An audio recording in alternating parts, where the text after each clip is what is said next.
So as far as the third world aristocrat video from today goes, I gotta say, huge win for the toe and a stroke of genius on my part.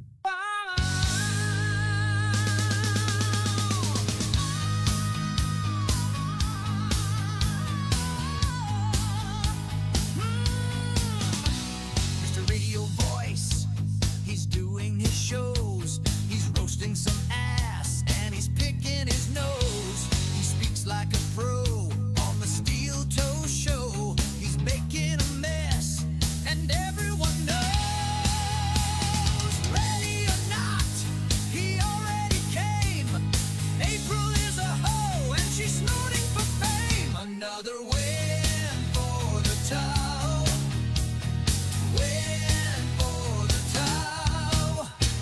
He spilled the beans. He banged your wife. He's rooting for rage as he gets her thrice. Another win for the toe. Win for the toe. He had a felony charge, but he's gonna walk. He's got a big mouth and he talks the talk. Another win for the toe. Win for the toe. He's always a guest with Alex Stein. He's making a wish. He's taking his time. Another win for the toe. Win for the toe. Oh, hip hop dibbity dap toodle wop wop wop wop. Hong dong whittle dangle wang. Oh, he sang dooley mama splatting your hat. Doo to poot cakes. Sing it. Hey, good morning, everybody. Welcome to the show. Did you like my title? I liked my title. Wop wop wop. Hong dong whittle dangle wang. Oh, he sang dooley mama splatting your hat. I gotta say, huge win for the toe. Doo-doo poot cakes. Hey, everybody. It's the Steel Toe Morning Show. I'm Aaron. Do you like the title of today's episode? Another win for the Nanny. Oh, my. The Nanny. No, it's not me, it's Mr. Nanny. Oh boy, you guys want to? Let's handle gossip up front. I won't be a gossipy bitch all day. The post-war victory parade continues for the toe. By the way, thank you to Aaron. How ironic! It was Aaron doing this, starting us off with $10 today. Thank you very much. Ray Peacock in the chat says, "Suffer Nick. Did you guys see what the cope was for old Rickety Rackets, the Rail King? The cope last night was, Melton, the nanny thing backfired on me. I look like a dick. Aaron's dunking on me again, and the body cam footage is coming out. Will you release more year-old text messages about Aaron?" And Patrick's like, fuck. God damn it, I really backed the wrong horse on this one. I should have just kept my fat, retarded mouth shut. This guy's getting me cease and desist letters. This guy's basically bringing down the only halfway decent idea I had, along with the Trump administration and their laws. Now I'm basically his gay butler. Oh, and now we see how Nick treats the help. What do you think he's going to do to his gay butler when he's not useful anymore? Fucking, who was the guy who used to hold the umbrellas for Diddy? Farnsworth, whatever his name was. Oh, boy. Oh, Patrick. Hey, when that body cam footage comes out, boys, there ain't enough 18-month-old text messages out of context in this world to save you from the disaster. Hey, you can't get your coked-out mistress to invent a story for you on this one. In fact, your coked-out mistress might have been the one who okayed the release of the body cam. Oh, boy. Hey, since Josh Moon has confirmed that the body cam footage will be coming out, if it comes out while I'm on vacation, I really fucking hate Josh Moon then. I can't beat him. That's not a war I can win. But I'm going to be really mad. In fact, you know what? I would like to say right now to Josh Moon, Josh, if you get the body cam this weekend, take a little while with the editing. Make sure you get the right faces blurred out. Make sure you grab the clips you need. Take a week or so, figure it out. There's no reason to rush it. Aaron, isn't Friday the 1-year anniversary of the arrests when he does his show, Mad at the Internet? But that would be so hacky, Josh. Josh, it would be so hacky. I'm going to be on Not the Gay Key, relaxing, having a good day. You should relax too. Josh, when's the last time you treated yourself? When's the last time you took a vacation, Josh? If you get that body cam footage in the next couple of days, hold it for a week.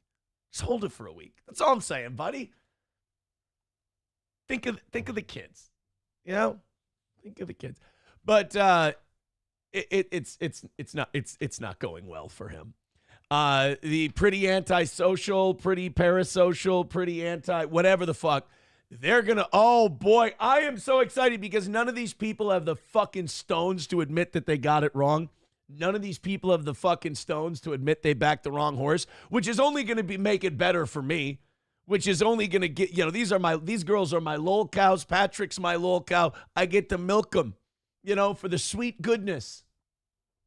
And I got to say, they're not going to have the foresight to distance themselves. They're going to defend it. They're going to back it. You guys got to remember, I know what that house looked like. And it was in even worse shape. I was getting texts like fucking 2 days before in what kind of shape everything was in. And oh my God, you were right. And blah, blah, blah. It's gonna be a disaster. And then my favorite part of the body cam footage that's gonna come out, April spilling the beans. April ratting everybody out. April there either at the police station or in the backseat of the car, spilling all the secrets. She buried them so fucking hard that Nick's lawyer had to go, you don't use that part of the body cam footage. Please don't use that. If we go to trial, you can't use that. And the prosecution's like, motherfucker, we don't need to use it. We don't need to use that. We got this guy so hard on the, I would argue that they had him dead to rights on the felony. Remember that one, buddy? Remember dead to rights on the felony? Another win for the toe. Win for the nanny. A lawyer who Cheney worked for. The only real lawyer that Cheney ever worked for. The nanny, the lawyer that she worked for, sent an email to someone saying, I saw Nick's videos. And I'm paraphrasing, he's full of shit. She never did that. She was great. Nick didn't have the balls to say my name, so I quote tweeted it and commented for him. Nick said, to the person who's simping for my nanny, she thought you were gross. She thought we were all gross. You know why? Because we were fucking gross. Especially you coked out pig. We were all gross. You're running out of real estate, Jack. You're running out of room. The coward's escape has been sealed. Do you think Nick's just, as that body cam footage is about to come out, do you think this sound is playing eternally in Nick's head? Do you think he's just hearing this until that body cam footage comes out?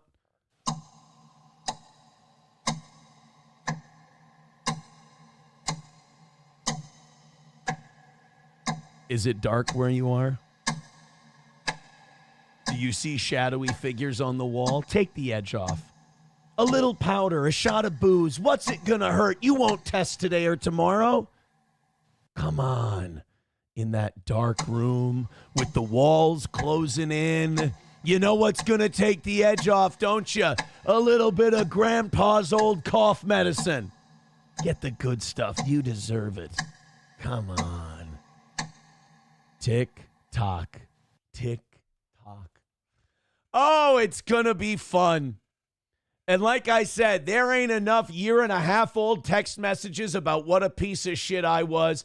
There ain't enough out of context texts. April ain't making up any more stories for you, Jack. It's fucking over. Have a good stream today. You have nothing to threaten me with. Nothing.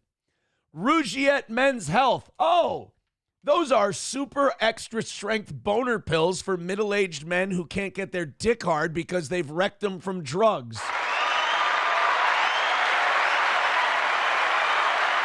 Oh, boy.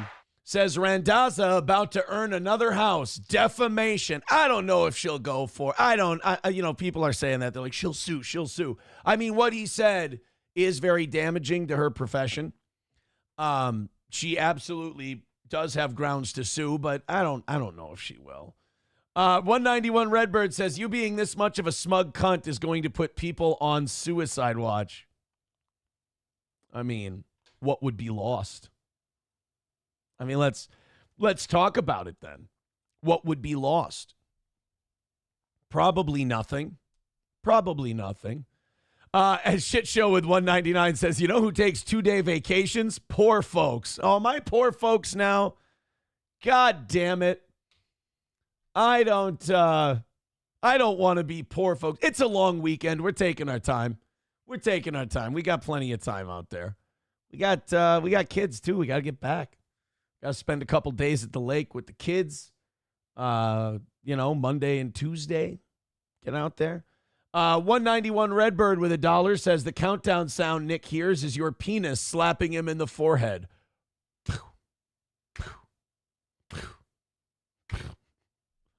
More like I'm not going to brag.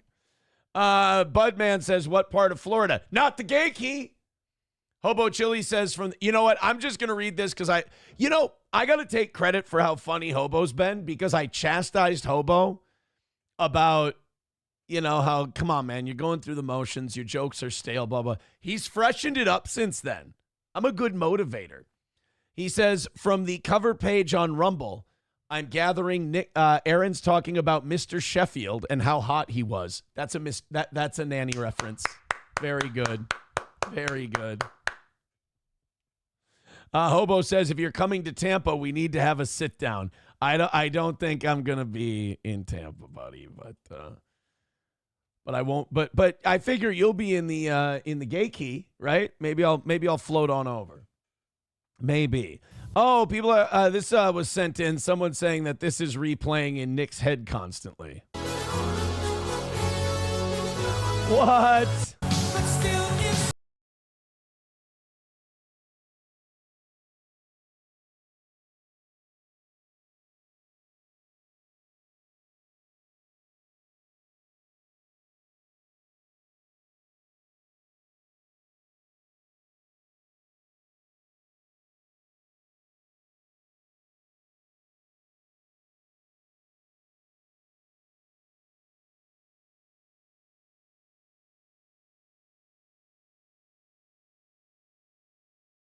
K-hole.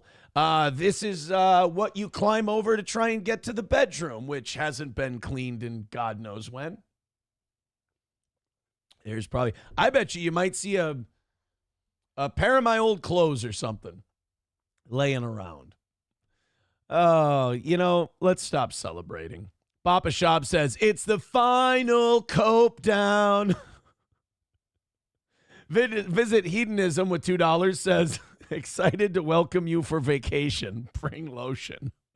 I'm not going to Hedonism too.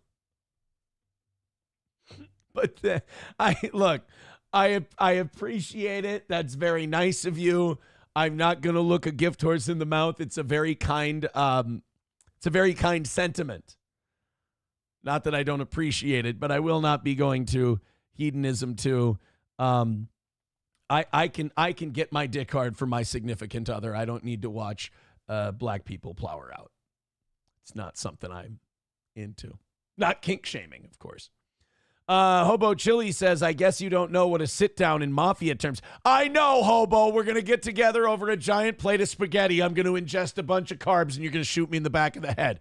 We all understood the reference, Hobo. Curb your autism for 5 moments. Although Hobo does admit, if I indulge in penetrating you, it would be strictly for dominance. Well, I guess, no judgment. No judgment, I suppose. Oh, guys, we're going to have some fun today. So I say this. Why don't we get our, oh my. Oh, boy. Interesting. Okay. I was just emailed from somebody. I won't say a name. There has been formal detailed complaints to the licensing board for attorneys in Minnesota over the Cheney issue. I don't think that really matters though, because he'll never be a lawyer again. Who would want him as representation? But also, he ain't worried about legal complaints. It's tick tick tick tick tick tick tick tick tick. Honestly, if he were smart, which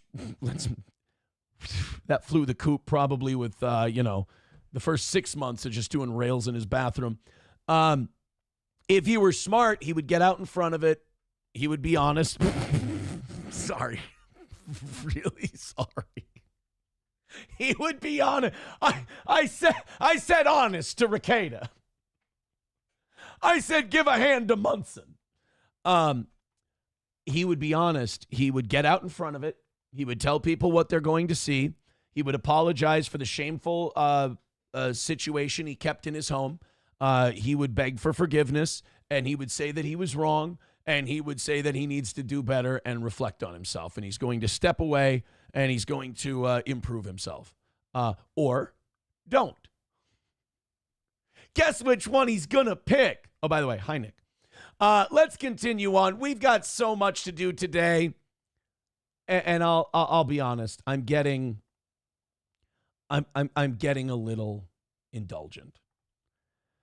I'm getting a little indulgent. I'm being, you know what this is? This is called rubbing it in, and I don't like it. This is a bad look. This is an ugly look. And I'm going on a trip. I'm having some fun. And Nick, don't be a chicken shit. Don't have your butler release 1.5-year-old text messages just because his event bombed and he didn't get what he wanted and the toe's still on top.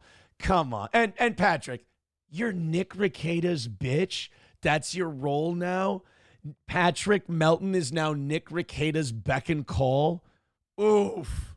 Boy, I didn't think it was possible for you to fall because you're kind of anchored to the ground, but I guess you went through the floor, didn't you, bitch? Losing the war must have been rough on you. Let's go to Ray Peacock. He says, another toe dub, bish. That'd be funny if Ralph turned on. That'd be funny if Ralph sees the body cam footage and he goes, I can't believe what a terrible parent he's been. This is morally unconscionable to me, bish. I can't do Ralph. I can't. All right, guys, enough. We're being indulgent. That's enough. Hobo Chili says, what's a Melton? Sounds rotund. It's quite like, it's hunchy too. A little bit. All right, let's get into this. Let's give something to the OGs because I know they don't want to hear about this horse shit. 310 is our number today. It's our final number. And since I'm leaving you, although I am, however, leaving you in good hands. Gino and Keanu will be hosting Thursday and Friday. Look, even if you think that's terrible, even if you hate them, hate watch them. Do what you do with me.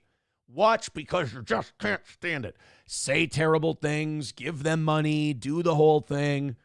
Why not? Why not?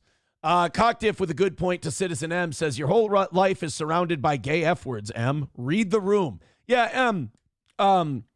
If you go out Okay, you know what? That's a bad example. M's not going to follow me there. If you go online and you meet a retard, you met a retard. If you go online and everyone around you is a retard, you might be the retard. Just letting you know. Balls deep with 99 cents. Another win for the nanny. Thank you very much. Chips and Diff says, should have let Matt host the shows. I can't. Matt's got to work.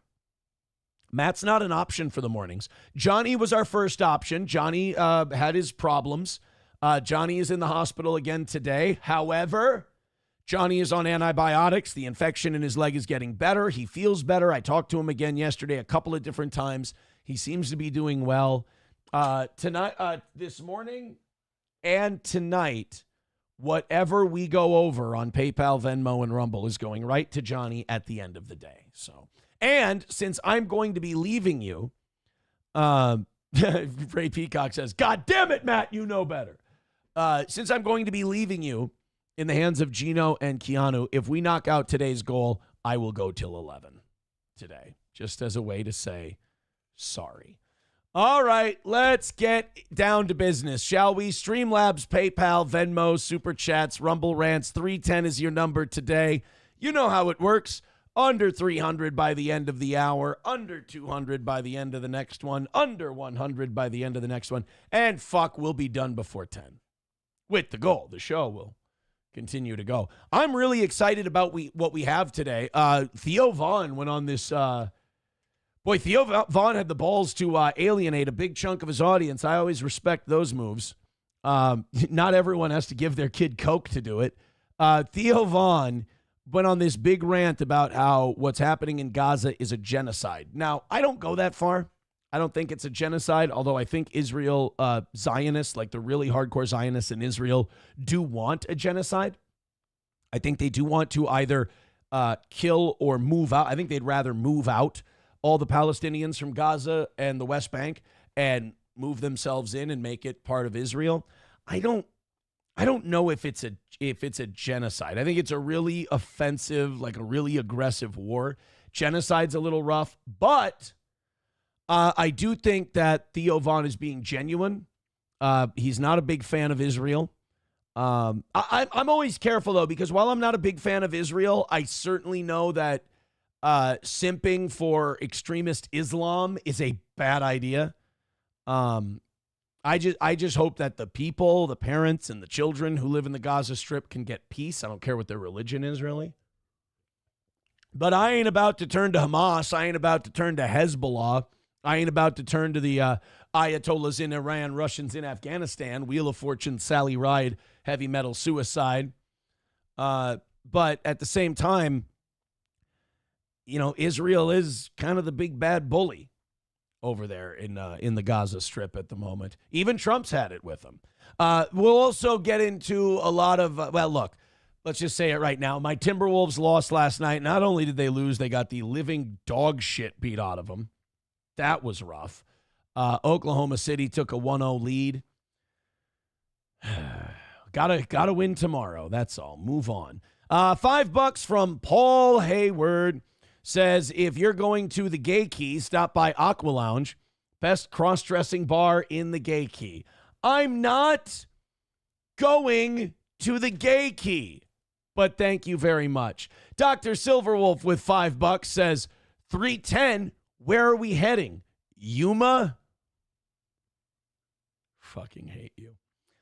Scarface with $4.99. Scarface is a jaded ex-fan. I think he's a little upset that he backed the wrong horse in this deal. He goes, $4.99. You talk about a hug box while shutting off your Twitter replies and your gay mods ban everyone. Projection? No. In fact, I tell my mods not to ban people. So, okay, you're wrong there. Twitter, I just keep it to people who follow me. I accidentally set it to that one day, and then people like you got really mad and started bitching at me, and I saw how much it affected you. So I kept doing it. It's really fun. And then I get $5 from you to bitch about it. I really don't see how this is anything but a win for the toe, Scarface. But hey, keep taking that internet seriously. You decided to back Mersh and Nick on this whole thing. I'm sure that's just a great look. Sorry, Scarface. It's just, you make it a little too easy. Redbird with $1 says, based on what you said, if everyone around you is a freeloader with nothing but free time and only one person has a full-time job, what does that make you? New boot goofing. A cunt. Thank you, Redbird, for the $1. Redbird is in second place this morning at 122, and Fake is at 125. Stephanie and Doorman both tied with 100, so it's real close in that top four. Thank you guys so much. All right, now that we've gone over another win for the Nanny. Oh, Jesus Christ, we should probably update that number, Aaron, you little fucking greedy cunt. 295 is our number for this morning, so you kids are already under 300. I tell you what, you want to be an hour ahead and get under 200 by 7 o'clock? I'm here for it. Streamlabs, PayPal, Venmo, Super Chats, Rumble Rants, and gifted memberships. Thank you so much. Now, we've been following this as kind of a pet story of ours. It's actually, I'm kind of glad we caught on to this one because I'm waiting for the great reveal where this neighbor finally has to reveal themselves. This St. Louis Park, Minnesota story where these two little boys have a basketball hoop in their driveway, like a lot of us did when we were kids. They have a basketball hoop in their driveway, and the fucking neighbor has filed a lawsuit complaining about the basketball hoop in their neighbor's driveway because they don't like the kids bouncing the basketball and shooting the hoops in the afternoon. Now, they don't play it till all hours of the night. They're little school kids. I mean, their parents have them, going to bed at a decent time. It's not like it's dark out and they're making all kinds of racket out there playing basketball like Chet and Richie Cunningham in Happy Days. They're just a couple of kids who go out every once in a while, shoot some hoops. And this fucking asshole cunt of a neighbor decided to slap the parents with a lawsuit to get them to take down their basketball hoop. Now, they still have their basketball hoop. They're still allowed to have it while this goes on. And hopefully, if there's a fucking God in heaven, this whole thing will be dismissed. Now, hold on a minute. We have an update since from the time I prepped the show at 4 o'clock yesterday afternoon to this update came in at 6:30 p.m. I even have more of an update for you. So the update I had for you yesterday was the neighbor that hates the basketball hoop sent the family a cease and desist. Like, they stop talking about me, stop talking about the situation, stop talking about the case. Fuck you, lady. You're the one who filed the lawsuit. You sued these people and now you want to shut them up? You want to stop them from talking just because you look bad? Who are you, Nick Rekieta?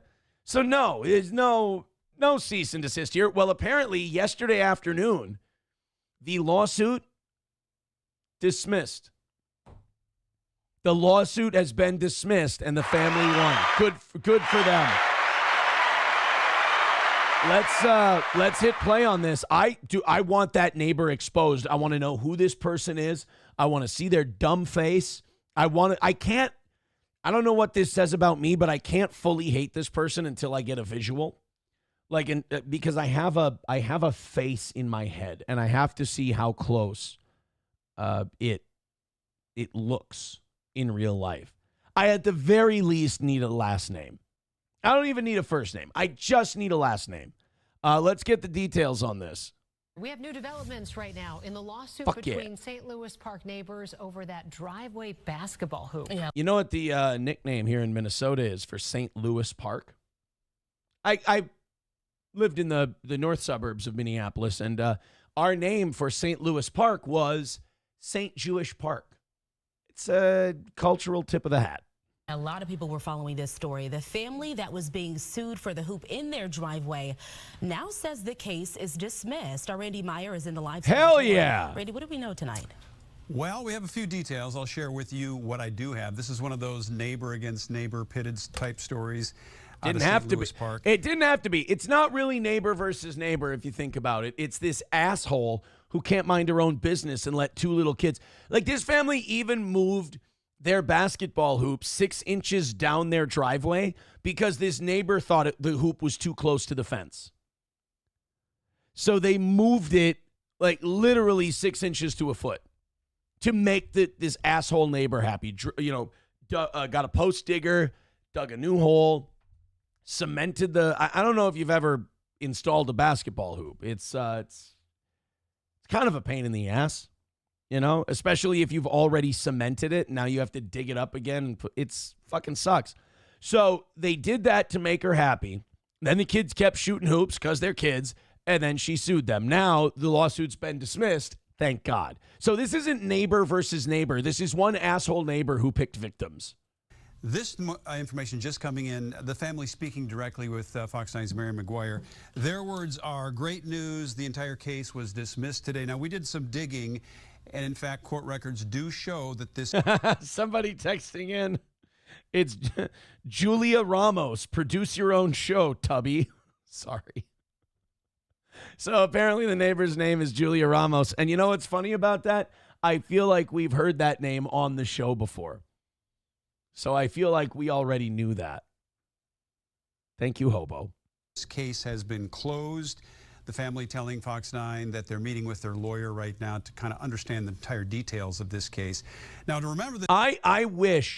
I think the United States should absolutely adopt the UK way of doing lawsuits. And that is, in the UK, this would cut down on frivolous lawsuits so much. But since our entire government's made out of lawyers, probably will never happen. In the UK, if you sue someone and it's frivolous and you lose, you have to pay the person you sued's legal bills.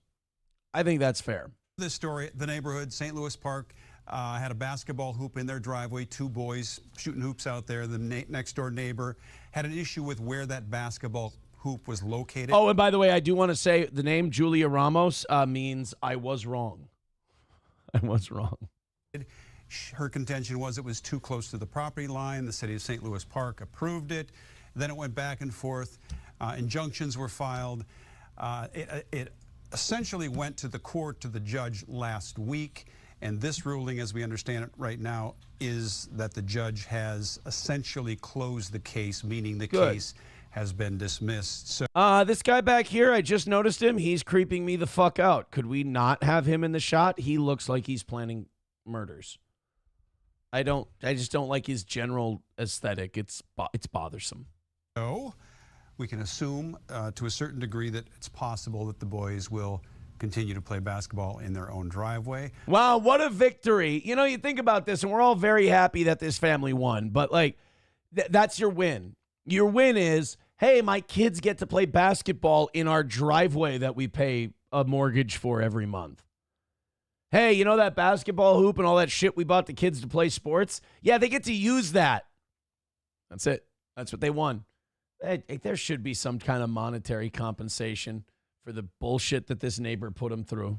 Unless something else or something new gets filed in this St. Louis Park neighborhood dispute over the boys' basketball hoop. That's what we have for now. We'll continue to get some more details as it unfolds, but for now, that's what we have on that story.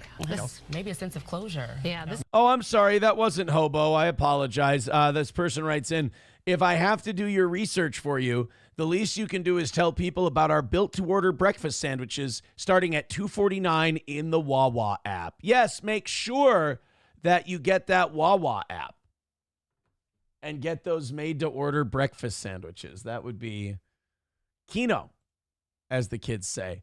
All right, well, good for that family. They got the win. They can play basketball, I guess. That's the victory. Their kids can now play ball. That's it. Triple N says your glasses make you look like you're planning murders. Yes, they do, but I'm just killing every day. That's all. Tick, tick, tick, tick, tick, tick, tick, tick, tick. Tick, tick, tick, tick, tick on the body cam footage. Tick, tick, tick, tick, tick on the body cam footage. And Aaron's great, the reveal of Aaron's great correctness. It's exciting. He's throwing innocent people under the bus. I have to get as many 1.5-year-old text messages as I can. Be careful. You don't want to release them all. You don't want to release them all because remember, you said I was a big, bad, evil guy. Don't release all of them. They might embarrass you quite a bit. Yeah, you don't want to violate any orders, do you? Don't release them all. Big shoots.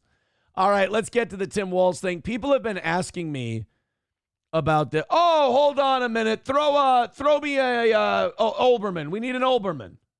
They are afraid. $50 from Miss Tay. She says, say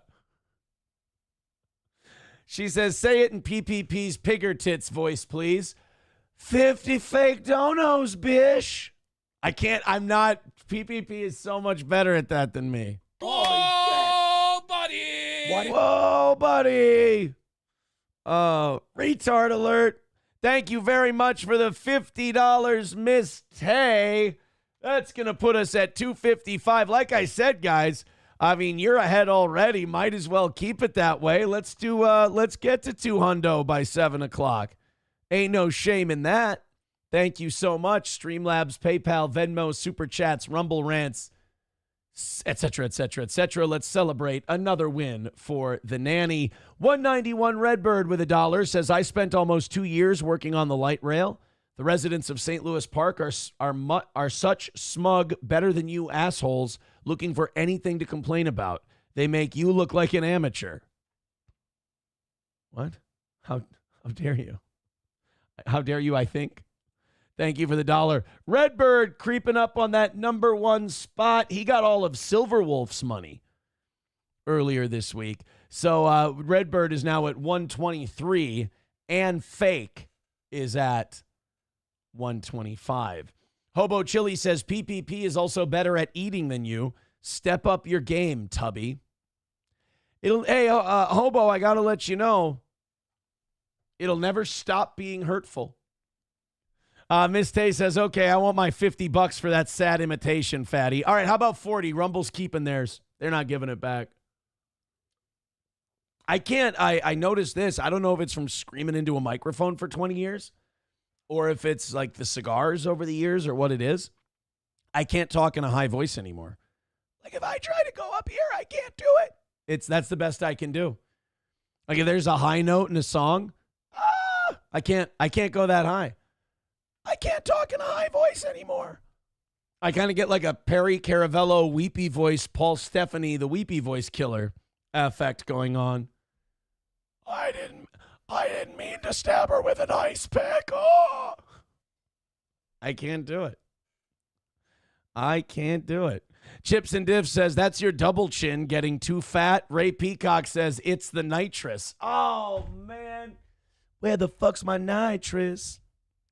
Helgi says it's because your balls finally dropped. You know, it's funny, when I started just giving you this little piece of information, I don't remember asking for theories. I don't remember asking for you guys to give your guesses as to why my voice is doing that, but yet here you are, and they're just coming in hot. No more Piglet. Oh, no, that would be Winnie the Pooh. Oh, Piglet. No, I can't go. Dude, it happened in like the last 6 months. I don't know what it is. Just one day, I couldn't do it. An annoyed Wawa supervisor says, how do you look like Paul Bearer, but you can't do the voice? You know what? Fuck you. I'm looking that one up because people need to see the side-by-side so that they know I don't look like Paul Bearer. Guys, go ahead. Could you guys put that up on the screen? Can we? In no way do I look like Paul Bearer, right? Could you guys tell him that I don't look like Paul Bearer? Back to me. Back to Paul. Back to me. Back to Paul. Back to me. Back to Paul. Back to me. Back to Paul. Back to me. Back to Paul. Guys, tell him I don't look like Paul Bearer. And no, I can't go, oh, Undertaker. Brett Mack says, holy shit. No, not holy shit. Not holy shit. Not yet. See, thank you, bigot on socialist media. He says, not even close. Annoyed Wawa supervisor says, my apologies. Thank you. I appreciate that. I just meant from the gut to the gut. Got you, dirty dog. Oh, my God, identical. You don't look as good as Paul Bearer. Nice picture of your father. Uncanny. Twins, Basil. You should get checked out for throat or lung cancer. Thank you, Mike Big Hunt. Miss Tay says, I can't tell the difference. Separated at birth. You can't unsee it. Typical symptom of cum ingestion. Am I seeing double? Nick says the eyeliner is around your brown eye. Well, he's the one who said that I took his asshole. You gotta square that with him. Melton probably has the pictures and videos. Deutsch Chad says, wait, that wasn't pics of you with makeup on? No, it wasn't. It was Percy Pringle, a.k.a. Paul Bearer. Thank you very much. All right. You know what? Moving on. I can tell I'm not convincing you that I'm not Paul Bearer's illegitimate son. Annoyed Wawa Supervisor says, Aaron, can I just host tomorrow? I'm doing your show for you anyways. And Hoagie Fest is coming up soon. No, I don't know what does Hoagie Fest have to do with, I don't understand. I'm not Hoagie Boy. How dare you? All right, let's get to the Tim Walz story. We're a little late on this. I've been holding on to it for a while, but it's probably a good thing because now the Department of Justice wants to get involved in this one now, too. I tell you what, that Trump administration's Department of Justice, they stay busy, boy. They really do. No, Paul Bearer is not my biological father. They're investigating that Chicago mayor because he doesn't want to hire any whiteys. And by the way, at the town hall or the city hall meeting for Chicago, there were a couple white people who went up there and kind of grilled the mayor. And that you're a corrupt piece of shit mayor in Chicago when the white folks feel ballsy enough to call you out publicly. But the only problem is like when white Chicagoans start going off after a black mayor, like even if they have a point, they can't help but sound really racist and trashy. Like they're like, hey, what are you, blackie? Like, why don't you like whiteys? Like, what's with your Black Panther shit? What are you, a fucking racist? You piece of black trash? It's like, dude, it's not. Like, have you ever heard of holding the high ground? I don't know what you're talking about. I work sanitation. All right, fine. Whatever that. You're right. I'm wrong. Go ahead. Okay, good. Because I had a question for this black bastard. How do you fucking sleep at night being a black piece of shit? We're not going to. That's the thing about race discussions in the United States. The media gets everybody all jacked up on Mountain Dew, and the conversation rarely ever ends up productive. So Tim Walz was giving a commencement speech at a college because their first couple of choices backed out, I suppose. I'm sorry, not the Department of Justice. The Department of Homeland Security is looking into the comments because Tim Walz was, as he was giving this commencement speech, compared Tom Homan's immigration outfit to the Gestapo. The Gestapo, of course, the Nazi paramilitary force that rounded up Jews and enemies of the state and either executed them or put them in concentration camps. Tim Walz thinks that taking people who are here illegally, enforcing our laws, and giving them a free plane ride back home is the same as the Gestapo putting people in Treblinka. So, again, the guy who lost the election, totally making sense, making us all eat our votes, showing us that we picked the wrong person and that he's totally the most stable individual for the job. Let's go to Tim Walz with the ICE Gestapo comparison. The court doesn't always get it right. Nixon's Attorney General, Elliot Richardson, he chose to step aside rather than follow through on a criminal president's unlawful order. Oh, I'm sorry. You mean the CIA setup that was Watergate? Look, I'm not saying Richard Nixon didn't dance to the tune that they had him dance to, but there were enough finks in his own administration. The burglars, the Watergate burglars, all had CIA connections. Bob Woodward was an inside job government plant at the Washington Post. I mean, it was the whole thing was a fucking setup. Well, once again, in this pivotal moment in history, lawyers are our first and last line of defense. When you join the bar, you're going to swear an oath to preserve and protect. Oh, Nick, the bar is the thing that active lawyers with licenses belong to. It's the thing, really, the only thing you ever hear from the bar these days is just the complaints. The Constitution and the laws of your state and nation. Elected leaders like me take the same oath. So that means... And by God, do you protect it? And, you know, this Tim Walz, I got to stand up for him. He took that oath of office and he upheld it. You know, when COVID came through and we needed brave leadership to guide us through a difficult time, he's the one who shut down everyone's small business except the giant candy store that his friends and donors owned. You know, he made the brave decisions that Minnesotans needed to have made for them during a difficult time. When people were getting the sniffles, Tim Walz made sure that everyone had candy canes from a very specific store in a part of Minnesota that he had friends in. No matter what we do or where we work, we share not only a moral duty, but a professional obligation to defend the rule of law. He really does have the charisma of an 8th grade science teacher, doesn't he? Like he gives off very serious middle school teacher vibes. That's a pretty big deal. The rule of law is the foundation of pretty much everything we care about. It's what lets us settle our differences peacefully. Makes it... Yeah, but it took away dueling. So, you know, yin and yang, positives and negatives. Possible to start or grow a business, and empowers us to stand here and exchange ideas freely. Yeah, you know, it really, if you ask small business owners, it's the law that really helps them out. Government really helps small business. You know, they give you the framework you need to start a business, and they don't stand in your way at all. You know, it's not like they demand 7.5% of every paycheck you write to an employee, basically taxing you 7.5% every time you hire somebody. That's not something they do. They're just there to help you out. Without the rule of law, everything else crumbles away. And that's where you all come in. Right now, more than any other time in my lifetime, we need you to live up to the oath that you're about to take.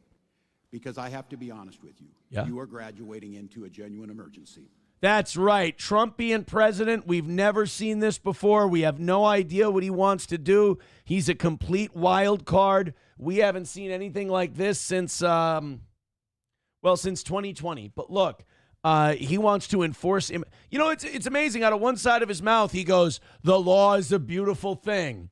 And then on the other side of his mouth, he goes, and the president enforcing immigration laws is creating a Nazi-like emergency danger. And you need to fight against the laws he's enforcing, I guess. Every single day, the President of the United States finds new ways to trample rights and undermine the rule of law. Now, I get it for some of you out there. Some would say, boy, it's getting way too political for a commencement address.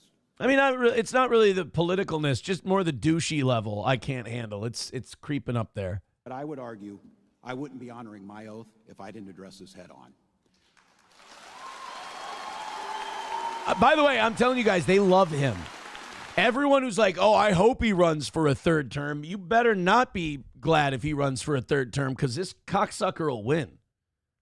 They love him down there. You guys don't understand. Like central Minnesota, rural Minnesota, I get it. He has a very low approval rating.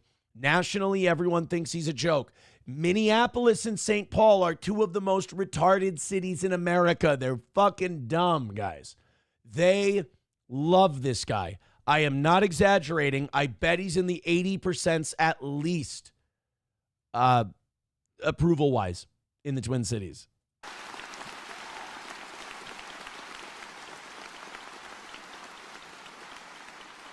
And I'm going to start with the flashing red light.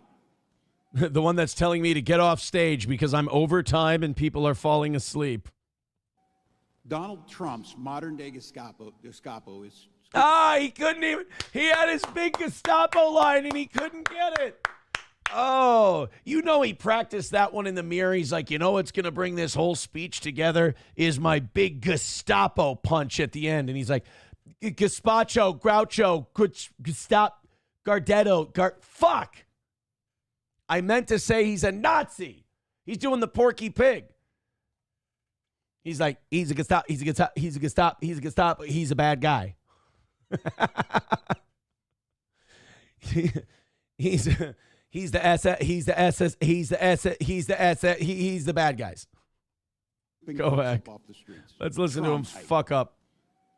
Donald Trump's modern-day Gestapo is scooping folks up off the street. Because, dude, don't put, that's a rookie mistake. You don't put scooping after Gestapo. Gestapo scooping. Gestapo scooping. Gestapo scooping. See? It'll fuck you up. Gestapo scooping. Gestapo scooping. Gestapo scooping. Gestapo scooping. Gestapo scooping. It doesn't even sound like you're saying words by the time you get to the fifth time, bro. Come on. Don't push yourself so hard. It's a commencement address. They all love you. They're in unmarked vans, wearing masks, being shipped off to foreign torture dungeons. Foreign torture dungeon. Well, El Salvadorian prisons. I mean, I guess he's not. And by the way, all right, fine. There was one girl that they did round up in an unmarked van and they came out wearing masks. That, look, you got to give it to the guy when he's right. That one did happen. Chance to mount a defense. Not even a chance to kiss a loved one goodbye. Oh. Just grabbed up by masked agents, shoved into those vans, and disappeared. To be clear, there's no way for us to know whether they were actually criminals or not. Here's how you know if they're criminals. Are they here illegally? They're fucking criminals. How many times? How many times do we have to go over this? I mean, the Overton window has been moved so much and the rules have been made so lax that common sense, like people don't even understand what the basics are. Are you here illegally? Then we know you've broken the law. Are you here on an expired visa? Then we know you've broken the law. Do you not have a visa? We know you've broken the law. I'm tired of this horse shit of like, oh, they round these people up. They don't even know. Didn't you learn with Abreu Garcia? You back total pieces of shit who are here illegally and may even have criminal connections. But even if they don't, if they're here illegally, you got to go. They refuse to give them a trial. We're supposed to just take their word for it. And when yeah, because if you're here illegally, you're not entitled to a fucking trial, retard. Go back to where you came from. The elected members of Congress tried to exercise their constitutional right of oversight at an ICE facility, they get shoved around and threatened with arrest. And when courts told them repeatedly to knock it off, they brazenly defy them.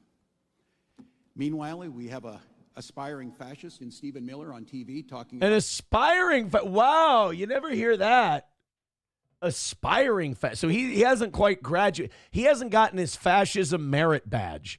Apparently you have to bake those like Jewish gingerbread cookies that Roseanne made, and then you get your fascist merit badge. I didn't know you could be an aspiring one though. Wow. Steven, step your shit up, man. You're just a pretender in Tim Walz's eyes. If anything, Stephen Miller's a professional troll. Suspending habeas corpus. All of you know this. That's only used in times of rebellion or emergency, neither of which is happening right now. Oh, he's breathing through his nose. He's big mad. Or he's drunk. One of the two. Yeah, you got no habeas corpus. You've got no posse comitatus. You've got no Hakuna Matata. It's all going away because you're here illegally. So, yeah, if I play any more Governor Walz, I'm going to make people fall asleep. But there it is. He referred to the Trump administration and their immigration enforcement as the Gestapo. Could you believe such a thing? Could you believe such a thing? How dare he? Chevy fan says Aaron originally thought Gestapo was a sub sandwich shop. It probably wouldn't. It wouldn't do well, right? People would hesitate to go in there. Professor Tie-Dye says, stop giving your chat ideas of baking Jewish gingerbread man cookies. That Roseanne already did it. You'd be a hack. Ep didn't says, Radman Racing says, fuck, turn up the volume on the video feed. I should have apologized in advance. That Tim Walz video, I had it all the way up. It was just low audio on Fox 9's part. Ep didn't says, some people call Stephen Miller a joker. I heard about that too. Stephen Miller also has been called a smoker. I don't know if you know this, but they've also called Stephen Miller a midnight toker. Some have accused him of getting his lovin' on the run. It's so fucking stupid. And you know what it is? We do the bit every fucking time. And it never gets good. We always sound like giant retards, and we can't get enough of it. You know, when Stephen Miller was helping Donald Trump come up with immigration policy, when he settled on the mass deportations, he said, Donald, we're going to make them disappear by just going abracadabra. We're going to reach out and grab you. That's what Stephen Miller said. Somebody writing in, is this a replay? Didn't we do this bit last week? Yes. Yes, we did. We did this bit last week. The Stephen Miller bit. And I just want to say, so there's no confusion, you're welcome. Hit like, hit subscribe, hit follow, Streamlabs, PayPal, Venmo, Super Chats, and Rumble Rants. We are 255 away from today's goal. And since it is our last program until next Tuesday, our last morning show, that is, if we knock it out today, we will go until 11. Theo Vaughn had some thoughts on Israel-Palestine. And this, I gotta admit, this was pretty ballsy at Theo because I read the comments and, you know, it was certainly divided. A lot of people are very passionate about the Israel-Palestine thing. To me, there is no good guy in this. I hate it when people are against what Israel's doing, so automatically they like Hassan Piker the whole fucking thing. And they're just like, oh, man, Hamas, oh, freedom fighters in Hamas and Hezbollah. No, Hamas and Hezbollah are pieces of shit. Number one, Hamas was created as controlled opposition by Mossad. But Hezbollah are, I mean, they're legit anti-Semitic, murderous pieces of shit, genocidal maniacs in Hezbollah. But, you know, the IDF is, I mean, committing terror in the Gaza Strip. So, like, this idea that because you don't like one side, like watching American politicians suck Israel's cock is disgusting to me. It shows a dual loyalty that I don't like. Watching Mark Levin and Ben Shapiro be Israel first Americans, I really hate it. It really frustrates me. And watching them try to, with their platform that they have, try to drag America into a war with Iran that we don't need to be fighting. There is zero reason for us to fight Iran. We don't have differences that can be settled by war. The only reason is that the Israel lobby wants it. They want the Ayatollah removed because they want a more Israel-friendly regime installed. They can't do it themselves or won't do it themselves, so they want us to do it for them. I think that's bullshit. That's not an ally. That's not a friend. That's using. That's using people. So I don't like this either-or mentality that people seem to have. So Theo Vaughn went on his podcast, and he gave this little speech. Now, I you know, it's always dangerous for a comedian to step into shit like this because people will go, what the fuck do you know?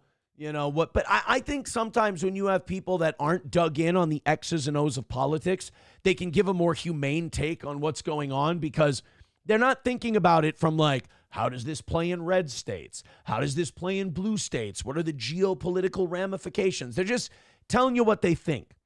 But you know, on the flip side of that, you're a comedian. You make people laugh. That's why they're fans of you. We've seen it numerous times before. If you start dividing people politically as a comic, it could have consequences on your audience. We don't know what the impact of this is going to be, but this was Theo Vaughn on Israel-Palestine. Give us your thoughts. You know, I wanted to say something. There's been something that's just been kind of on my heart, and so I feel like I should bring it up. There is, you know, we've had people on the podcast in the past to talk about it. And there's just there's a conflict that's been happening in the Middle East. People. What? Since when? Theo, come on. You're supposed to be keeping us updated. Know about it. Between Israel and Palestine and some of the areas over there, the Gaza area they talk about. There's something awesome about a guy wearing a backwards trucker hat and a Lainey Wilson t-shirt and a Celsius sitting on the counter going, all right, guys, now we're going to talk about Middle East peace and how we're going to achieve that. Like that's going to be the look from now on. You know, you can't trust the Brooks Brothers suit wearing politicians. So I want a guy in a fucking backwards trucker hat, a Lainey Wilson t-shirt, sucking on a Celsius going, all right, here's how we're going to get the Muslim and Jews to stop blowing each other up. And I just think it feels to me, I don't know if it feels to me like it's a genocide that's happening while we're alive here in front of our lives. In front of it's our eyes, but I get it. Genocide is a tough one, because I think when a lot of us are conditioned to believe like a genocide is the Nazis, or a genocide is Slobodan Milosevic, or a genocide is the Young Turks and the Armenians. But I think, genocide or ethnic cleansing can be either killing or displacing. That's another thing. And one of the stated goals of Zionism is that they do want to drive out the Arab Muslims and make the Gaza Strip and the West Bank a home for Jews. So in a roundabout way, at the very least, it's ethnic cleansing, if not genocide. And I don't, sometimes I feel like I should say something. I'm not a geologist or geographer or anything. I don't care what his opinion is on this. I love Theo Vaughn. He's like, look, I don't know shit about rocks, so I ain't going to pretend to say whether or not the IDF is right and how they treat Hamas. I don't know quartz from sandstone. If I look at a gravel pit, I can't tell Formica from shale. So I ain't about to tell you what's genocide and what ain't. I'm not a geologist. Well, we're not going to call you when we need to drill for oil, dickhead. Yo, they want me to comment on Israel and Palestine. Here's the problem. Like, I'm not an optometrist, so I don't really know if I'm qualified to give my opinion. I'm not a geologist. Actually, that kind of makes sense. There really is only rock and gravel left in Gaza, so you might actually need a geologist. Anything like that, so it's a rock blanket. It's for shaping and polishing rocks. I need alabaster, sandstone. I don't know a lot of some of it I do know, though. Like, I know the basics of the issues over there. Yeah. But for me, something about Jews. I think that's basically, technically every international conflict, I could start it with that. It's something about Jews, I think. Ding, ding, ding, ding, ding. For me, it's just like how I feel like you see all these photos of people, just children, women, people, body parts, just people like putting their kids back together. It's just like I'm watching a game of Mr. Potato Head in real life. Like I'm watching them and I'm like, when you're putting his leg back on, don't touch the sides or you'll buzz. Theo's just got such an innocent take on shit, and I kind of like it because I think sometimes when you listen to like assholes like Mark Levin or Ben Shapiro or Hassan Piker, no matter what side they're on, like some of these people think so highly of their political acumen that they kind of forget the human toll. Like they're like, Israel needs to be allowed to bomb whoever they want to. And you're like, what about that lady putting her kids' legs back together? And he's like, what about October 7th? And it's like, can't we talk at least about the human toll? Like, can't we? Well, we need to talk about the geopolitical. It's like they act like you're a queer for wanting to talk about like civilian deaths and bombing hospitals and shit like that. And they're like, well, we get to do whatever the fuck we want. Ryobi with $2 writes, yeah, you see, it's like, I get the basics of it. It's two groups with stuff on their heads. See, that's why I think the Christians, we should launch another crusade. We got a new pope. Let's launch a crusade and take back the Holy Land because we don't have shit on our heads. We're free thinking. And I just can't believe that we're watching that and that more isn't said about it. And so I'm not saying anyone else needs to say anything, but I think I'm just that more isn't said about it by me. So I just, I want to be able to speak up about that. that I think we're watching probably like, one of the sickest things that's ever happened. It's so odd, like how history repeats itself. Germans, the Nazis, the National Socialists, they gas Jews. They try to eliminate Jews. They try to eliminate Jews from their home to get more living space for the German people.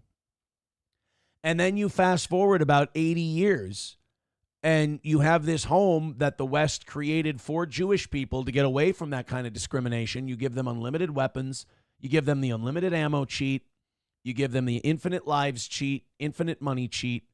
And they go in and they start ethnically cleansing. And they start saying that we need to remove all these people so we can have more Lebensraum, more living space for the Jewish people. And it's interesting how history rhymes like that. The Nazis are the biggest, baddest guys who ever existed. The Israelis do a very similar thing. They've turned Gaza and the West Bank into a concentration camp, essentially, for the last 60 years. They do that, and we don't say boo about it. It makes you wonder, if the Nazis would have had similar goals to the United States of America, would we have allied with the Nazis and turned a blind eye to the shit that they did? Because we're allied with Israel. For some reason, we see the religion that murdered our Savior as more akin to us than the religion who holds our Savior up as a prophet, as an important figure in their religion. We don't have a kinship with them, but the people who put him on a fucking cross and drilled nails through his hands and feet and killed him, we see apparently a kinship with them. So we'll overlook their brutality. We'll overlook their war crimes. And I was reading the comments on this, and if Theo Von points it out, what about October 7th, Theo? Theo never said that October 7th was bullshit. He never said that October 7th wasn't bad. But I'm sorry, the Palestinian people have been facing October 7th on a regular basis. It's not the same. The scale is not even close. And how about we just stop raping and killing people? That'd be fucking rad, man. That'd be awesome. Well, you don't understand. This is where political people get too wrapped up in how fucking smart they are. The very basic take is the correct take, which is rape and murder is bad. Let's stop raping and murdering. And because that's such a solid point that can't be argued with, they politician their way out of it. Ben Shapiro puts on a yarmulke. He's Team Jew, and he goes, well, you don't understand the geopolitical consequences of letting Hamas and letting Hezbollah be in the West Bank and the Gaza Strip. You don't understand. No, I didn't say anything like that, though. That's not what I said. You don't rape, you don't murder. How about that? And they can't just say, okay. And you go to the Hezbollah and the Hamas side, and you go, don't rape people and don't murder people. And they're like, well, you don't understand the occupation. I get it. I'm just making those two rules. Can we do this thing without that? And nobody wants to stop. That's the big problem. You can be anti-Israel. You can be anti-Hamas. You can be anti-Hezbollah. This is a hate for me. But it's not going to stop until somebody decides, hey, we're going to not rape and murder people. Sorry if I've kind of haven't said about it. I've tried to talk about it and learn about it. But I don't know. Maybe I just wanted to say something. I don't even know what to do. And it's crazy because our country's also complicit in it. It's in it and has been for a long time. And I keep hearing all this talk from the Trump administration. Like, you keep hearing these rumors that Trump is like, if Bibi doesn't cut it out in Gaza, that Trump's going to stand against Israel. He's going to object, and he's going to, try and do this peace process without him. I'd like to see him move on that. And it's just kind of interesting because then you just realize, oh, well, I'm a member of this country, but what we want sometimes doesn't matter, and you just have to be a member of a place and your government is making other choices. Right. And that's democracy, but that's every other form of government too. That's why I can't stand people like Hassan, because Hassan Piker will go, we need a socialist revolution in this country. We need this and that. Dude, you think you don't have rights now? You think our government can trample your rights now? Wait until you get an authoritarian one-party system. You will be free. You will be free to agree with them all the time. That will be your freedom. So I don't know if I said that correctly or in American style democracy, at least you get one more opinion than people in a communist country. In a communist country, you get one opinion. In America, you get two opinions. That's nice, right? Because, you know, you kind of get thrown out of the argument if you don't have one of the two pre-approved things. Like the lefty position on, say, trans people in sports. The lefty position is everybody should be whatever, you know, fairy dust they've sprinkled on themselves that morning. Republicans are like, they shouldn't play the basketball game against the girls. And some of us have the opinion of, this whole trans thing is a fucking mental illness and it's built to take down your society. We probably should, you know, put a stop to this. That's not an okay opinion. That's not a pre-approved opinion. You can't have that one. You'll be cast out. So, you know, I mean, America's great. I'm not shitting on America. I do think it's the best place to be. However, this idea that we don't have an Overton window too is kind of silly. I don't even know exactly what I said, but I just have, it's just like been making me really sick, and I feel like I just needed to say something. What's been happening, everybody, is I've had diarrhea for 7 days in a row, and I've been trying everything, Imodium, Pepto, and I just figured maybe if I talk about Israel-Palestine, my shit'll solidify again. I don't know. That I think. You don't have to think that. I'm not asking you to do anything. Yeah, and there were people in the comment section to this going, I'll never be a fan of yours again, Theo, which is bullshit. They're going to watch his very next video. But at the same time, sometimes it's like having the most measured, responsible take is the take that's going to cost you the most. Because Theo is saying very clearly here, he's going, I'm not asking you to think a certain way. I have a platform. I wanted to get my thoughts out. And people just go, fuck you, you piece of shit. He's like, he's not doing anything to you. But I just have to say that so I'm not sitting by, you know, there's that piece inside of me like, why wouldn't you, can't you say something? You know, there's people that can't even speak and you can say something, you know. And they're called Palestinians. But I said it before and I'll say it again. People think I'm joking, and I'm really not kidding when I say this. I think if you let the Christians take it over, I think it would be the best case scenario, because I don't see a scenario where Hamas and Hezbollah takes over. I don't see a scenario where we let the IDF run amok where there's not a genocide either of Muslims or Jews. I think if you give it to the Christians, you let the Christians take it over, let the fucking Vatican have it. And I think you'd have a lot more peace and prosperity. So that's how I just had to just speak up. Anyway, yeah. So just praying for those people and just the grief that is all going to cause. All right. Anyway, we got Will Sasso on the show. Will, do those funny impressions you do. How do you? That is a weird thing with a comedy podcast. You know, you go on and you're like, all right, I'm going to go on this big long rant about Gaza, right? And you know, there's genocide and there's all these terrible things happening and it's all really, really bad. All right. Anyway, we have a new segment this week called Does This Smell Like a Poop Fart? Like, how do you, I don't really understand how you can move past that. $1 from King Kong Dong. He says, Stephen Miller was once on a highway to hell, but got stopped by the stairway to heaven. That has nothing. That's not a Stephen Miller song. Chevrolet JB with $1 says, you hit my kid and hide behind yours, you're still getting your ass kicked. Right, but you still have to kill a kid to do that. And that's going to be bad. That's my whole point.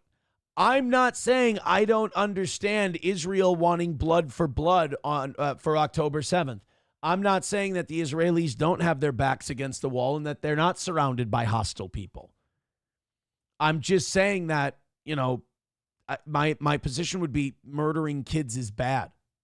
That's it. And, you know, again, that we need to stop and reconsider who we consider good guys, and we got to stop making everything a this side versus that side thing, because if you watch a guy like Shapiro or you watch a guy like Levin and they're going to argue against killing kids is wrong, they're going to excuse that somehow, you're listening to a bad guy.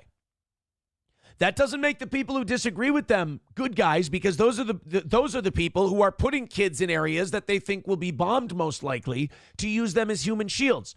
Those are bad people too. The minute we start realizing that these wars often are made up of two sides that are evil, remember, a war is made up of two sides who couldn't work out their differences peacefully. So neither of them are particularly good people. So I think when we can kind of wrap our heads around that, the better off we'll be. By the way, first hour in the books, over 600, climbing to 7. Go ahead and throw us a few likes. Go ahead and throw us a few shares. We're climbing on a Wednesday. Thank you guys very much. We're also at 255 for today. Knock that number down, and we'll go till 11. By the way, the evening show last night knocked out that 70. We came up short. I gave them a 3-hour show. Shout out to the evening show people.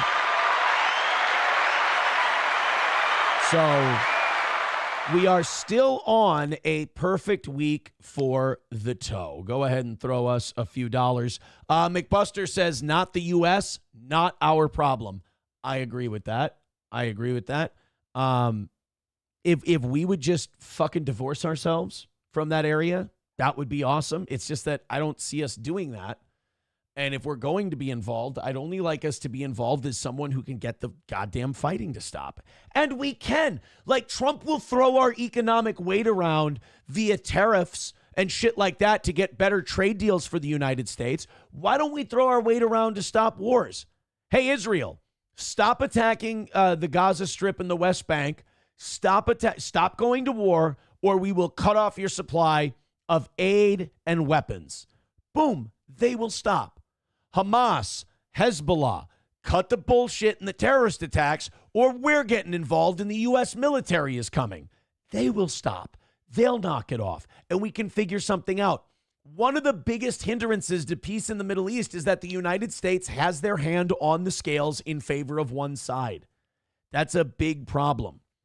Baba Shab says war is an industry. Well, that's it too. Our arms manufacturers don't want to stop the war in the Middle East. You think Boeing wants to see that happen? They're going to have a bad third quarter. Balls Deep gifting a membership over on YouTube. Thank you, buddy.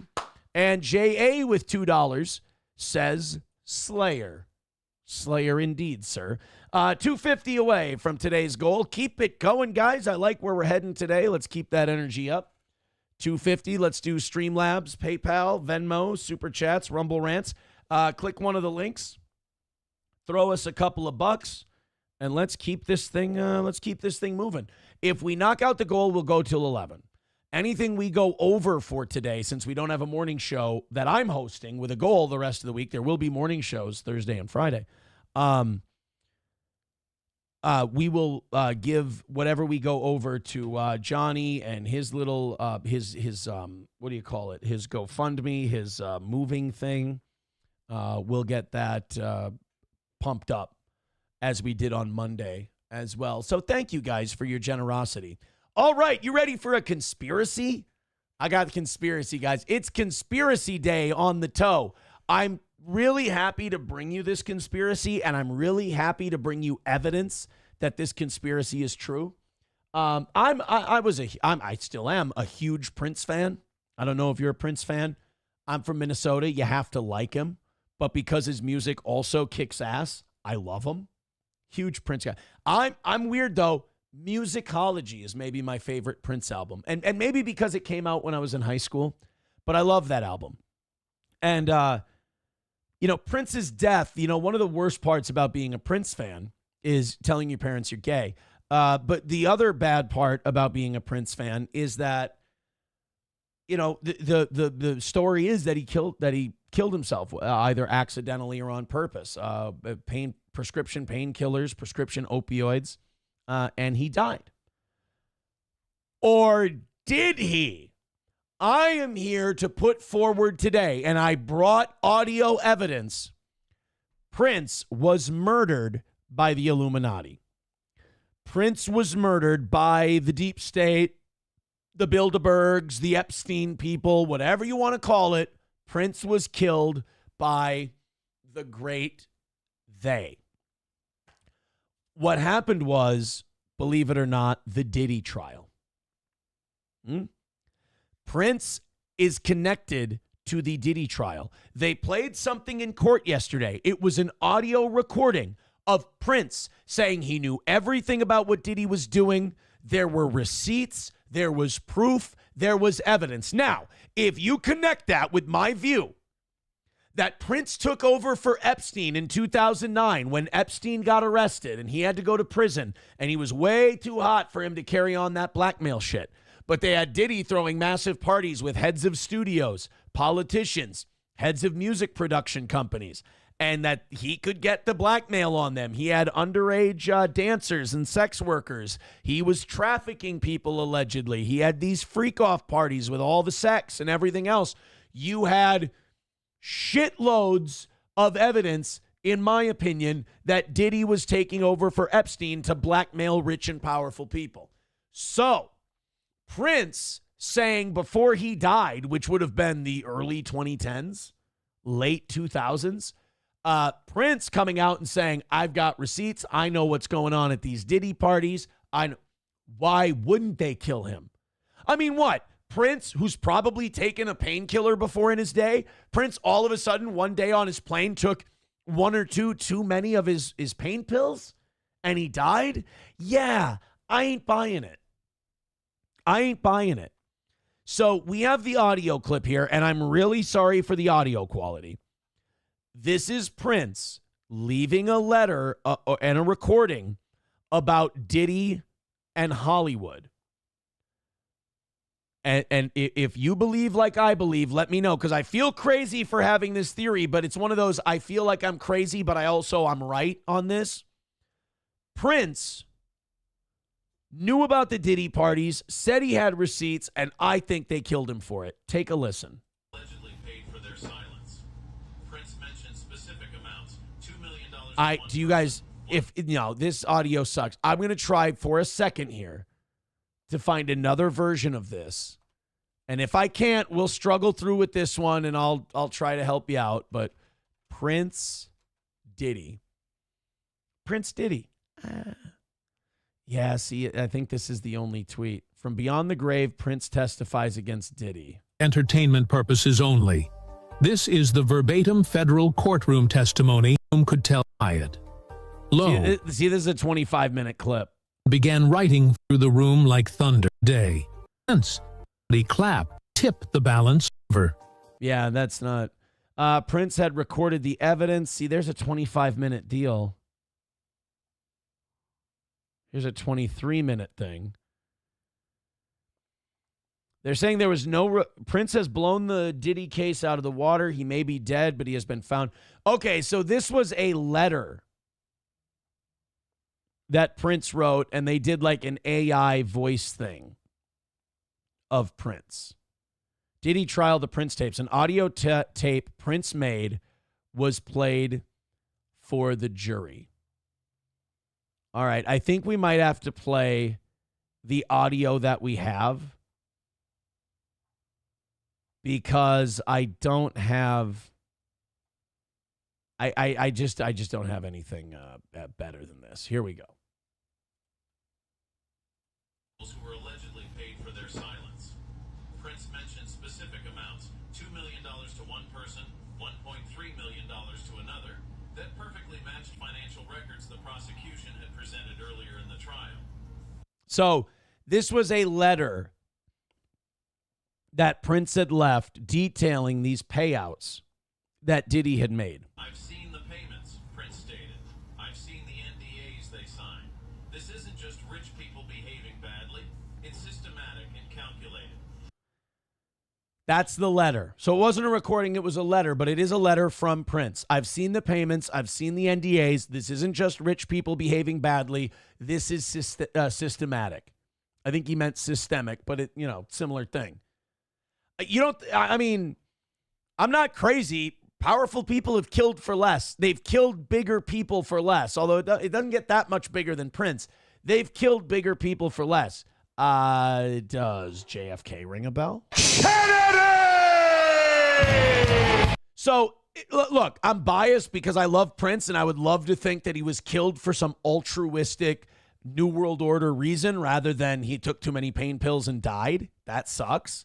But if they just got a new Epstein, we just got a new Epstein, And now this little fucking Midwestern midget is going to ruin our new Epstein after we just worked hard to get our blackmail operation going again?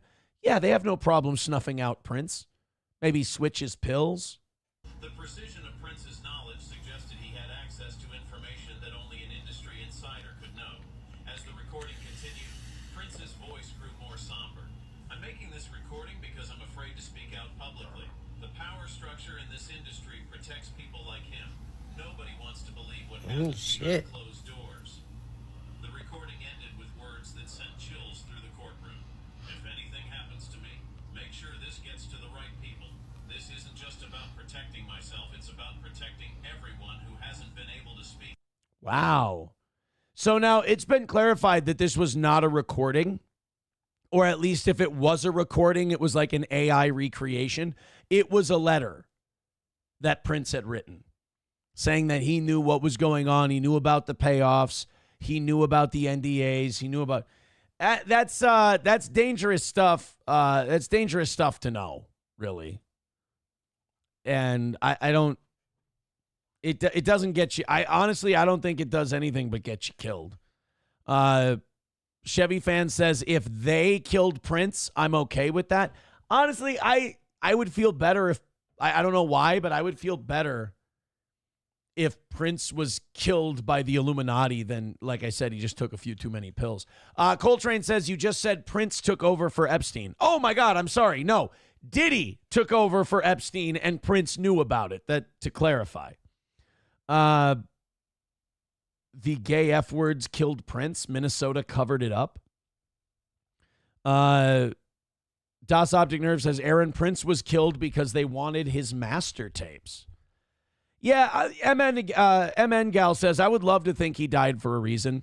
I believe he had fentanyl-laced pain meds, and it makes me very sad. That's what I'd like to believe too. I'm going with it for two reasons. One, I want to believe that he tried to speak out about Diddy. I want to believe that he warned people.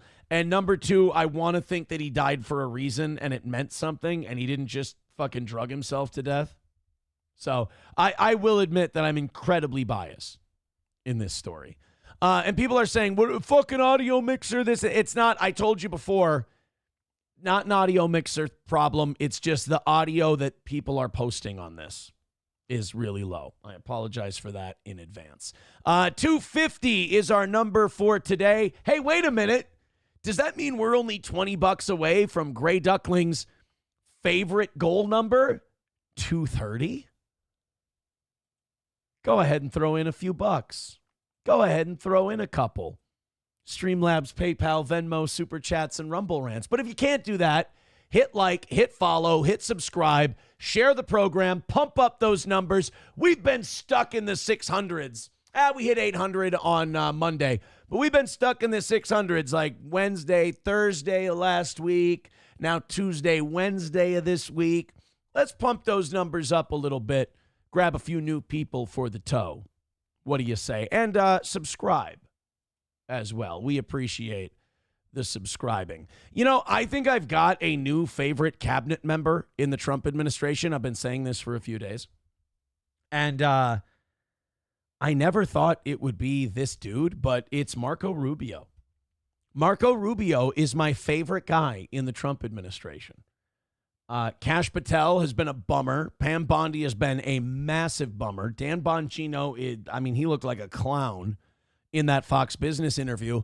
But Marco Rubio, who I thought would be like the most New World Order guy in the entire administration, the most like buttoned down, straight-laced, starched collar, Washington insider guy, he's actually proving, along with RFK Jr., to have the biggest balls in the administration, which is odd. So I think I got to go RFK Jr. and Rubio are my two favorite guys. Rubio was on Capitol Hill yesterday. He was talking about deportations. He was talking about immigration. He was talking about all this other stuff. And he just, I tell you what, Marco had himself a machine gun and he was fucking spinning in circles, lighting up senators. He had a back and forth with Senator Chris Van Hollen. I don't know if you remember Van Hollen. He's a douche. And, oh, God damn it. Gray Duckling with $25. Give him a Hogan. We want the gold, sucker. Hulk Hogan, we coming for you, nigga. Thank you for the $25, Gray Duckling. And guess what that does? It takes us to $225, and now I don't get a tooth hurty today. Son of a bitch. Well, guys, keep it going. Get us to 200 by 8 o'clock. Keep the rally up. I appreciate it. Corn Pop with $1 says, here's a book for the cars. All right. Let's go. Oh, Bappa Shop says, fun fact. Dan Bongino said on Tim Pool's podcast that he has connections to Middle East intelligence. Well, I'd hope so. He's the fucking deputy FBI director. Doesn't really sound like that much of a brag. Although I bet you Tim Pool sucked his balls. So this is Rubio versus Chris Van Hollen on deported gang members. And I thought this was a fucking solid line by old Marco. In the case of El Salvador, absolutely. Absolutely. We deported gang members, including the one you had a margarita with. And that guy is a human trafficker, and that guy is a gangbanger, and the evidence is going to be clear. I don't like it when Republicans use the term gangbanger. It makes the people look cool. Like I picture like a guy with a fucking cholo top button deal, like, hey, you know, like Conan cutting a promo in WCW. Orderly Holmes. Like, don't say gangbanger. Like gangster, thug. Thug's a good word. Thug's one that rattles people. They don't like that word thug. They call you racist if you say thug, but it's a fucking perfect word. But if you don't know what he's talking about, Chris Van Hollen has a campaign photo where he's having a margarita with this guy. He's like, hey, immigrants are they're our shit, man. Immigrants are awesome. We love immigrants. # Jews rock. And it's a margarita. And that guy got deported recently. He had connections to either Tren de la Agua or MS-13. He was a gang member. And we have photos of him having drinks with Chris Van Hollen. And Rubio's like, how do you like that, bitch? You know, here's one thing I hate about these senators that do these hearings is that they'll do these hearings and they'll shit on the person that they're asking questions to. They'll bring a Trump cabinet member up there and they'll just say all kinds of nasty, passive-aggressive shit to him. And then the minute that person comes back at him with something, they go, oh, that is unprofessional conduct of you, sir, Mr. Director. How dare... It's like, dude, fuck you. You just went on for 5 minutes about what a piece of shit this guy is. He makes one sarcastic crack at you, and you fly off the handle. Who are you, Patrick Melton? Mr. Chairman, I'm sorry, Mr. Secretary Chairman. Rubio has the floor. Mr. Chairman, he can't make unsubstantiated comments like that. It's not unsubstantiated. You took a picture having a margarita with a fucking gang member. Secretary Rubio has the floor. Secretary Rubio should take that testimony to the federal court of the United States because he hasn't done it under oath. Here's another point, okay? I love that. He rattles that guy and then he goes, all right, anyway, like I was saying, you piece of shit. Like I said, like I didn't think Rubio had this in him. I thought he was like a pro. So like watching Rubio just stone-faced stare someone down and go, hey, you fucking terrorist-loving piece of shit. I like it. It's balls I didn't know Rubio had. And if there's one thing I like, it's balls. Wait.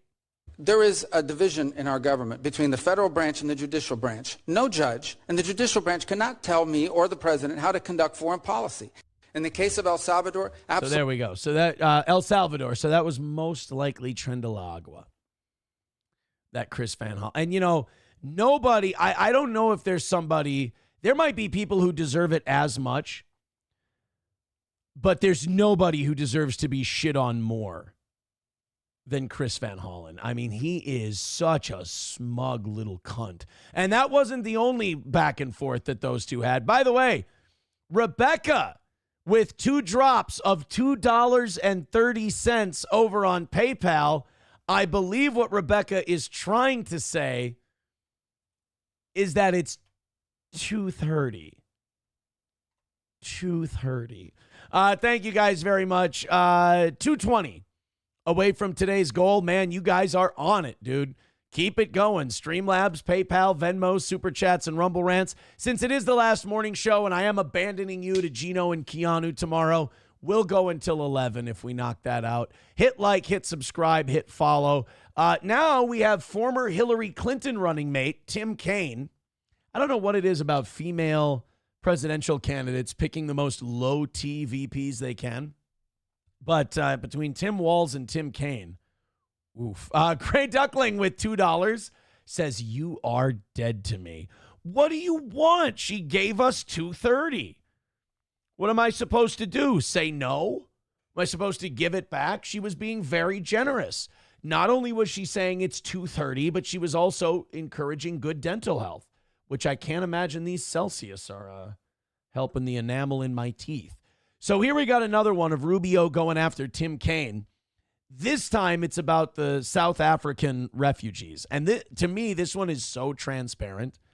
Like Democrats like, you can't bring South African refugees in here. Why not? They're being murdered on their farms. They're being targeted in their country because of their ethnicity. I mean, didn't you say that that's what we should do? Yeah, but only when they're brown and from the third world and illiterate so we can teach them to be Democrat. I mean, no.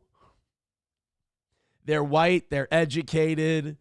They tend to, be right of center for American politics. So we can't be bringing them in. I will say this. I'll defend the Democrats on this. People think that they don't want the South Africans in here because they're white. It's not a race thing for them.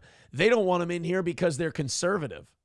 Ask you what? Yeah. So because again, Democrats don't want Cubans here because Cubans live under actual communism. They fucking hate it, and they come here and vote Republican because they see too much likeness in the Democratic Party to the Communist Party that they came from. So it's not even a white thing with Democrats. It's just a will they vote for us thing.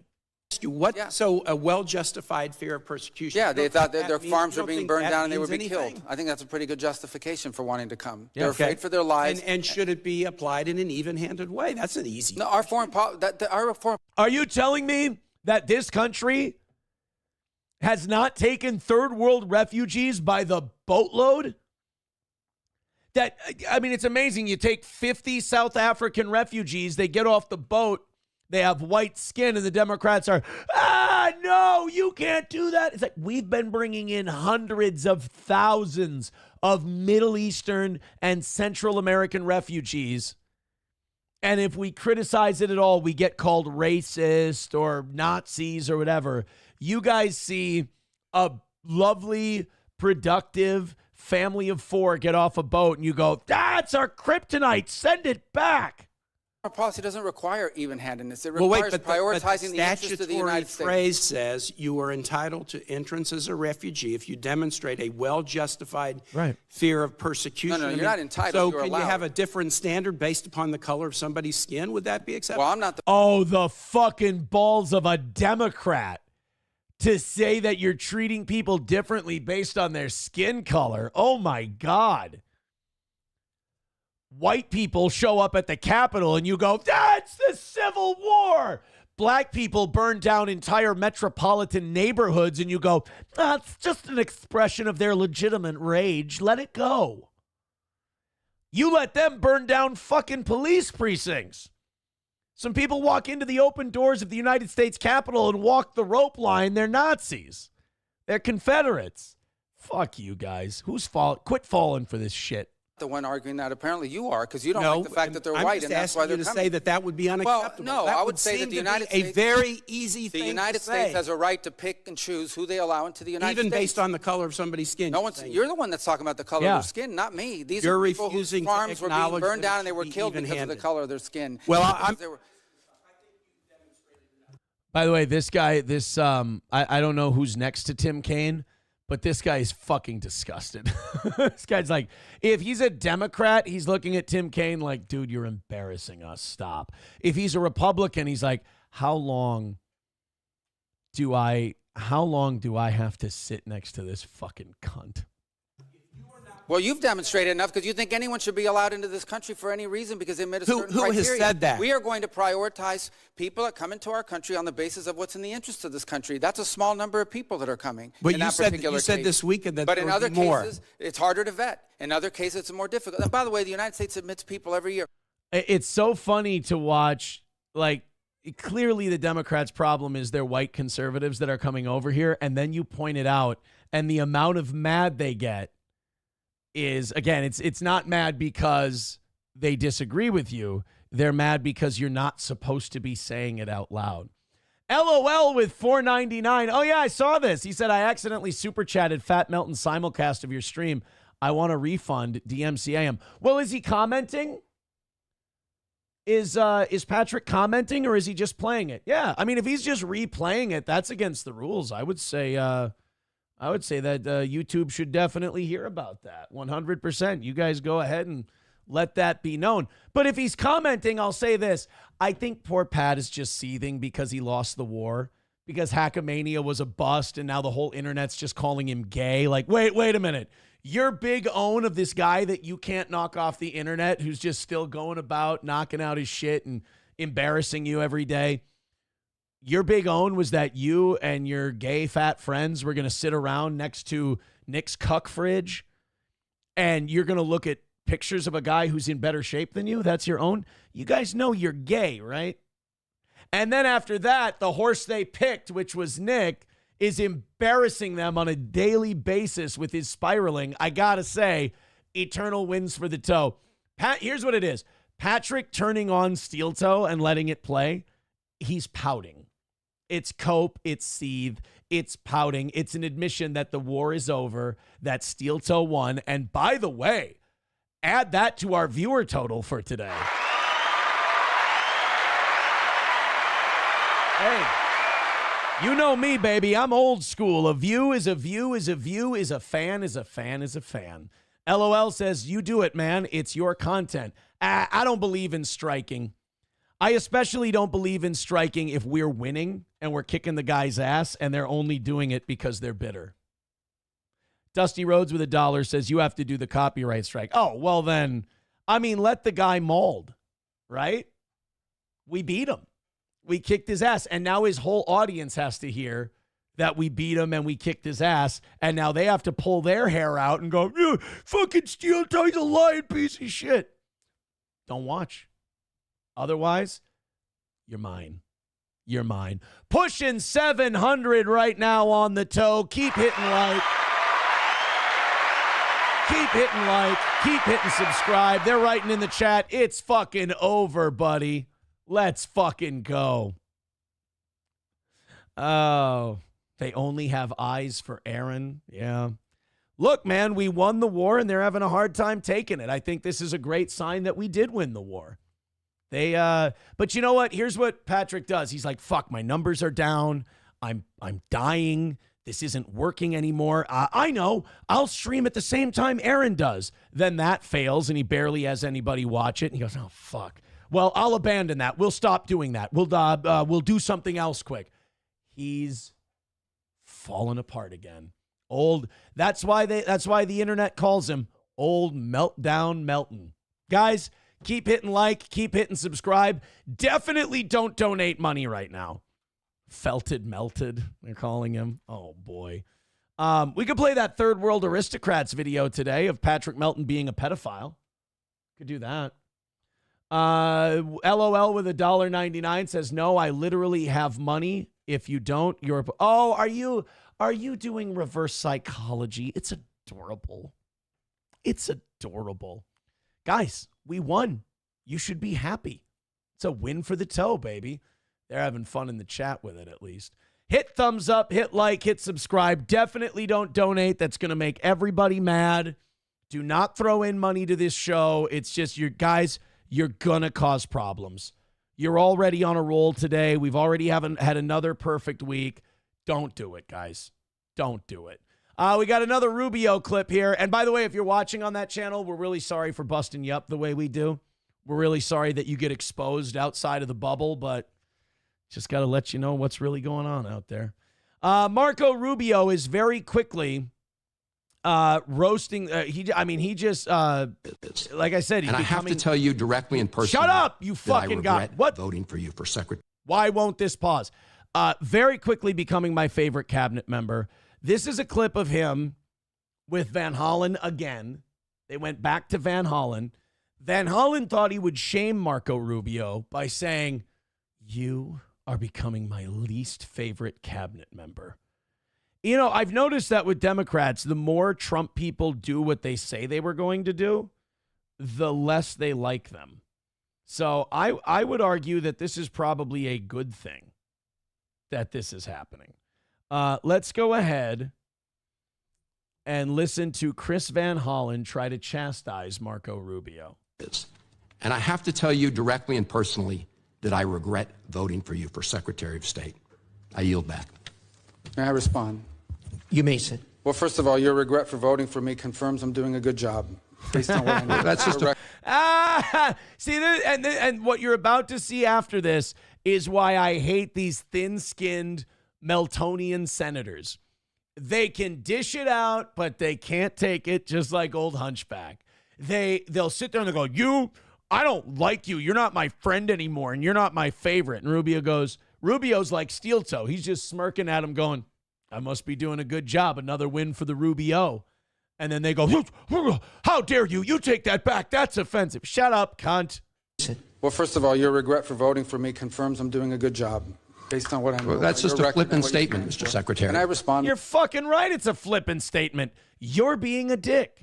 Mr. Chairman? You may. I didn't ask. Senator, please let the Secretary I'd be happy to, but then I can respond to his. Your time's up, Senator, and willfully you. My time is now. Oh, boy. Thank you very much. LOL with another $4.99. LOL, what do you want, buddy? We won. It's over. We won.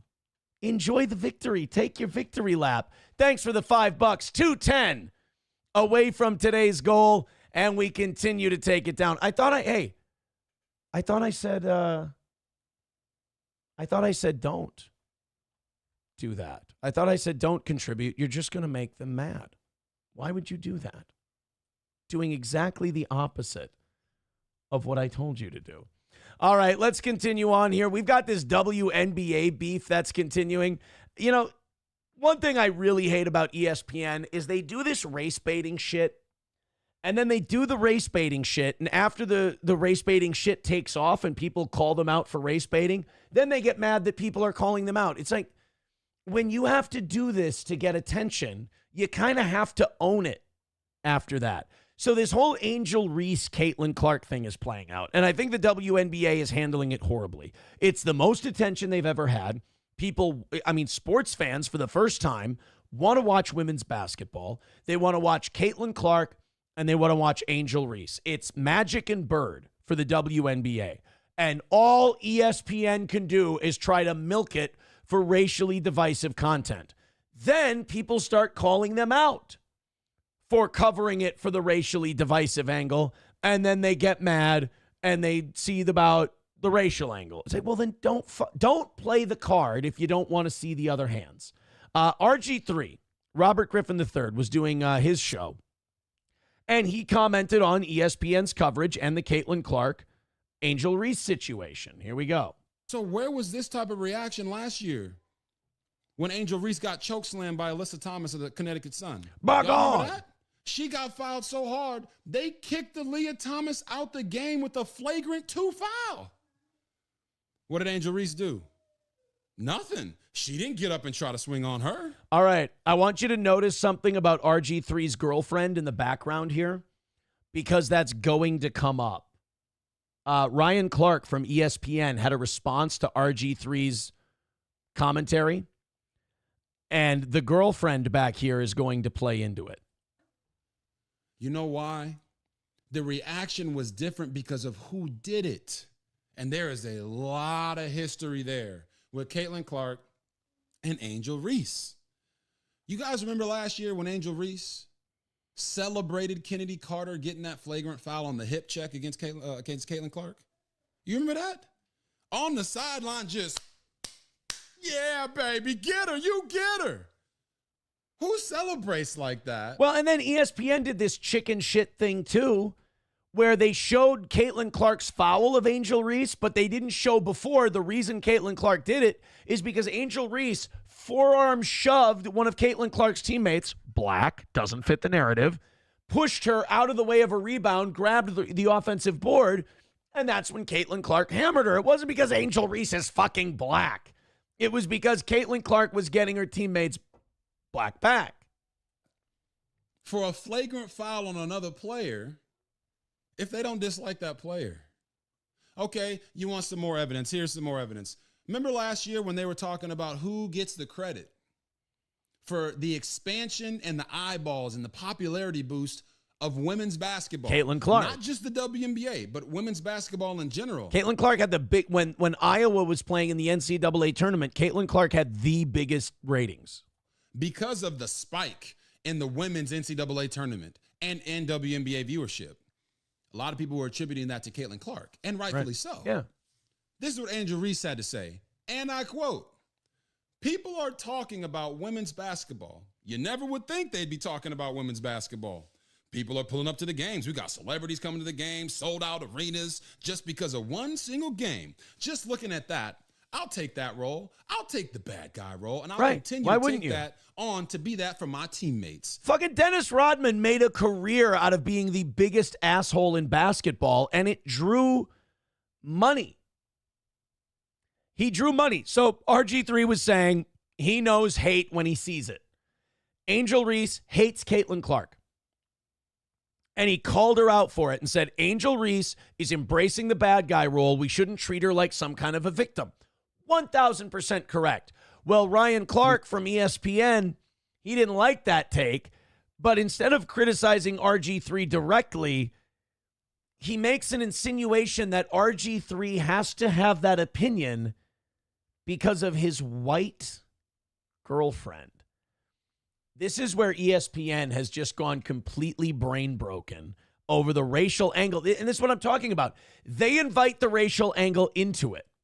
And then they complain about the racial angle later. It's insane. It's a firebug starting a fire and going, wow, somebody should put that fire out. LOL with $1.99 says, did you ever see Nicky Boy take or talk about nitrous? Dude, fucking, I watched that fucking acetylene torch looking thing get passed around and yes, they were, oh my God, did I ever see him? The big chipmunk cheeks. People look retarded when they do that shit. So yes, I saw that. I don't think you're going to see that on the body cam that's coming out. I don't think you're going to see that on the old body cam. I saw that Josh from Kiwi Farms was looking for a charity to donate the rest of his body cam footage money that he's not going to need. He's going to need to donate that money somewhere. I think he should donate it to a charity since Nick let his daughter get into cocaine, and Nick may have given his daughter the cocaine. I mean, she got 10 times the cutoff limit somehow into her system and metabolized it, so Nick could have given his daughter cocaine. He's a bad guy, and if you back him, you're a piece of shit, and I won. If I think he should give to a charity, I think Josh should give the extra money of the charity to kids who are born with like drug problems or kids who come from abusive, drug addicted homes. I think maybe giving the money to that might be the best play. I think that would be good.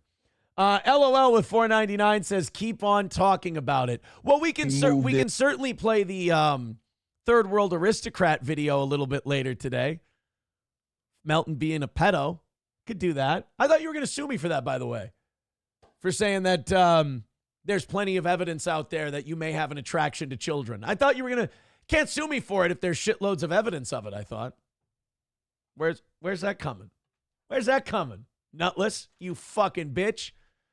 God, you're lucky your audience has... I want to talk directly to them. We're lucky that you guys have a 65 IQ and can't see past that fat red bar broken retard, because we enjoy getting to beat up on you guys on a regular basis. You guys come out of that bubble and you just find out how people really see you, and it just burns you up. Sorry that you, I'm sorry that I'm so fucking good at my job that I make you simp for a pedo.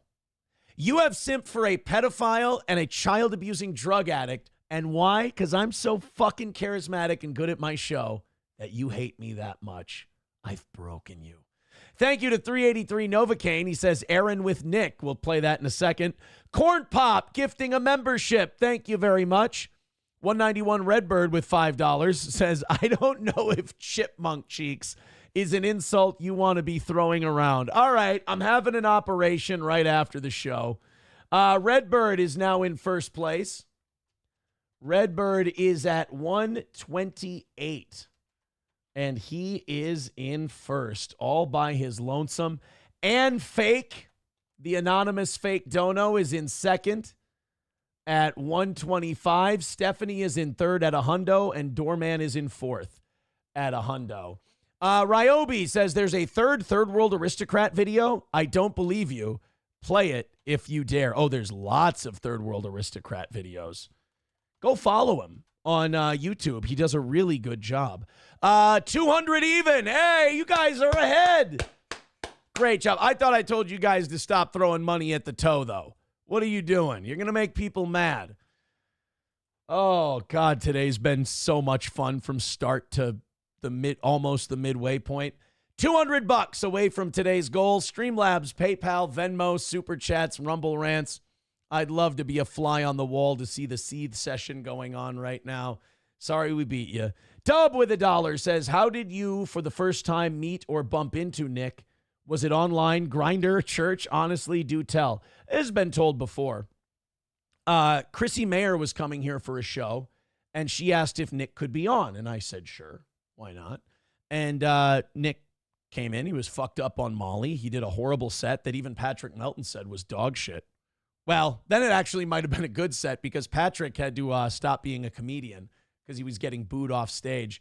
And then when a guy said, yeah, you suck at comedy, Patrick then goes, I'm going to destroy this Butch guy. I hate him. He said I was bad. And he ran crying off the stage.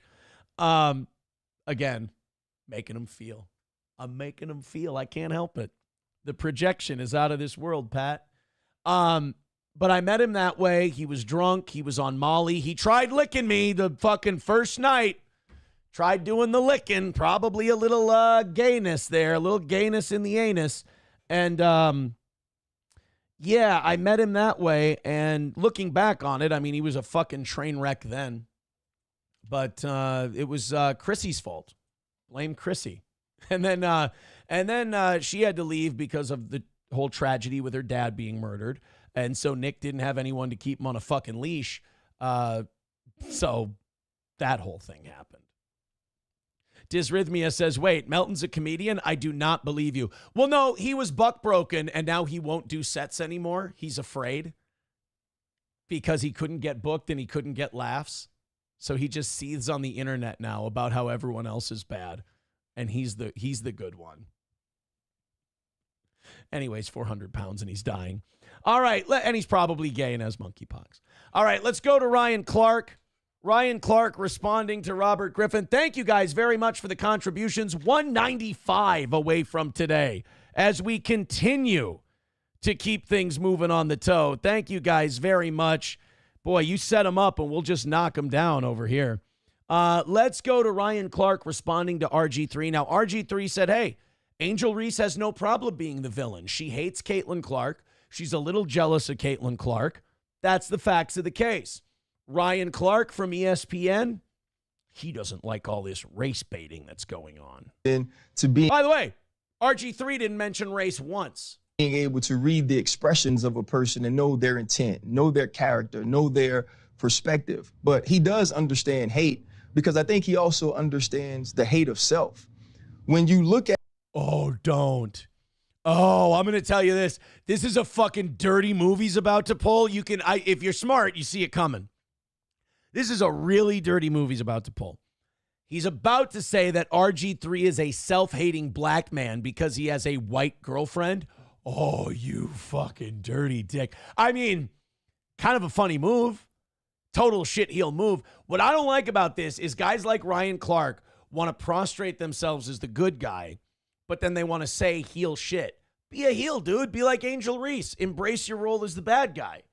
But don't take shots at a guy's racial pride and then go, what? What did I say? At the play, which is all we can speak to as professionals, all we can speak to as analysts. Angel Reese pushed one of her teammates. Caitlin Clark had a hard foul, which is part of basketball. I feel like it was assessed correctly. And Angel Reese's reaction is the sort of reaction you get in a situation when you feel like you took an intentionally hard foul. That's competitiveness. That's rivalry. That's not hate. Yeah, okay, so why is your network pushing the racial angle of it constantly?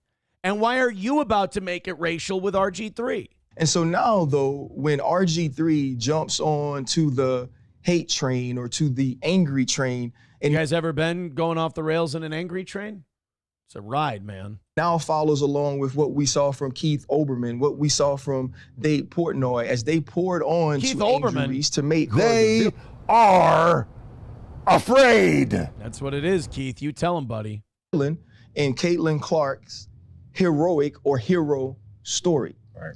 The one thing we know about RG3 is he's not having conversations at his home about what black women have to endure in this country, about what young black women and I thought he just said it wasn't about race. I thought he just said it was about basketball and competitiveness. And right away, oh, doesn't know what it's like to be a black woman, doesn't know. This fucking have your cake and eat it too shit. Maybe that's why there's so much diabetes in the black community. Does Melton live in a black neighborhood? When's he losing a foot? He's not using those feet anyway. We've seen him shuffle his hunchback ass around. They're going to be lopping off a foot any day. Those facial sores, either cystic acne, monkeypox, diabetes, he's too fat for AIDS. But, like, do you think they can fix his diabetes by cutting off the hunchback, or are they going to have to take a foot from him? One day he'll end up losing the feet. You can't be that fat and that dying for that long. Athletes like Angel Reese have had to deal with being on the opposite side of Caitlin Clark's rise and ascension into stardom. Now, when you look at it, I think A'ja Wilson is the face of the league. A'ja Wilson is the best player in the league. Who? Angel Wilson? That sounds like one of the gangsters in Scarface. Angel Wilson is the face of the league? Bro. The only reason they're selling out stadiums, the only reason they're getting TV ratings is, one, Caitlin Clark. And then, every Ali needs a Frazier, every A-side needs a B-side.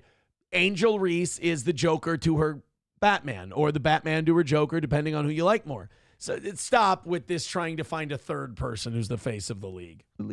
Caitlin Clark is the most important player in the WNBA. And a ton of her fandom has come along with some racial bias or some racial pieces to why people love her so much. And so now, if you're RG3, when is the last time within your household you've had a conversation about what she's dealing with? You haven't. Oh, yeah, because if a black guy has a white girlfriend, I'm sure they never talk about race. Fuck off, dude. I mean, to take it to that level because you can't make the point, or you don't like the point he's making, that's a shit move, dude. Haven't been able to do that because in both of your marriages, you've been married to white women. You haven't had opportunities to have those conversations to educate you on what they're feeling, what black women deal with, what they're seeing when they think of. You don't think that Robert Griffin III has dealt with black women? Why do you think he's married the white ones? That's not what I... That is not what I meant. That is in no way, that was... Young Angel Reese, and the whole time that he's mimicking Angel Reese and bobbing his head and moving his neck while he's doing this whole piece, his wife is in the back amening and clapping. Wow, so to me, it's just another situation that now this young lady has to deal with. When I worked with RG3, he would make all of these sort of corny jokes about milk and how much he loved it and how important it was. What the fuck does this have to do with his analysis of women's basketball? What a shithead. And he always points out on social media the color of his wife's skin, as if the color of her skin is what makes her special, as if the color of her skin is what makes her a good wife. I've met the lady. I've had a conversation with her. Right. I think she's more than that. But it also... What a passive-aggressive douchebag. Oh, fuck do I not like Ryan Clark. And I didn't have much of an opinion about Ryan Clark and his sports analysis, like during the NFL and shit like that. This is just... as the kids say. This is seethe, man. Leads to what black women deal with a lot from black men who Can we stop pretending that black women in basketball are some oppressed minority? They're the white people in basketball. That's like when Draymond Green in the series with the Timberwolves, when Draymond was going, the league just sees me as an angry black man. It's a fucking league full of black people. There's 19 black guys for one Luka. chose to date or marry outside of their race. They always feel like they have to go the extra mile to prop up the woman that they're married or the woman that they're with over black women by denigrating black women. Wow. I feel like so Robert Griffin III, by accurately quoting Angel Reese that she will embrace her role as the bad guy, is somehow propping up his white girlfriend who has nothing to fucking do with this. What a dick. Like, we should have an opportunity to move past that and understand that Angel Reese can be great in her own right, as Caitlin Clark is as well.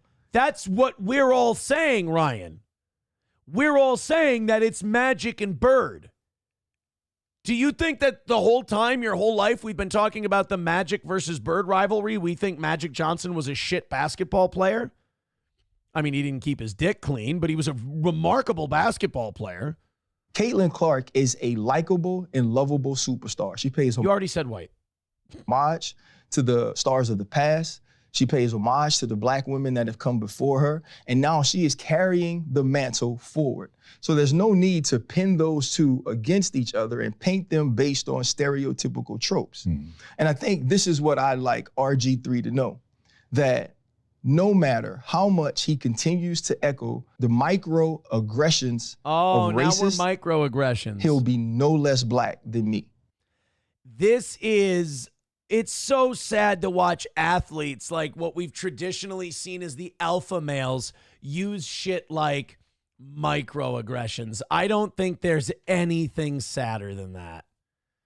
Oh, man. Oh, Ryan. I mean, all this because you disagree with RG3's very salient take on the Angel Reese, Caitlin Clark thing. Look, this controversy is great for the WNBA. It's been amazing for their ratings. Embrace the feud. Embrace the rivalry. You don't need to make it about race. It's already signed, sealed, delivered. It's yours. Hobo says, I asked for the 13th Amendment to be abolished, but nobody is listening to me. I don't think that's... Hobo, I don't think that's the point we were making, but, I want you to be able to have a voice here. So we respect your opinion, buddy, and it's duly noted. We got LOL. He's losing his mind today. This LOL. He says, I've taken nitrous at a dentist's office. Is $4.99. Had a friend in high school a decade ago, ordered little canisters online, pre-Galaxy gas, and was a total addict. Yeah, Nick's canisters are about, yay big. They go into a thing, again, that's a tank with a nozzle, and he just sucks on the nozzle, and he looks so natural doing it. I mean, it's just... Corn Pop becoming a member on YouTube. Thank you very much. Finkelstein Shit Kid with $1.99 says it's hump day. Melton's favorite day of the week. LOL with $1.99 says, you think April has a new guy, or is it a cope by Nick? I don't know if the person who emailed me, who's very critical of me, and rightly so, is also the same person who emailed Chad. But yes, I do believe it. And it's good to know that she's doing well. And she got away from men that were toxic for her. And she's doing much, much better. She was manipulated badly and abused badly by Nick. And she wasn't treated very nice by me in those last few months either. So it's good to know that she got out of a toxic, drug-addled situation and hopefully is thriving.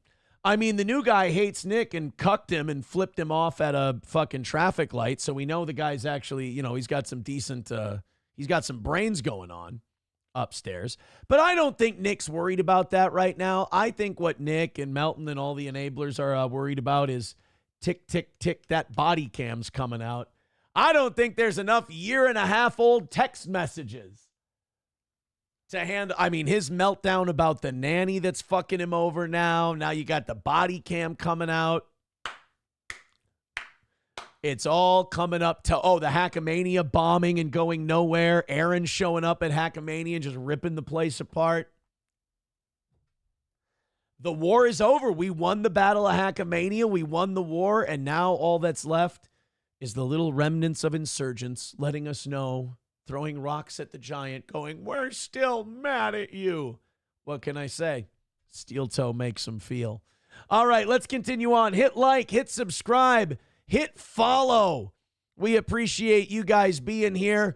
We're going to have Gino and Keanu here tomorrow and Friday, so be sure to check them out and show them a little generosity and whatnot. Hit the thumbs up. Hit subscribe. 190 is our goal today. We are knocking it down. We are working today. Thank you very much. Continue to throw those 5s and 10s our way. And we'll be right as rain. Streamlabs, PayPal, Venmo, Super Chats, Rumble Rants. It's coming up toe this week, and we are back to perfect. Let's finish it off that way. Since we are going to be gone for so long, I am going to go to 11 o'clock today if we knock out the rest of that 190. Thank you so much, boys and girls. Candace Owens is interviewing Harvey Weinstein now.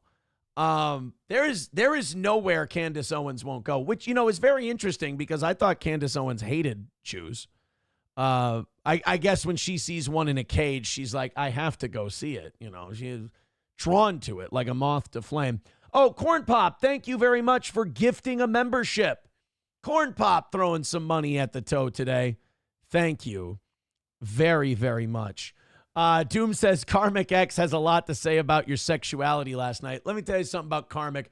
Karmic can get angry. He can get drunk. He can yell about the toe. I will never not love Karmic. I love Karmic like a son. I think he's fantastic. I'm excited to watch his continued rise. There's plenty of room for everybody. I love Karmic. And if Karmic is going to attack my sexuality, I mean, it's like the prodigal son attacking his father. There's absolutely no need for it. We welcome him into the open arms of Steel Toe. We love Karmic X. He's fantastic. But I digress. All right, let's go to the thank you very much, Corn Pop, by the way. Keep those gifted memberships coming, everybody. Harvey Weinstein talked to Candace Owens, and out of all the people that Harvey Weinstein can get his side of the story out to, Candace Owens, who doesn't seem to be the biggest fan of Jews, or at least seems very skeptical of Jews, is the person putting it out there. All right, they keep throwing money at the toe. I got to keep reading it. LOL with $4.99 says, FYI, it is illegal to possess nitrous in most states, including Minnesota, with intent to use it as an intoxicant. But you know what? It's, how do you prove that, That's one of those things. Sexy Coyote, who's a big Steel Toe fan, says, but Karmic loves Melton. That's fine. Guys, only 65 IQ Melton retards, which they aren't really even Melton people. They're Steel Toe people. I borrow them. Only those people think you have to swear some kind of fealty. This is internet shows. It's not serious. Only you guys take it seriously and get triggered by me. Don't be, like Dead Game says, don't be a nerd. We love Karmic here. We think Karmic is great. We're glad he goes on MLC. I thought it was really funny. I saw a Karmic clip yesterday, and he said that, I'm done going on any other shows. I'm done. I'm doing this show, and I'm doing MLC. And anyone else who wants me on can pay $1,000. And I'm like, bro, you're not going to get 1,000. I mean, back that number off a little bit. You'll still get some bookings. You're still going to get some bookings, man. Don't throw it up to 1,000. Make it like 100. That'll keep the riffraff away, but you still might get some bookings. Dusty Rhodes with $1 says, Melton decided not to do a $500 donation to Johnny's GoFundMe because Johnny is complicit along with you when it comes to the accusations of pedophilia, baby. It's not accusations. Patrick Melton has said pedophilic shit on broadcast. Again, once we hit the goal, we will play the Third World Aristocrat revealing the true monster video. That Melton hates it when people play that. And his fans hate it too, because they're like, oh, that's right. I hate Aaron so much. I backed this diseased, pedophilic piece of shit. Oh, I took a lot of wrong turns. So yeah, I don't, Melton seething about Johnny. I mean, imagine being so retarded and worthless and triggered by the toe that a guy's got a leg infection and you're like, I'm still mad because he said mean things about me. Bro, you weren't built for this. That's why I've crushed you for 2 years and you couldn't accomplish your goal. And we keep knocking ours out. 185 away from today. Keep it moving, boys and girls. Man, you know what? He should do this with us more often. I just get to take free shots at him like a big fat piñata. And then his fans get to see that me. It's actually kind of fun. This is a nice way to head to vacation. All right, let's go to the Candace Owens, Harvey Weinstein. You know, Harvey Weinstein's like Nick Riccati. He's like, just let me tell my side of the story. This would be like PPP doing the Riccati interview. Candace Owens giving Harvey Weinstein a platform. I did not commit these crimes. Well, there you go, guys. Cut them loose. You know, don't you guys feel dumb? You thought that Harvey Weinstein was fingering all these girls on a couch against their will to give them movie roles? And now you just found out, you know, he's a Jewish movie executive. Would he lie to you? I swear that before God and the people watching now. Which God? Your God or the one you murdered? That it matters. It matters. And on my family. The people who support me are scared to talk. I thought he was dying. Isn't that the big thing? Like why he can't be in prison and why he needs to be let out, because he's like frail and weak and he's dying. He still weighs 300 pounds. He still sounds fine. Like, they are frightened to death that they're going to be canceled. What I always found to be problematic about the Me Too movement from the beginning, we're conflating he made a pass at me and I didn't like it with rape. Whoa, is this going to be the heel or face turn, depending on who you are, I guess? Is Candace Owens going to go, dreidel, dreidel, dreidel, I made you out of clay?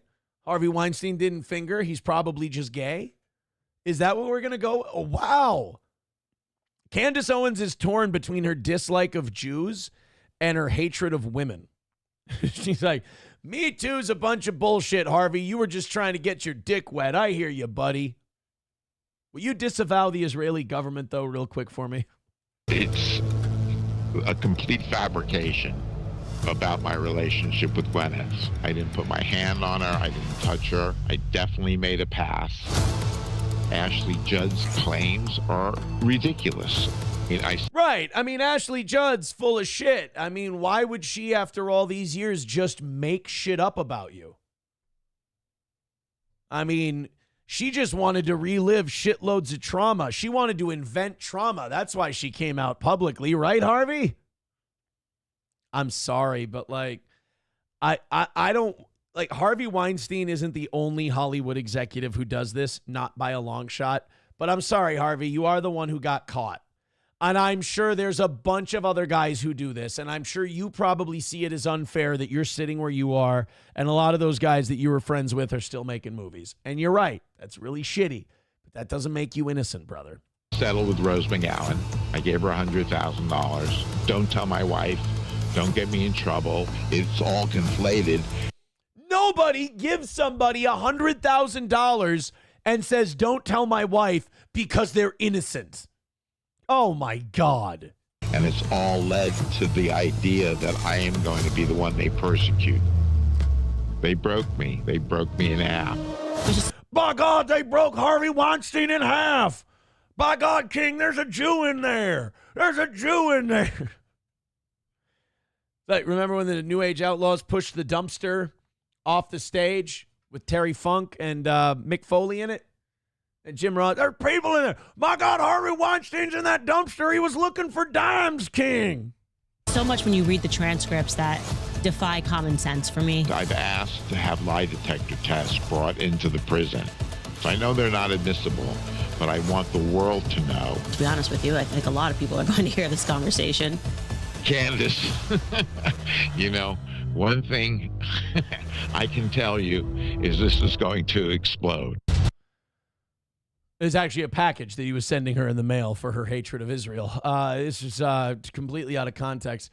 I love when they do that, like, I'll take a lie detector test thing. It's like, yeah, because those are worth the paper they're printed on. Stop it.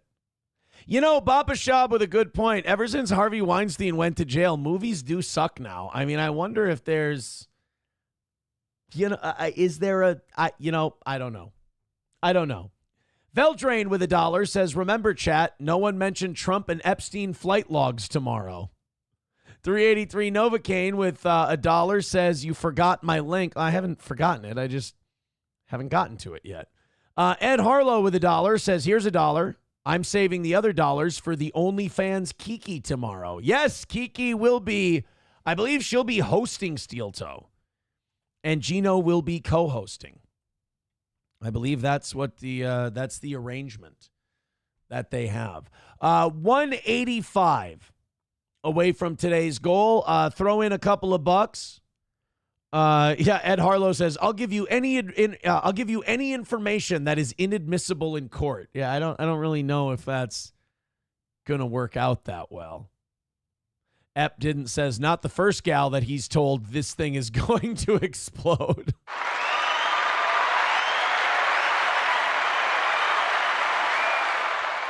Papa Shab says, will she be spreading her asshole on the air? No. In fact, I already text Gino and I said, dude, don't get my fucking channel in trouble, please. Whatever you do, don't get my channel in trouble. Be a good boy. And I wrote him a list of words, N-word, K-word, things like, let's. Kiki assured me that Gino is, since he's in LA right now, he's LA Gino. And LA Gino is a lot more politically correct. Or as Hobo Chili Recipe calls him, Dago Dan. It's marketable. Corn Pop with another gifted membership. Look at Corn Pop showing us his love for the toe. Appreciate it, buddy. 180 is the number. LOL with $4.99 says estimate Melton's weight for us. Oh, it's over 400. I donated to his Ozempic fund. Lighten off the Jew stuff. I'm a Jewish lawyer and don't need no casting. Take a chill pill. Sorry, LOL. I apologize. I'm a little meshuggah this morning. Ed Harlow with $1 says, I'll give Kiki $100,000 if she doesn't tell Gino. If I find out that you donated $100,000 to Keanu while on my channel, boy, I tell you what, I don't know what I'm going to do with myself. I don't know what I'm going to do with myself.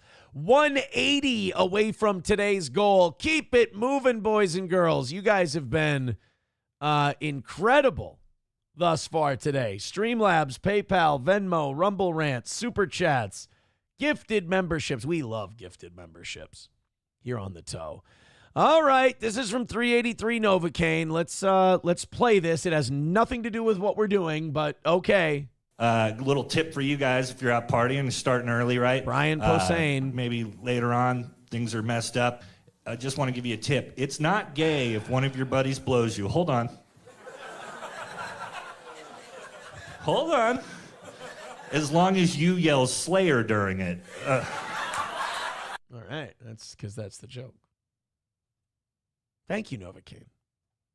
Don't worry, we weren't in the middle of anything anyway. We were kind of transitioning into the next story. $1 from Give Me Tips says, if you're worried about Gino, why not just do Rumble both days and forget about YouTube the next 2 days? I mean, I don't know. Is that... I don't think it's necessary. It's famous last words, right? Like, I want to trust Gino. That's the fucking most retarded thing I've ever said, isn't it? It's really stupid for me to say I want to trust Gino. Well, we'll see where it gets me. Maybe I'll get what I deserve. Sam Show says, at least Gino has a job making Aaron lesser than a trash can salesman. Well, I do what I can. I actually, look, man, I'm kind of jealous of that trash man. Not Mike Rowe. Who was the bearded guy? The Billy Mays gig that he's got going on. I wish we had Chinese people in a warehouse cranking out TikTok videos where I live. I'd go over there and cut a few for them for a few $100 a pop. Sure. Give me tips with $1 says, yeah, you're retarded. Good luck. Well, maybe we'll just let him do the Rumble thing. I don't know. Gray Duckling with $2 says, beta. Thank you, buddy. 175 away from today. We just keep knocking that number down. Keep it going, kids. We appreciate it. Hit like, hit subscribe, hit follow. Very kind of you to be so generous. Gino is going to leave grease streaks everywhere. I'm going to be honest with you guys. It's a bit mean-spirited. Let's keep going. 100 by 8 o'clock. If Gino goes down on Kiki, I'll knock out the goal. For God's sake, guys, why? I mean, do I need to give you guys some privacy? Do you need to take care of something real quick?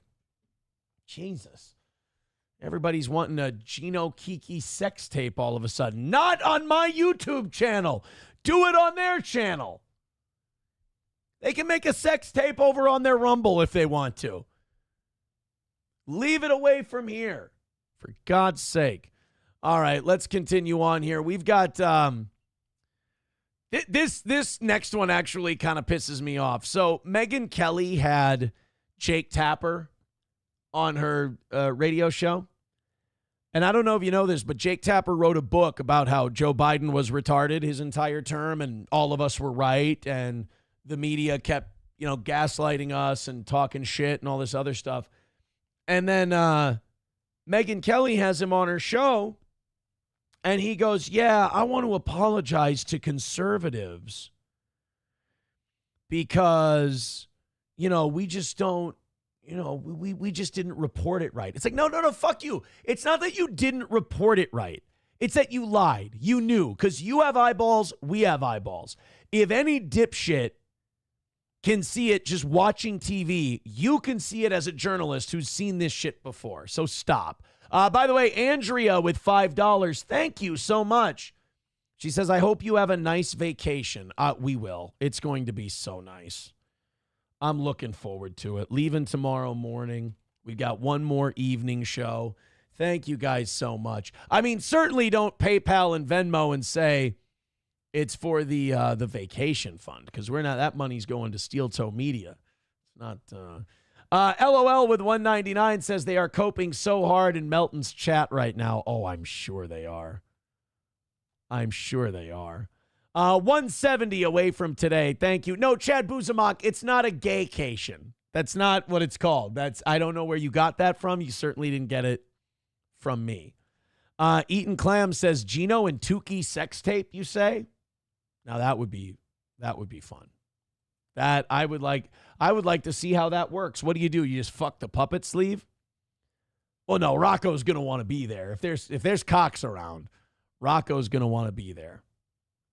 I could see Rocco saying, No, it's not gay. The puppet's sucking his cock. That has nothing to do with me. No. I'm not swallowing what he gave me. It's the puppet doing an Aaron impression. This is like an elaborate bit I'm doing. Sure. No, absolutely. I 100% believe you. No, Landers, I am not going on vacation to Thailand for some sweet lady boys. This is a rumor that nobody but you has put out there. No. Coltrane with $1 says Jesse Waters trolls Comey. All right, we'll take a look at that a little bit later. Thank you guys incredibly for your generosity today. We're going 170 away from today. Keep it moving. Let's go to, Eric with $1. I almost missed that. Says Gino tomorrow, quote, when this N says gay F word because of the vaccine and dips his toe in the river of iniquity, N-word, N-word, N-word, N-word. Here's Charlie's number. Go Chargers. And now I will drink this entire bottle of Jameson. Thank you, Eric. Mr. PayPalington with $1.99 says the kids will love Florida. Have fun. Oh, that's the other cope. They don't. I'm not allowed to go on vacation So they're seething about that. They're like, we have to be mad at him for some reason. He's not bringing his kids. Parents never do that, by the way. So thank you, Mr. PayPalington. Another win for the toe. Corn Pop gifting a membership. Thank you very much, buddy. Appreciate that. 165 away from today. Holy shit, is it moving? Keep it going, guys.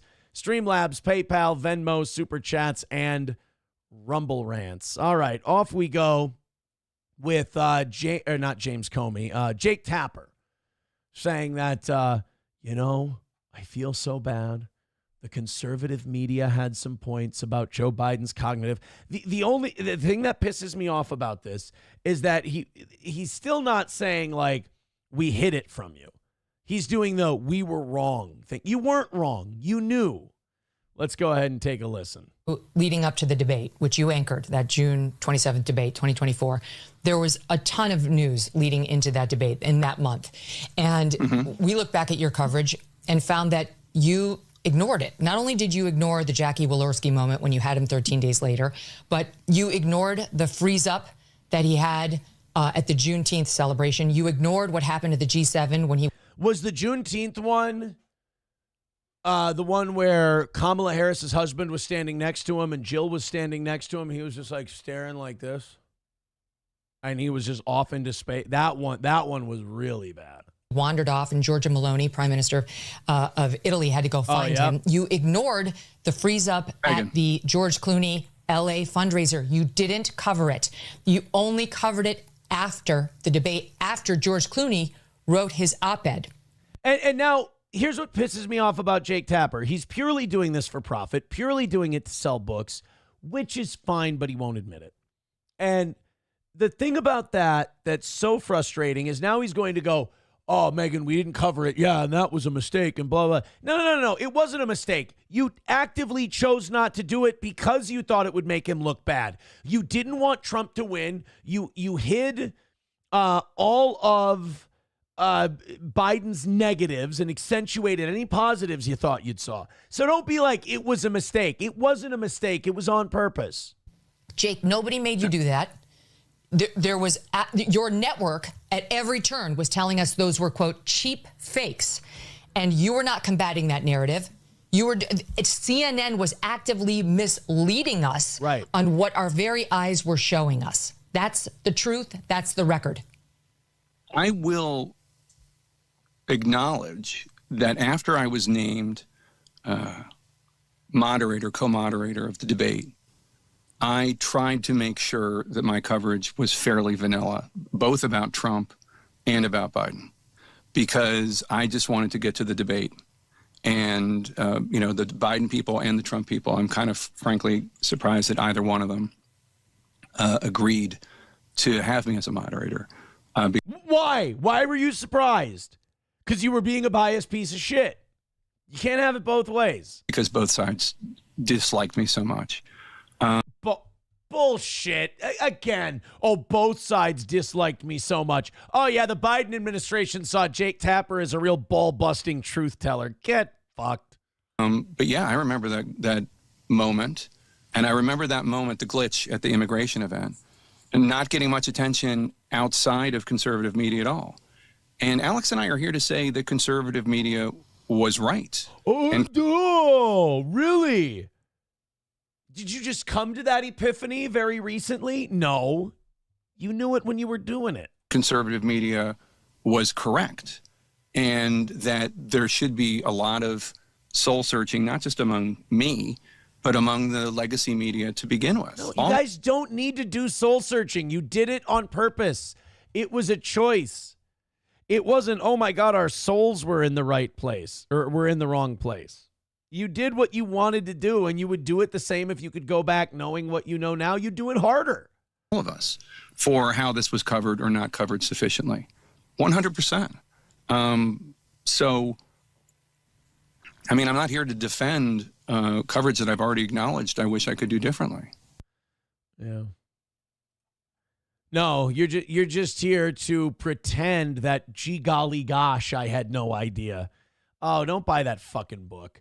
Why would you, why would a right-wing person, why would a conservative person buy Jake Tapper's book? So he can tell them the shit they already know?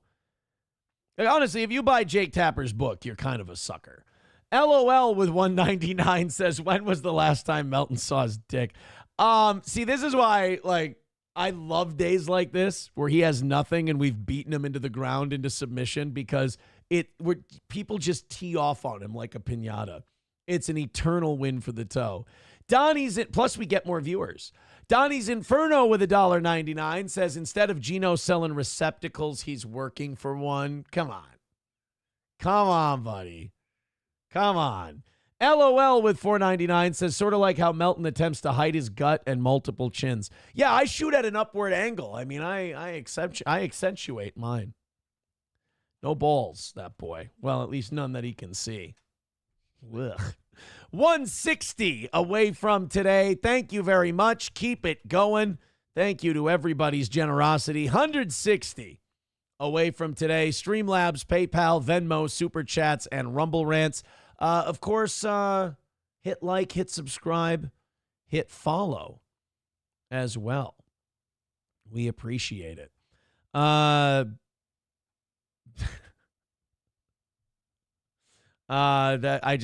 sorry. I shouldn't read positive comments about myself in clips that people put out there, but I guess I too can be kind of an egotist from time to time.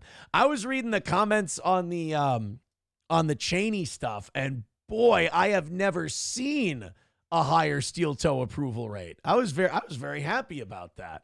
I like pointing that out to the Melton people. I'm like, you guys do realize when you step out of your couple hundred people large bubble, the entire internet is on my side and thinks that you guys suck? Sorry. It's you against the world. Hey, at least you guys can play from the underdog role. That's like a victimhood mentality thing you can use. Sorry. I'm bullying. All right, let's go to this. This was Jesse Waters. So you know what's weird about this? This is very like Russian doll kind of a thing. So Jesse Waters got his start as Bill O'Reilly's hijack reporter, like who would go out in public and just, I'm coming to interview you. So now Jesse Waters has an O'Reilly thing. And now he has a Jesse Waters, and that Jesse Waters goes and bothers people. And he was bothering former FBI Director Comey. And former FBI Director Comey has recently did that 86-47 thing that a lot of people thought meant kill Trump. He's backtracking. He even blamed his wife for it, the piece of shit. They went and they decided to go and have some fun with Comey at a book signing. Yeah. How are you? Good, thank you. Jesse Waters from Fox has a question. Yeah. Why do you want to 86 Trump? All right. Director? I asked you a question. Yeah, I do kind of hate that. It's like, no, I came to your book signing. I asked you something. I mean, yeah, I know I'm being a cunt, but like I'm being an honest cunt. I'm telling you I'm from Jesse Waters. I'm not taking questions like that now. But why would you just signing the book? Why would you post that? All right, well, you answer this question. You won't answer this question from Jesse Waters from Fox News. I have a question from Jesse from Pod Awful. He says, if you're on an elevator with your dream girl, she's the most perfect woman for you. When you think in your head of the most perfect woman there is, it's her. And she said, we will stop this elevator right now and I will have gay sex with you. Would you do it? And then Comey would go, no, of course not. I'd be like, what? It's your dream girl, though. You wouldn't have sex with your dream girl? And Comey would be like, well, it's gay sex. Who cares what kind of sex it is? It's your perfect woman. She says, I'll have gay sex with you. Would you do it? And Comey would go, no, she's got a dick. And then he would go, your perfect woman has a dick? What the fuck is wrong with you? It's called the elevator question. We're getting into summer family gathering season. Definitely try to do that. Like if you have cousins like I do and your whole life you just kind of bust each other's balls, or you have, friends, you got to do the elevator question. It's so much fun. Director Comey, how was your interview with the Secret Service? You want the book signed, really? Absolutely. Okay, you got it, bud. Can you sign my seashell too? I just wipe my ass with it, like in Demolition Man. Why can't he answer the 8647 thing? Which beach is this that you're going to? You find a Kamala seashell, 8647. This is a politically charged beach there, right? Be well. Come on. Jordan, the seashell? You don't want to sign it? Thank you. Thank you. They're kicking him out. I don't get it. Like, why do the 8647 thing if you're not going to address it? Like, you said it. You did it. Own it. Answer it. Be like, yeah, I fucking hate Donald Trump. I despise him. I will never like the guy. And I shit talked him a little bit. Who cares? Corn Pop with $4.99 says, FaceTime Melton saw his mom. I was charting her. I don't know. He rang the dingy triangle. LOL with $1.99 says, FYI, they started playing music when you read my chat. Oh, God, they do that all the time. When you start talking shit about him, he's so sensitive. He'll play music. As soon as we play that third world aristocrat video, he's gonna try to deflect and distract from that. He's really embarrassed by that because that's where the pedophile shit came from. Don't make songs about fucking kids, you dumb fat retard. Sorry that you're not funny. LOL with $1.99 says they don't like when you call Sir Lardo fat. I kind of feel, here's what I feel bad for Melton about. He was so desperate because he just wasn't taking us down. He just failed so badly that he went, I'm going to tie my horses to Nick. And then Nick just keeps crashing out and losing it and fucking up. And Melton has to keep defending him. It's fucking brutal, man. I mean, he's really... Patrick and Nick have teamed up to drag each other down further. It's amazing to watch. Well, in Melton's defense, he had no choice. He had to because he couldn't beat me. So he had to team up with somebody else. I'm kind of the Ethan Klein to his Hassan and I-dubs. Dusty Rhodes with $1 says Melton has more chins than a Chinese phone book. It's getting really juvenile in here. It really is. I don't like seeing all these super chats and Rumble rants and PayPals and Venmos fat shaming and bullying obese whale pedophile Patrick Melton. I don't like it. I don't like it. 155 away from today's goal. LOL with 199 says more music. Fatty. Oh no. Are they coping with Fatty Patrick? That's not good. Hey, leave my fucking show on, you fat retard. They're trying to enjoy it. They're all my fans. They're all my viewers. I got 600 on my end. Add to the probably 150 that you're doing. Fucking quit playing music. You suck at doing a show. That's why you need me. Quit interrupting with music and let them enjoy the program, you dumb fat nonce. They're still going on about Kiki and Gino tomorrow, too. Oh, boy. 155 away from today. Go ahead and bang it out. Knock it out. You got plenty of time. Streamlabs, PayPal, Venmo, Super Chats, and Rumble Rants. Appreciate it. There was something I wanted to do, and I can't fucking remember. There was something we were going to do. Oh, God damn it. I mean, we're going to go on to the next story. It was going to be a real quick thing. Oh, that's what it was. Chad Buzamok made another clip. He said, check the clip you requested of your gaycation plans. Now, Chad Buzamok, I thank you very much for documenting what I say on this program. Thank you very much for documenting all my messaging. But I just want to say, bud, I think sometimes, and I've accused you of deceptively editing, but maybe you just don't know. I think sometimes maybe your computer's a little slow and it skips over things. If you will look into this for me, I would appreciate it. I'm thinking that maybe what might be happening is that you are accidentally cutting important things out of these clips you post. We're going to play this next clip, and the audience can even tell you. They can go, Buzamok, that's not exactly what Aaron said. That's not correct. You've got it wrong. So I'm going to play this real quick. And Buzamok, this is just constructive. I'm not accusing you of anything nefarious. I think that maybe you're accidentally editing these poorly. Let's take a look. Maybe this one's fine. I'll stop this elevator right now, and I will have gay sex with you. No, see, that was part of the elevator joke. Buzamok, do me a favor. Can you take the 5 seconds before that clip and the 5 seconds after that clip and then make that clip longer so we can zoom out and you can actually get the full context? I would really appreciate that. Harry Balls says, this is exactly how I remember it live. No, okay, that was unedited. Like the piece that he picked out was true. No, Papa Shop, don't write love in an elevator. That's not. No, you see, what Chad Buzamok did, and I think he might have done it by accident, is he clipped a small part of a larger bit, and it doesn't quite show exactly what we were saying. Deutsch Chad, could you do me a favor and put that into a Rumble rant or super chat so we can put that up on the screen and show that for the whole world? That would be very, very funny. 155 away from today. Yeah, again, I'm not going to accuse you of doing this nefariously, Buzamok, but I just, as a suggestion, I think you may have gotten that one wrong. Is that fair? Because I didn't just say, I will have gay sex with you in an elevator.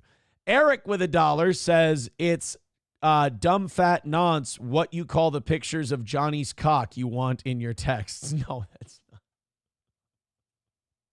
I don't want pictures of Johnny's penis. Thank you.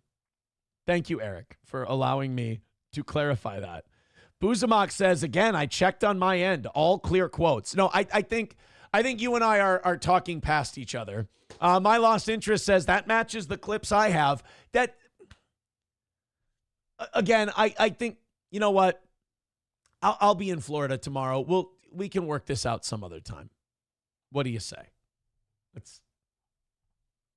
I think we have. I think we have enough to argue about. He's not going to do it, is he? He's not going to. I didn't think so. Hey, you know what? We're going to continue to work on this. Chad Buzamok says, you did say it twice now. That makes it real. Ed Harlow says, cut the guy some slack. There's limited space on the server. All right, let's go to the next thing. You know how Luigi Mangione shot that United Healthcare guy? And, you know, a lot of America was like, yeah, if I can get these healthcare companies, they suck. And it was kind of a Guy Fawkes moment for a lot of people. You know, while that might be a little too far, that might be a bit much, there is reason to be frustrated with American healthcare. I mean, you do pay out the ass for it, and they still fuck up. You know, the old adage, you get what you pay for, should mean that if America pays so much for healthcare, we should get top-notch healthcare. And, you know, if you have the money in this country, you do. You do get top-notch healthcare. Or like in Johnny's case, he's disabled. We take care of people like that, and our tax dollars, you know, pay for their medical care. But, you know, sometimes you pay top dollar and shit still fucks up. Like in this next story. Allina Health responding to a lawsuit tonight that accuses one of their former surgeons of removing the wrong organ. I mean, in fairness, so many people are coming in for cockendectomies now. It's hard to tell that and an appendectomy. It's like, you know, and you know doctors' handwriting, right? It's really shitty. Like they scribble. So there you go, endectomy. Oh, we got to rip his dick off. And then he wakes up and he's like, oh my God, what happened? Wait a minute. Do I have just a lot of shrinkage going on? He's like, what do you mean shrinkage? Where's my cock? It's in that Ziploc baggie in a cooler over there. We're going to give it to some guy who cut it off in his lawnmower. But why? It's my dick though. Well, yeah, you came in here for a cockendectomy. I came here for an appendectomy. Ay, Dios mío. Oh, my God. This is a terrible misunderstanding, sir. You know what? We actually do have a trans person here getting their cock ripped off tomorrow. You can stay here. Our treat will get you a new dick. I have a question for you guys. If the hospital does accidentally cut off your cock, and by the way, this next story that we're going to play has nothing to do with this. We're totally going down a dick rabbit hole here. If the hospital does accidentally cut your dick off, but they offered to give you a free dick, it wouldn't be the same, would it? Because it wouldn't be your dick. Like, I would be sad, whether it was smaller, whether it was bigger, whether it was the same, whatever. It's not my dick. You know, it's kind of like when your dog dies and you get a new dog. It's like, okay, but that's a new dog now. That's not the same dog. We don't have the same memories. We don't go for the same walks together. Like, a new penis there's still going to be trauma attached. Surgery happening 3 years ago. The lawsuit claiming a Plymouth woman has persistent health problems now because one of her kidneys was taken out instead of her spleen. Oh, boy. I don't know if you're familiar with organs, but you can very easily live without a spleen. You know, they can take out your spleen, they can take out your gallbladder, they can take out your appendix, whatever, and you can live a pretty full life. You get a kidney removed, it really complicates shit. You can still live, don't get me wrong, but it can complicate your life quite a bit, especially if you weren't supposed to have your kidney ripped out. Fox 9's Rob Olson digging into this lawsuit. And so, Rob, what has Alina said about this? Well, not a lot. A short statement saying the lawsuit doesn't really tell the whole story about this patient's medical problems. The lawsuit. Are they really going to try and blame the case of the missing kidney on the patient? That's fucking ballsy. It also isn't asking for a lot, $50,000, but it does say the woman never. 50 grand for your kidney? I know a guy in a motel room with a bathtub full of ice who will give you way more than that for your kidney. 50 grand?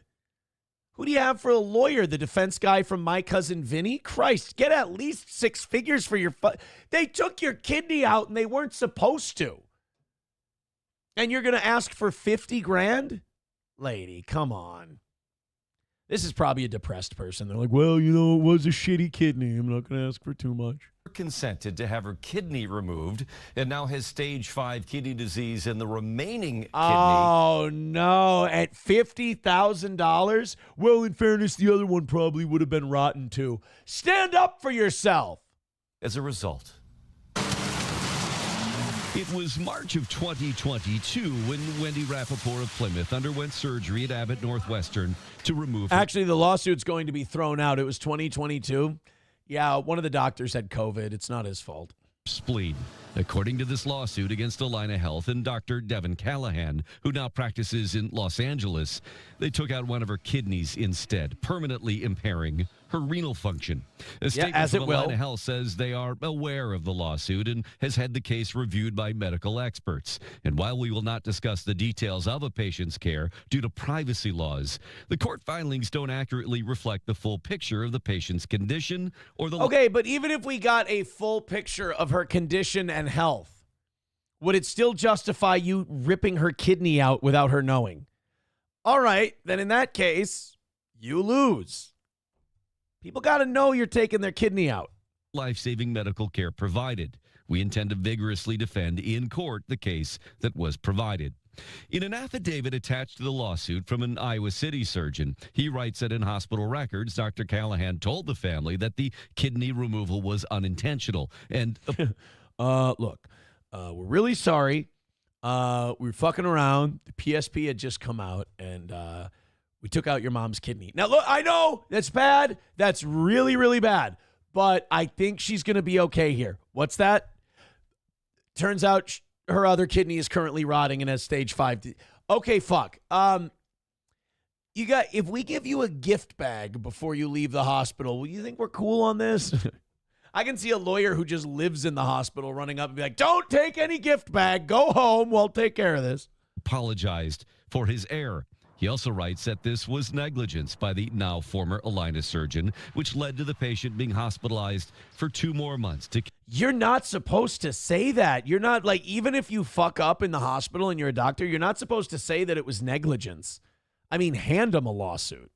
continue to treat the infected spleen, but also because of removing one kidney, it made existing renal problems worse in the one that remained. According to the... Yeah, if you have renal problems, they rip out one of your kidneys. Now the one's got to do the work for both of them, and they were both under strain to begin with. You see that, Patrick? That's the life you're going to be looking forward to. Fatty liver disease, bad kidneys, renal failure, losing your feet. In fact, that's probably the next time Patrick's going to lose weight is when they have to, because of bad circulation, they're going to have to cut off one of his feet, and he'll be like, oh my God, I'm down 7 pounds. This is great. Take the other one. I don't walk. The Minnesota Department of Health records in 2022, again, the year of this surgery, there were 30 cases of wrong site surgeries across the state.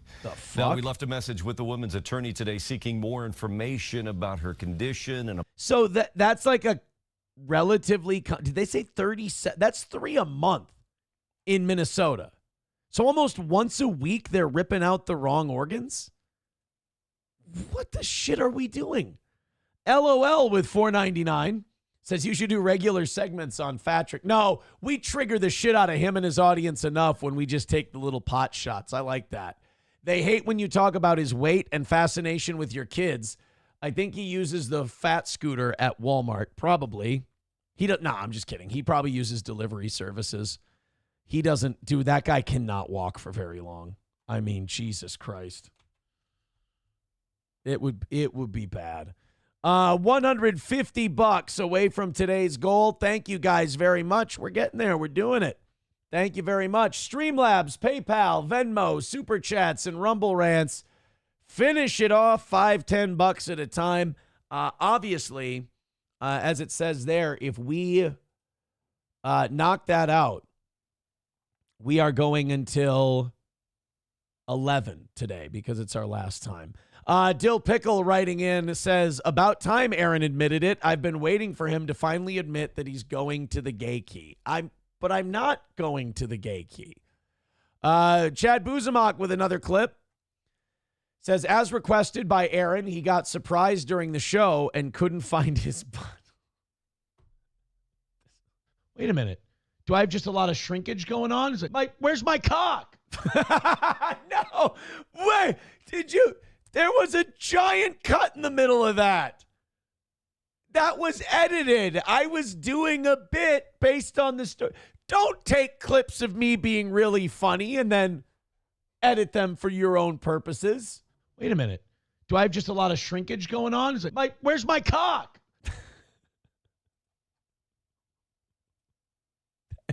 Now, here's what's tricky about that. I did indeed say those two things, but I did not say them back to back. Hobo chili recipe, they pinned the trackdoc.com thing. You need me more, says totally legit. It's not totally legit. It's not totally legit at all. That's not how it was said. Buzamok says, hope you can find it soon before the gaycation. It's not a gay, it's a vacation. It's not a gaycation. It's incorrect. It's not what we're calling it. Thank you. Appreciate it. Hey, this is going to be an unpopular opinion, but you know who I feel bad for? I feel bad for that Haktua chick. I've been watching like YouTube documentaries and shit on the crypto scam and all that stuff. Like, her crime is she's so stupid and she's so gullible. And like the people who did that, oh shit, we got naked Nancy Mace photos. Oh my God, let me text Gino. We'll get to that a little bit later. But I do find Nancy Mace to be very, very attractive. This Haktua girl is now speaking out about the crypto thing that kind of brought down her. I don't think Haktua can be mad that her whole fame bubble burst because like her 15 minutes lasted for like 6 to 10 months. Like last spring, people were doing the Haktua thing. And then it was like this winter that she got caught with the crypto thing. And if you don't know what happened, it's this really shitty thing that these like trading houses or whatever do, these crypto bros do. What they do is they find some celebrity, they find some famous person, just a total retard. And they go, hey, you want your own crypto coin? You're like, yeah, that's cool. The kids are doing crypto coins. Let's do a crypto coin. And what the crypto bros do is they go, all right, here's what we're going to do. We're going to give you like 60, 70%. Oh, no, I'm sorry. We're going to keep like 60, 70% of the crypto coins. We're going to give you like 10, 20% of the crypto coins. And then we're going to go live and we're going to sell the crypto coins, right? We're going to sell them for like $5-10 a pop, whatever. And so they get that person to go, yeah, that sounds great. That sounds awesome. And then the crypto bros get the famous person to promote it as like, hey, crypto, that can go to the moon. You can make a shitload of money and you can own my crypto coin. And then all these people, they jump on it. They're like, yeah, that sounds fucking great. That's awesome, blah, blah. And they pump up the price of the coin and they pump up the price of the coin. And then the guys, the crypto bros, between them and the famous person own about 80, 90% of the coins, of the crypto coins. They sell. And they take the money and they pocket it all in a day's work. And then everyone else is left holding the bag. Now, you could argue that the people who buy these coins are fucking stupid. And you're right. But you could also argue that the people who are putting these coins forward would never be able to make this money if they didn't have a very gullible spokesperson who had a big following to promote it for them. This happened to Haktua. This happened to that retard Adam 22 from No Jumper. They all got in these crypto scams. And the crypto people, the people who create the coin, they make out like bandits. The spokesperson gets a little something for the effort, but it damages their reputation with their fans. It really hurts them long term. And in Haktua's case, she almost got charged with a crime for it. Now, I believe her when she says, well, these guys told me, like, I didn't even know what crypto was. I didn't know how crypto worked. By the way, I still don't think she knows how crypto works. And she goes, I didn't know what it was. They just told me I would make money and that people could buy a crypto coin. And gee golly, I just thought that was great. And I believe her. That's 100% what happened. But, like, now it's time to be smarter. Now it's time. I think now that the Haktua thing has been so high profile, and the No Jumper thing has been so high profile, the next person who falls for one of these, I don't think they deserve quarter. Because you got to know better. It's a pump and dump scheme. Didn't Logan Paul do one of these too with like a Pokemon or something? He did some kind of NFT, and it was a pump and dump scheme. So, yes, the responsibility does fall with the people who thought that the Haktua coin would make them money. But also, I mean, they get this person that has a following to convince these fucking people, and then they go along with it. So it's not so cut and dry. So in a way, I feel bad for her. But on the other hand, I don't, because she made way more money than she should have.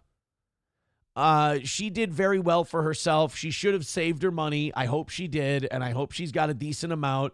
And she can have a pretty decent life. She'll still have to work, but she'll have a pretty decent life. She can go to school wherever she wants, get whatever degree she wants. But the next person who falls for one of these crypto scams, on both sides, the people who run the hustle and the people who buy the fucking thing, should all just be looked down upon. LOL with $4.99 says they claim in Patrick's chat to having seen him walk. Okay, first of all, imagine having to defend someone that way. Patrick is not too fat to walk. I've seen him walk before. You've already lost. Press X to doubt.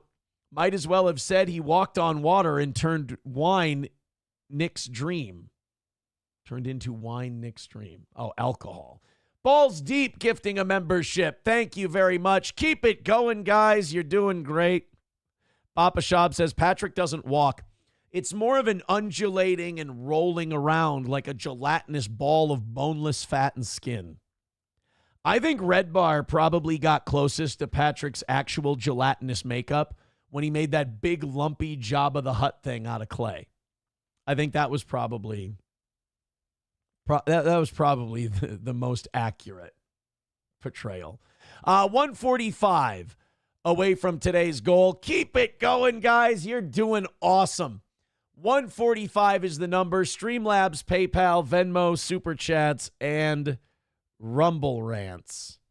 Appreciated. Somebody writing in, she's a white blonde from Alabama. She's just discovered Jews exist last week. Of course, she wouldn't know what crypto is. Yeah, I say go easy on Hawk Tua. Blessed are the retards, for they shall read books. I don't think.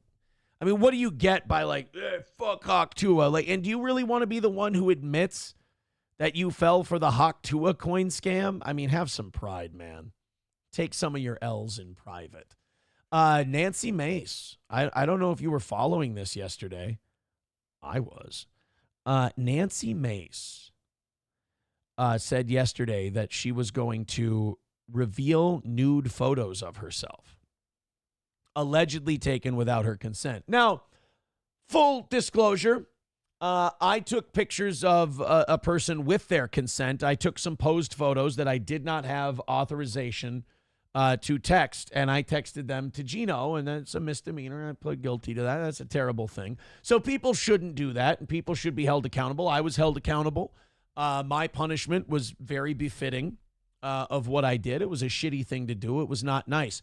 But apparently this guy that Nancy Mace is trying to expose went way further. Like, she's alleging that this guy does the graping and everything else, and she's so bound and determined now to go after this guy that she's like using her position as a congressperson to continue to drag him through the mud. And I got to say this, he'd better be fucking guilty, because if not, Nancy Mace says she must be pretty confident, because otherwise she's kind of opening herself up to some actionable stuff from this guy. Nancy Mace shared photos of her naked silhouette on Capitol Hill Tuesday, alleging that they were taken without her consent by her ex-fiance. Says freedom is not a theory. It is the right to breathe. It is the right to dress and undress, to sleep without someone's camera filming your naked body. Oh, so he did a lot. The founders wrote liberty in parchment, but hidden cameras erase it in pixels. Oh, you know what? Nice line. Let's go ahead and see what she's talking about. So there's apparently what's supposed to be her. Oh, yeah. Oh, geez. That's not. When they said naked silhouette, I thought they meant like a photo or like a shadow. That's her. She is fucking cute, though. With the right to close a door. A hidden camera kicks that door off its hinges. The Constitution's Fourth Amendment enshrines a reasonable expectation of privacy. Yet today, that freedom is violated by secret cameras and hidden devices to record women and girls with impunity. Well, it happens to men too. I mean, that's what happened to Hulk Hogan.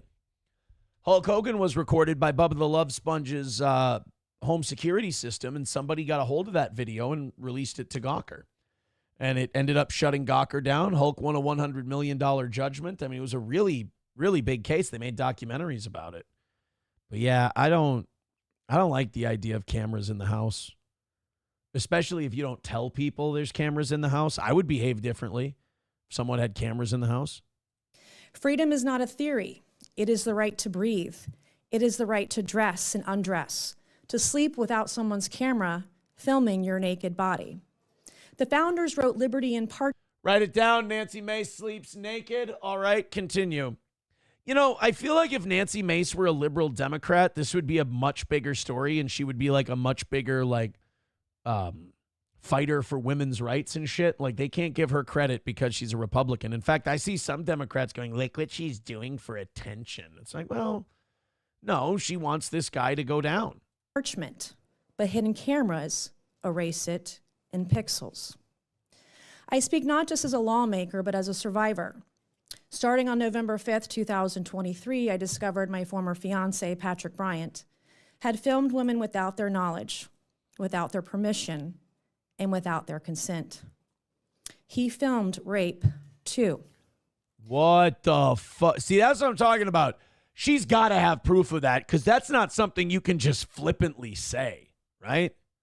He appeared to catalog. Although, you know what? You probably could pile on this guy. You could add in shit that isn't true, because if he does sue you for that, you can depose him and talk about anything you want. That's why a lot of people who are innocent of certain shit don't sue, is because when they sue, they have to get deposed and they can have to, like we've seen that with political scandals and actor scandals. We're seeing it with the Ryan Reynolds, not Liv Tyler, Blake Lively, and that whole lawsuit. Now Taylor Swift is being dragged into it. They're going to depose Taylor Swift. Like the person you're suing can go pretty much anywhere to defend themselves. So a lot of times people don't want other shit coming out. Like a lot of Bill Clinton's affairs came out because there were lawsuits over the Whitewater shit.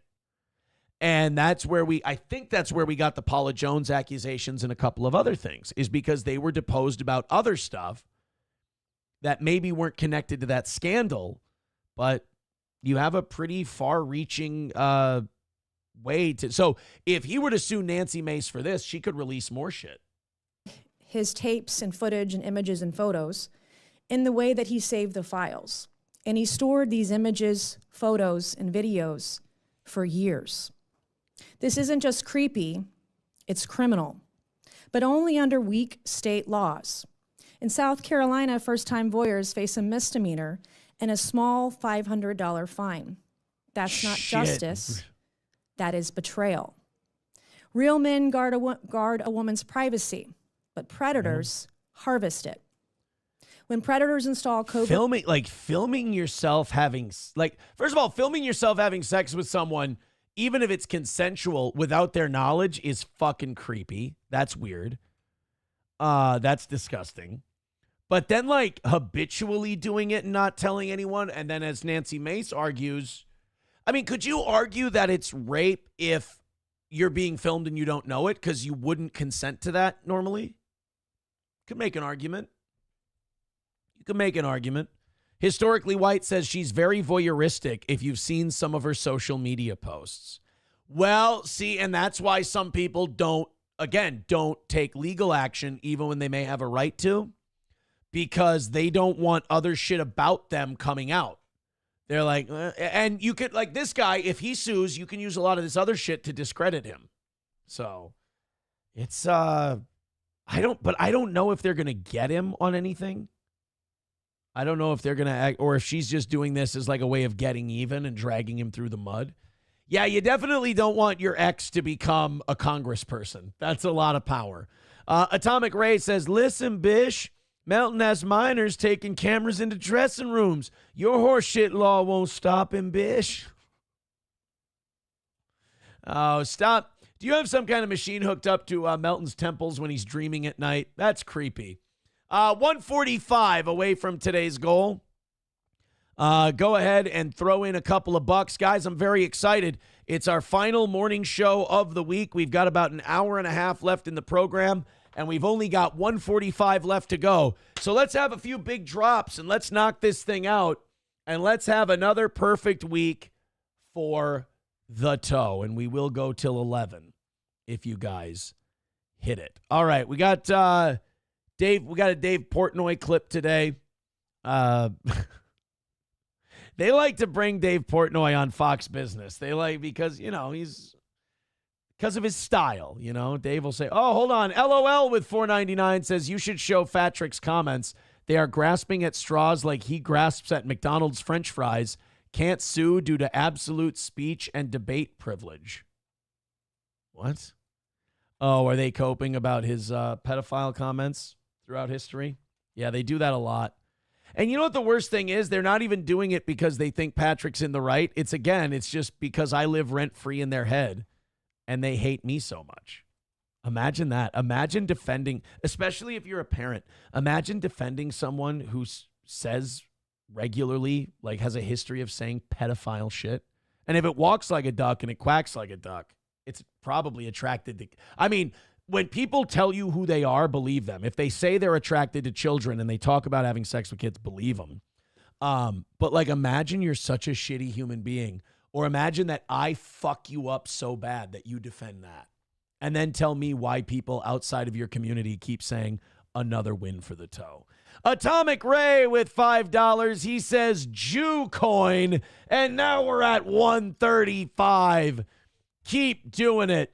Papa Shab says Patrick Melton made that song. I didn't make him do that. Yep. That's the other thing. Patrick acts like such a victim. He's not tough enough to do this. That's why he loses. Like, he tries to play the victim when people call him out for his shit. He's clearly still very much a theater kid and a male cheerleader. I hope nobody had to lift him up. Corn Pop with 199 says Melton is fat. Let's reduce. Holy shit. Papa Shop says he wrote and performed a kiddie sex song. That's not actionable. He did that. Right. I mean, I'm sorry that you hate me so much that the guy you chose as your hero is a remarkably evil, pedophilic, fucking retarded cunt. I didn't make you do that. If I did, I own your soul. Sam Show says that's rough. Can't sue anybody for. Isn't that amazing? Could you imagine being such a fuck up that you can't sue people for calling you a pedophile? Because remember, a pedophile is not a child molester. Child molester is someone who actually does things. Pedophile is just someone who's attracted to children. Imagine being such a giant fuck up that if you wanted to sue someone for calling you that, you can't. Like, I don't want to sue anyone if they were to call me that because I'm just not. And there's, it would be just so silly. But imagine wanting to, because he wants to. I mean, he's fucking triggered by it. And you can't. Because they go, well, I'm sorry, but you're a piece of shit, and people could watch your work and assume that you're a pedophile. Yikes. Marble Arm says, I heard he's got a new band, Pedophilic Tendencies. Oh, well, where are they booked?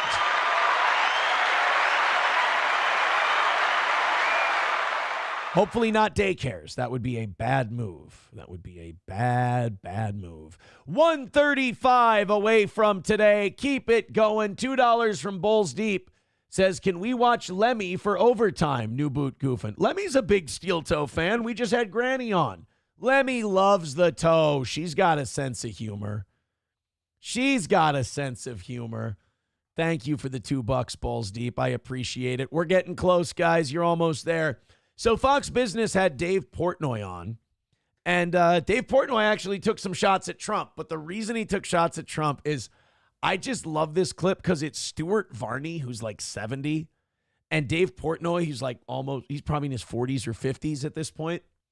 And they're talking about Taylor Swift. Like, I don't know. Like, I think there's a certain age you reach where like talking about Taylor Swift kind of becomes weird and creepy and kind of like the creepy old man thing. And I think it's right around the age that these two are. Let's check out this clip. What do you think? 5 or 30-second ad for Dave Portnoy and Stuart Varney? I think that's a $5 personally. Let's see. Yep, it's a $5. Here we go. Dave Portnoy, Stuart Varney, Taylor Swift. You're a big Taylor Swift fan. Trump went after Taylor Swift. He said she is no longer hot. Are you upset with Trump? And before, I don't want to be influenced by Dave Portnoy's opinion. I think everyone should have to go on record on this one. I think you should have to be brave and stand up and be counted. Taylor Swift is hot. I know that that's been a debated point. I know people... Look, you can debate whether or not she's a good singer. You can debate all that all you want. Two things you have to acknowledge. You'd fuck her, and she's a great songwriter.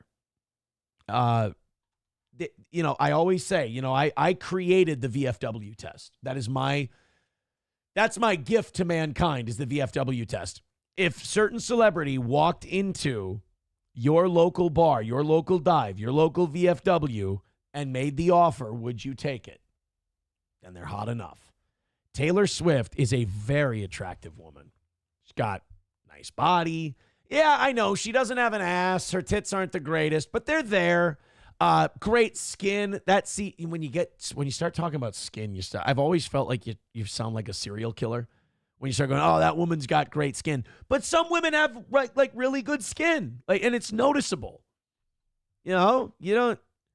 But I always feel uncomfortable anytime I say a woman has nice skin. I'm like, oh, now I just feel like I have like a knife and fork and I'm carving them. It's not. No, I'm not upset with Trump. I mean, Trump's Trump, so that was not a surprising thing. Yeah, that's right. Portnoy's busy trying to send people to Auschwitz. He doesn't have time for this shit. Look at her. Look at her. That's an attractive woman. Stop. I mean, he's wrong. Like, you can't be more wrong about anything. Taylor Swift is as hot as she's ever been in the streets. She hasn't put out new music. But if she said, hey, Yeah, Trump is wrong on that one. Like Taylor, and you look, he's mad because Taylor Swift endorsed Kamala Harris, but like Taylor Swift is still massively popular. Like she puts on shows, they're sold out like that. Like you can only get second and third hand tickets. Like Taylor Swift is one of the biggest musical acts, if not the biggest musical act in America, bigger than Beyonce. snap my fingers, I want to sell 500,000 or a million tickets in 3 seconds and break Live Nation, she'd do it. So listen, Trump goes on a rant, something made him upset, but he couldn't be more wrong about this. Yeah, I don't think I could go back to flat as a board like this. She's attractive, but like, I'm a tit guy. I'm very much a tit man. I went without for too long, you know? If his life depended on it. Taylor Hott is the #1 musician in the world. Did he call her Taylor Hott? Go back. Did he call her Taylor Hott? That's funny. Go ahead. #1 musician in the world, and there's nobody particularly close. Oh, shit. Two ways to Oh, say fuck. I missed it. God damn it. And then it automatically went to the next one. He did. He called her Taylor Hott. That's cute. It's cute, Dave. 199 from LOL says, was Patrick ever funny / have a real stand-up career? No, he always kind of did open mics. He was never a headliner. Put it this way, Josh Denny is a far more successful comedian than Patrick Melton. When you can be run off stage by hecklers and never do stand-up, he won't even do stand-up at his own events. He's terrified. Like he's got the yips. He's buck broken on stand-up. He is an emotional guy. Like Patrick Melton's a sensitive guy. That's why he covers it up with his false bravado. He's a really sensitive dude. Red Bar still fucks him up, and him not being able to do stand-up fucks him up. It's so ironic that someone so fat with such a fat hide doesn't have a thicker skin. It's very sad. I pity him in that way. J.A. with people in the chat saying he's always sucked. He went from a stand-up to a sit-down. He's boring as shit. He only has you. I mean, all true. J.A. with a gifted membership says, just a gifted membership. Thank you very much, Jay. I appreciate it. Balls Deep with $5 says, shout out to Granny in NLO chat. Proof of the kitty objections were fake and gay. Oh, hey, Granny. Granny's a steel toe guy. We love Granny over here. Thank you, buddy, for fighting a good fight. 130 away from today's goal. Speaking of Granny, Bob Levy was saying really nice things about the toe the other day, saying steel toe's back to doing it again. He's killing it, and I appreciate that. That's very nice. We triggered actual steel toe fan to come over. We got him. Ooh. Ryan the Garbage Man says Katie from Letterkenny is way hotter than Taylor Swift. I don't know about that. I like her, but she's very trailer park hot. Biden's prostate cancer says nothing is bigger than Aaron's arrogance, and it drives him nuts. Historically White says seethe, Melton fan. Yes. They are, but you know what? It's not their fault. I make them do it. Aaron is the one who makes them feel. Maybe I should sue for copyright infringement. All right, guys, let's keep going. 1:30 away from today and over an hour left in today's show. Thank you very much for your generosity. I say put this goal out of its misery. Streamlabs, PayPal, Venmo, Super Chats, Rumble Rants. Knock it out. Call it a W. Let's open up these 8 o'clock hour stories, and while we do, let's talk about our friends at All Care Towing, 320-253-5203 for All Care Towing of St. Cloud. That's All Care Towing. When you go in the ditch, when you stall, whenever you have any kind of issue, our friends at All Care Towing are there to pick you up faster than anybody else. Call Tim and the team at 320-253-5203. All Care has the trucks and wreckers big enough for... small enough for things like motorcycles, but big enough for heavy-duty equipment. So whatever happens, All Care Towing is there to get your back. 320-253-5203. Put the number in your phone. Like we always say, better to have it, not need it, than need it and not have it. All Care Towing.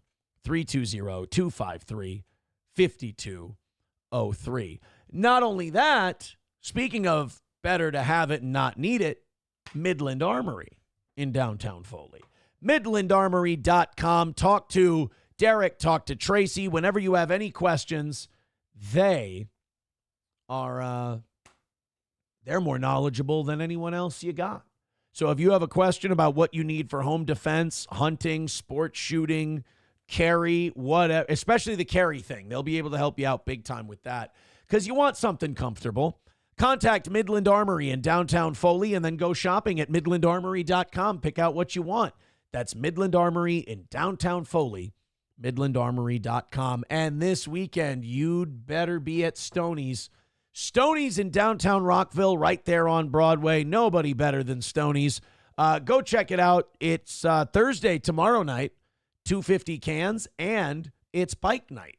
Like Wild Willie's Sandwich Shack is going to be there. Live music every single weekend on the Fireball stage, and it's going to be nicer out this weekend. So enjoy the long weekend on the patio and at Stoney's Garage. That's Stoney's Bar in downtown Rockville, right there on Broadway.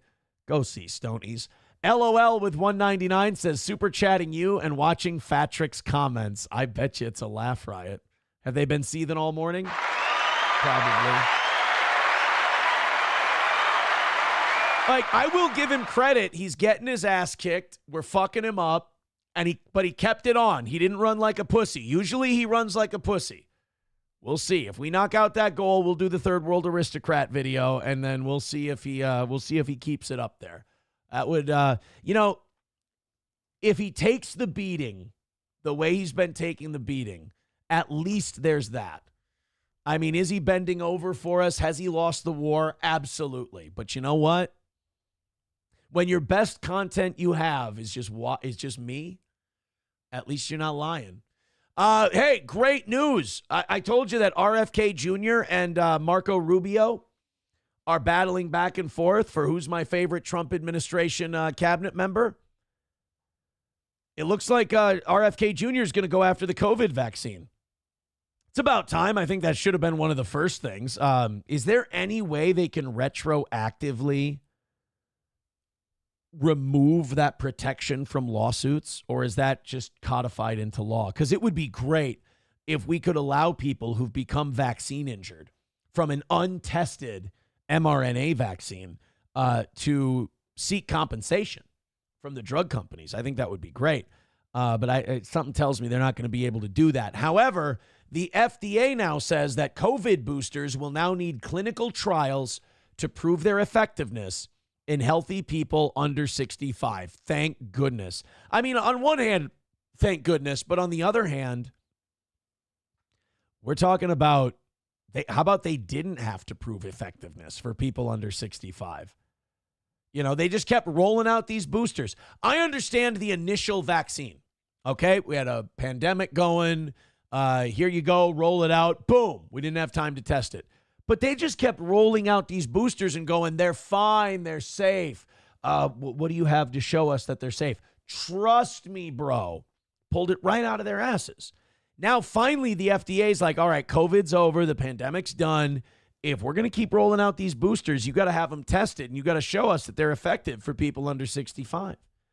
We simply don't know whether a healthy 52-year-old woman with a normal BMI who has COVID-19 3 times and has received 6 previous doses of a COVID vaccine will benefit from the 7th dose. This policy will compel much-needed evidence generation. Imagine that, though. Like, look at how low the bar is in this country now. That now it's a revelation that we're asking for the bare minimum evidence. That's not good. That's that Overton window shifting over. Gray Duckling with $2 says, weren't we the trial? I mean, yeah. Yeah, we, if you put it that way, yeah, we were the trial. And what did they learn? What did we learn from those trials? Not good. In some ways, though, I feel like anyone who gets a booster, it's sort of on them at this point. If you continue to get COVID boosted, I don't really know if I can blame the government anymore. I don't know if I can say, oh, well, they lied to us and blah, blah. It's been 5 years. They lied to you.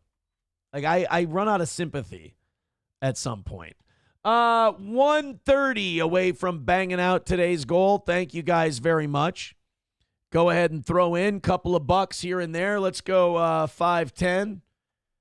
Maybe 5, 10, 15, 20. Let's do a fucking progressive jackpot. I don't give a shit. Thank you for your support. Let's get that 1:30 hammered out. Let's call it a win in our final morning show of the week. And again, if we knock it out, I'll do an extra hour today. We'll go till 11. Thank you so much. All right, we've got a, oh boy, the news media knows that these stories get people talking. We got a transgender athlete alert in the state of Minnesota.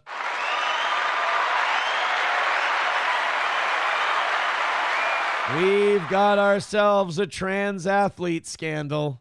This time it's in Champlain Park, it looks like. And in Champlain Park, they've got a trans softball issue. This is some ladybugs shit, too, because, like, you let a guy, and by the way, when it's a high school athlete, it's someone who was a guy until, like, 10 minutes ago. So you're talking about someone who's freshly testosterone, and you give them a softball bat. I don't know if you remember fast pitch softball when you were in high school. The fences are moved way in from baseball. The pitchers, it's not a mound, it's a circle. Is a lot closer, a lot shorter distance to go for a home run. The bases are closer, so you can run the bases faster. It's a huge advantage if you've got a male build, male muscle structure, all of that stuff. So now, an advocacy group has filed a lawsuit accusing the Minnesota State High School League and the Minnesota Department of Ed of violating Title IX by allowing a transgender athlete to compete in softball at Champlain Park. Now, the complaint filed by Female Athletes United, and look, this trans athlete thing wouldn't be that big of a deal if there weren't victims. I don't like that they pretend there aren't victims. There clearly are. The women who play these sports are put in an unfair competitive situation. And I don't like that just gets swept under the rug by the people who are for this stuff. Now, so Female Athletes United is an organization that advocates for fairness in women's sports. They're naming Keith Ellison, the Minnesota State High School League Executive Director Eric Martins, and Minnesota Department of Education Commissioner Willie Jett. Willie Jett. God, I remember that name. Wasn't he like the Minneapolis police chief at some point? No, Willie Jett. Oh, my God. Wasn't he the superintendent of St. Cloud schools? That Willie Jett? Dude, he fucking sucked. That's our education commissioner now. He was the superintendent here in St. Cloud when all the graduation rates were going down, when all the literacy rates were going down. You put that dipshit in charge of the Department of Education? I knew I remembered that name. Oh, my God. The lawsuit targets Minnesota State High School League's policy of allowing athletes to participate in sports based on their gender identity. The lawsuit was brought on behalf of 3 high school softball players who say it's unfair they have to compete against a trans athlete in Class 4A. The complaint cites the trans athlete's overwhelming success at Champlain Park and being named among the best softball pitchers in the... Here I was thinking like first baseman or outfielder, and they were just clubbing home runs. They might still be doing that too. But if they're a pitcher, dude, you got, bigger frame, longer arms, shorter distance to the plate. Oh, they're probably smoking people. And if you are a trans woman athlete playing high school softball and you're pitching and you're not smoking the shit out of everyone, if you're not the best pitcher in the state, that's a little fucked up. That's a little weird. Imagine being able to cheat like that and you still aren't the tops in your league. That's a little fucking weird. Obama phone Pro Max 5G says didn't wear a mask and never got jabbed. Hashtag pure blood. Attaboy. I never got vaccinated either. I never got the COVID vaccine. LOL with 199 says they're threatening to dox me and say I can't afford tips. Wow, they're getting so mad at LOL giving us money that they're threatening to dox. You guys are the biggest fucking pussies out there. Dude, why would you keep watching if you're just going to seethe?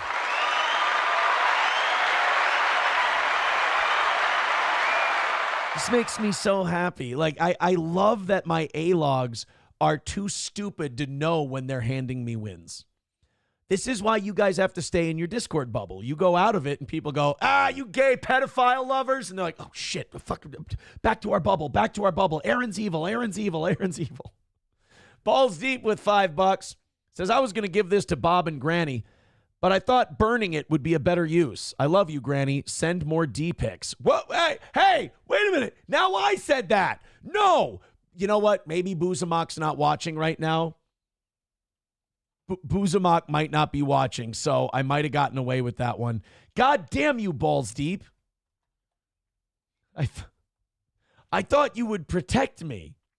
Thermodyne Diesel with $1 says, yes, okay, St. Cloud Superintendent. Okay, that is him. No, damn you, Balls. I read that out loud thinking that, you know, he was just making some commentary. Now I just said love you. Well, I'm certainly not going to read it again. 120 away from, 125 away from today's goal. 1 hour left. Finish it off. Streamlabs, PayPal, Venmo, Super Chats, Rumble Rants. Hit like, hit subscribe, hit follow. LOL with 199 says chat was deleted, but they're freaking out. And they're deleting chats now. Guys, you know what's really going to make them mad? Finish it up. You know what to do. Guys, put them out of their misery. Gift memberships. Get in there and throw in Venmos and PayPals and Rumble Rants. Get that 125 hammered out. Put the dagger through their heart and end it right now. Boozamak says, I'm watching. I will let that one slide. I would say thank you, but I know it's not going to build me any goodwill. Leah says, Chad, you're getting lazy. Don't fucking encourage him. Don't give him a reason. Just let a sleeping dog lie. Chad Buzamok says, I already told people, as you said, to send you dick pics to get unblocked. Thanks. I appreciate that. It's luckily nobody has taken you up on that offer, which is nice. Imagine. Oh, actual steel toe wearer, stop seething. You know I could smack the living shit out of everyone you're a fan of instantly. Stop.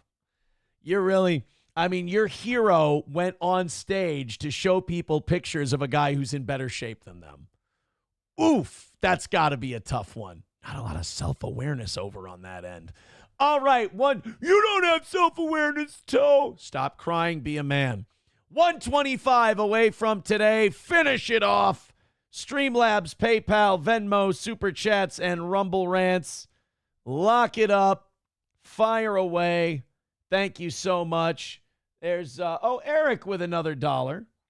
Nothing with it, but thank you very much. Appreciate that. Hey. Here's a story, one more Minnesota story for you. Just remember, if Donald Trump was not president, this would not be deported. A motorist accused in a deadly drunk driving crash in Minneapolis is now in ICE custody. The White House has put a spotlight on this case during its immigration crackdown, ripping into local authorities for inaction. And as Paul Bloom tells us tonight, that's the other thing is, like, I wish the Trump administration would just deport people who were here illegally, but they wait until they commit crimes. But I guess that's probably part of their PR campaign is like, look, we're coming in and fixing this, where your local community just let these people live in plain sight. I get it, but do we really have to wait until they hurt somebody? Do you really want a bunch of Lake and Riley situations? I don't. The suspect is a native of Ecuador in the U.S. illegally who was not charged in this case for 9 months. LOL says, and he ended his stream. Oh, he didn't make it the whole way. Another win for the toe and an L for the onions. Oh, what's wrong? Oh, no. Thank you, LOL, for the 199. 120 away from today's goal. Finish it off, boys and girls. This deadly crash burst into the spotlight just last week when the White House ripped Hennepin County and Minneapolis for its so-called sanctuary jurisdictions and allowing the suspect to walk out of jail last August when ICE asked the sheriff's office to keep him detained. Tragically here, Victoria Harwell was killed. The mom from Minneapolis dead, her 14-year-old daughter in that vehicle somehow survived the head-on collision. That brings us here to our timeline. The suspect, Herman Lungari Inga. 2 days after. Oh, look, it wasn't the first time he's been arrested. Weird. Corn Pop, thank you very much for the gifted membership. Let's celebrate another victory over the Onions. After his arrest last August, he walked out of jail. ICE had placed a detainer on him. The sheriff's office says it needs a judicially signed warrant. They didn't have it, so he was allowed to go free. His 36-hour hold expired. Prosecutors did not file immediate charges. Why? This is what I mean. Like, before Trump was president, it was just free reign. Like, we purposely, it wasn't that we couldn't find illegals. It's that we actively knew and just allowed them to keep being here until they hurt somebody. And even then, we still kept them here. At the border, we gave them cell phones and said, oh, just show up for your appointment, which I'm sure they all did. Why? It remains unclear. Again, the timeline here. Because it was all part of the fucking plan. That's why. Be honest, you chicken shit. In December, the Minneapolis Police Department had final toxicology reports and turned the case file over to the county attorney. In February, prosecutors have said they got another batch of evidence, and we jump forward. Oh, yeah, they got another batch of evidence. No, Trump became president. That's what happened. Stop it. 3 more months after that, to May, charges are filed. Lungari Inga makes his first court appearance. The White House rips the sanctuary jurisdictions of Hennepin County. Right. So what happened was he got shit-faced. His blood alcohol level was through the roof. He caused a crash that killed somebody, and Hennepin County let him walk. And he's illegal because he's illegal. And then magically, when Trump becomes president, they go, oh, well, we just found enough evidence to charge him now. No way. Really? Holy shit. That's crazy. It's fucking intentional, dude. It is completely intentional. 120 away from today's goal. Throw it in. Let's get it done. Let's finish it off. Let's call it the final win for the toe here on a Wednesday morning. Let's make it a perfect week. We will go until 11 o'clock. When we hit. So everybody jumping. I want everybody throwing in a couple of bucks and making this thing go. Shit gets dark in Chicago. That is not a pun. Just to show you how great things are going in the Brandon Johnson-led Chicago, Illinois. Let's get an update on the news over there. A mother of a young child faced a judge today accused of stabbing her 7-year-old son. It happened on the city's north side over the weekend. Our Sade Gray is in the newsroom now with new information on the case. And Sade, prosecutors say the violence started with a mess in the home. Exactly, Joe. Today, the judge ruled Giovanna. Oh, shit. The body cam footage came out? Dude, the mess you're going to see in that house. Oh, my God. It's a mountain of fucking dirty clothes. And dirty clothes collect all sorts of, and the carpet is disgusting and blackened and shitty. It's clothes from the laundry room down the hallway in the bedroom, coming out to the bathroom, out into the hallway, back up the hallway into the kitchen, and it's stacked.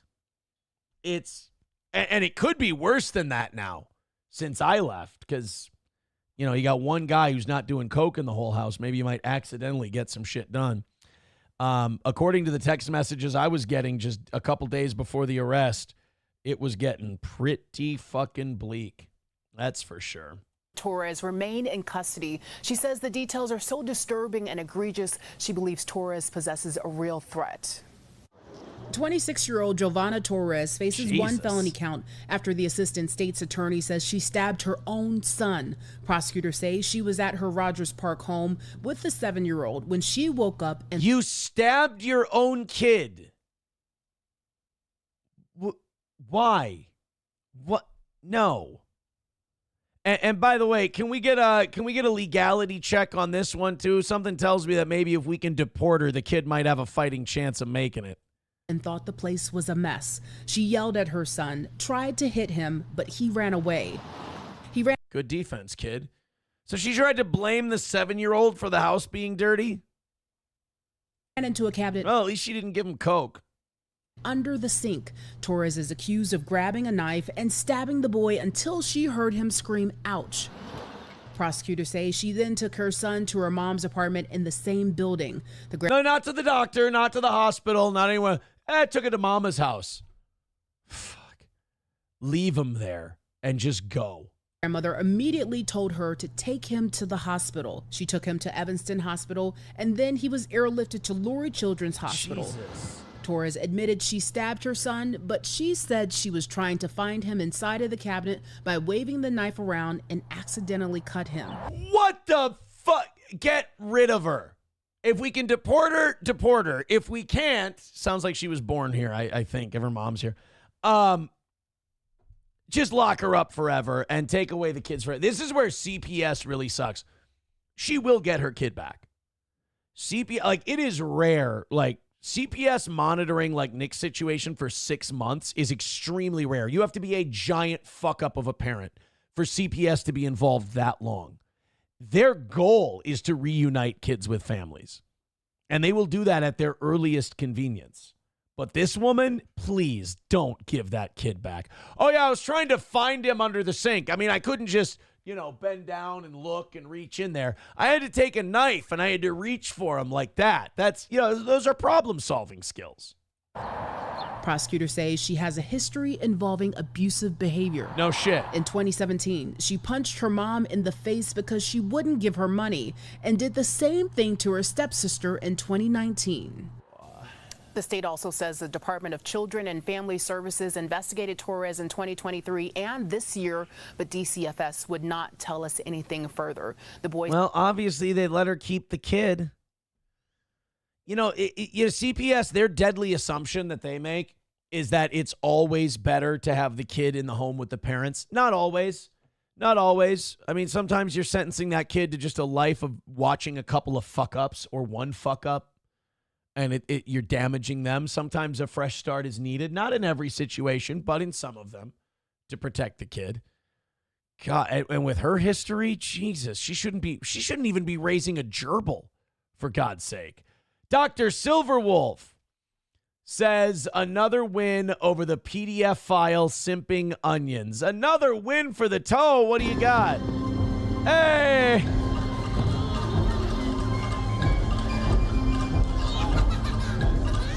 I'm not going to play a Star Wars clip. We're going to get fucking ripped down so quick. Thank you very much, Silverwolf, for the $5. I appreciate it.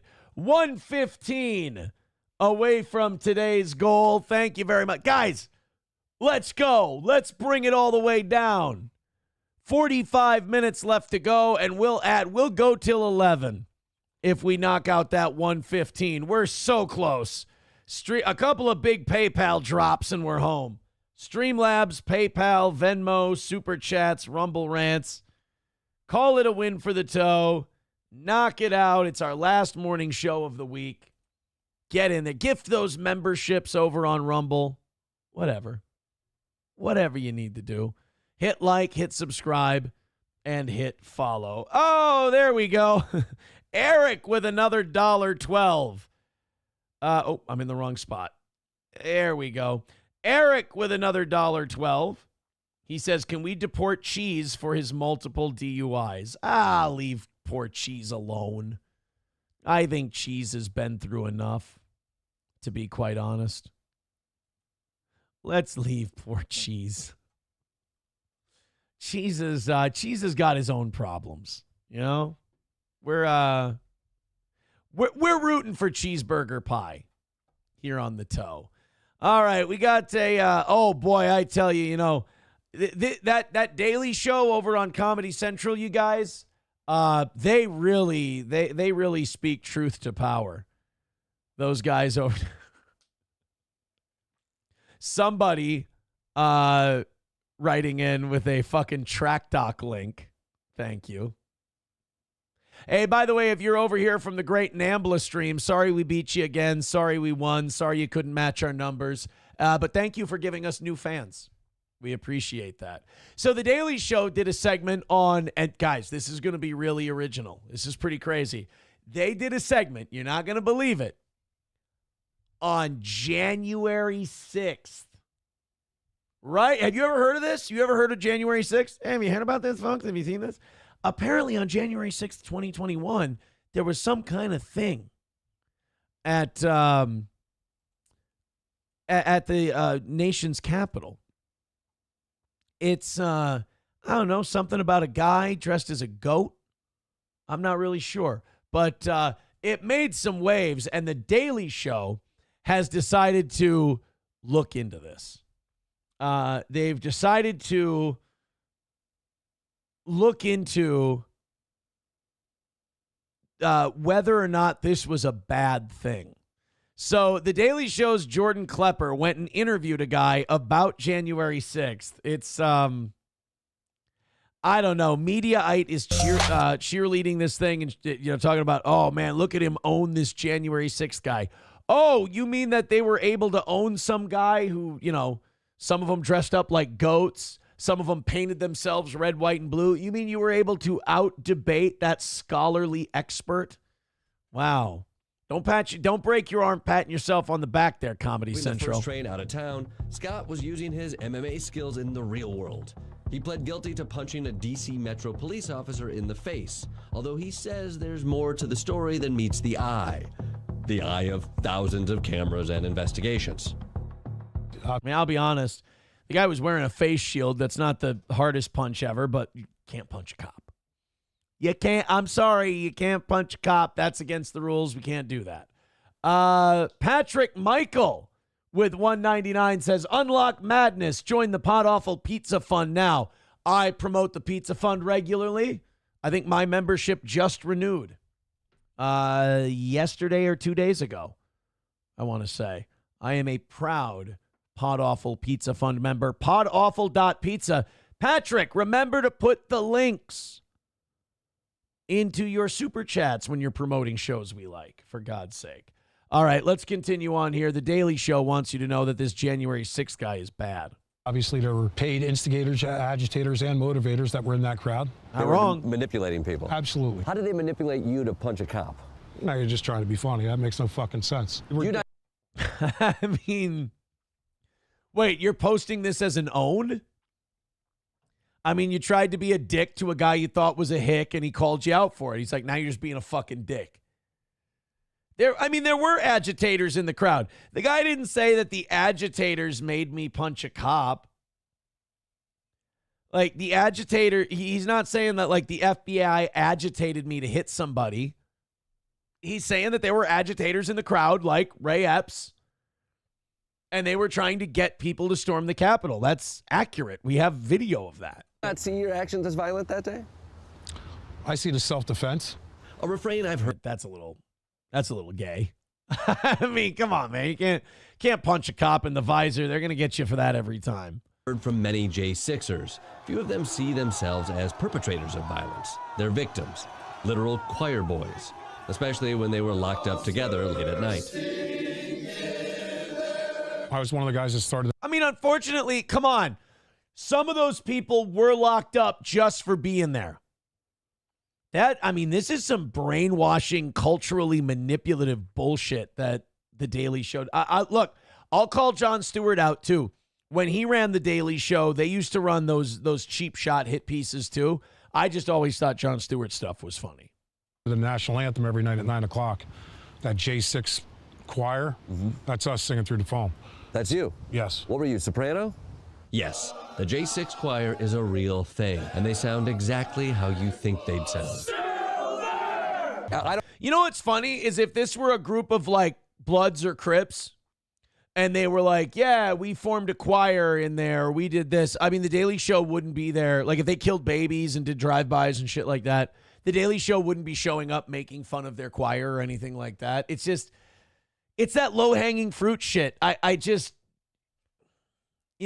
just admit you've got an agenda, admit you've got a side, admit you're doing it for a reason. I don't like this whole smarmy, douchey, uptown attitude, kind of masquerading as comedy. I don't want to be critical of the J6 choir, but the harmonies were mid. Let's hear yours. Go. Let's hear your rendition. Let's go. Oh, say, can you see? That's not bad. That's not bad. By the dawn's early light, what's so proud? This guy is tragically unfunny.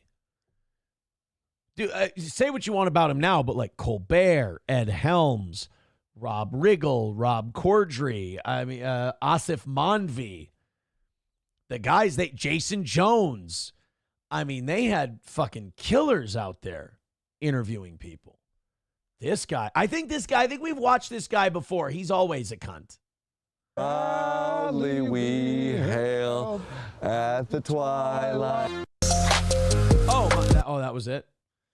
Oh, yeah, you sure showed those January 6th guys. They won't storm the Capitol ever again. Hey. Hobo, knock it off. Cut the horse shit. Cut the bullshit, Hobo. We don't have a $100 million goal. $115 left to go. Knock it out. Call it a win for the toe. We've got 40 minutes left, and we got to get that 115 knocked out to call it a perfect week for the toe. Don't leave it up to the evening show, people. Again, you guys have been doing a great job so far. Finish the job. 5, 10s, 20s. We'll get it knocked out. Let's go to, oh, God damn it. There was something, where'd it go? Oh, here we go. The listener email. That's what I was getting to. Aaron, this week is the 1-year anniversary of Zumak the fortune teller revealing the arrest before you knew. What do you think about it? What is it, Friday? Yeah, Friday's the anniversary of the arrest. I don't know. It just seems so long ago now. It's been 1 year.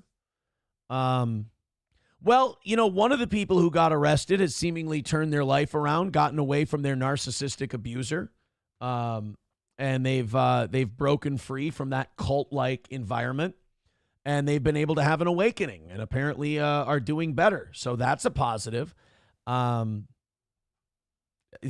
other side, inside the bunker, it's still falling apart. It's been nothing but a tragic tale ever since that arrest with absolutely no redeeming qualities. So that's 1 year. I'm not saying that it's game over, I'm not saying that it's game over, that nobody can ever change. I'm proof that people can change, but there has to be a willingness to change. And I don't see it. I also don't see that body cam coming out. I think watching that body cam would probably be good. But I don't think they'd see the flaws. I think they'd defend it. I think, unfortunately, some people in life just seem bound and determined to go down in a flaming wreckage. No pun intended there with the flaming part.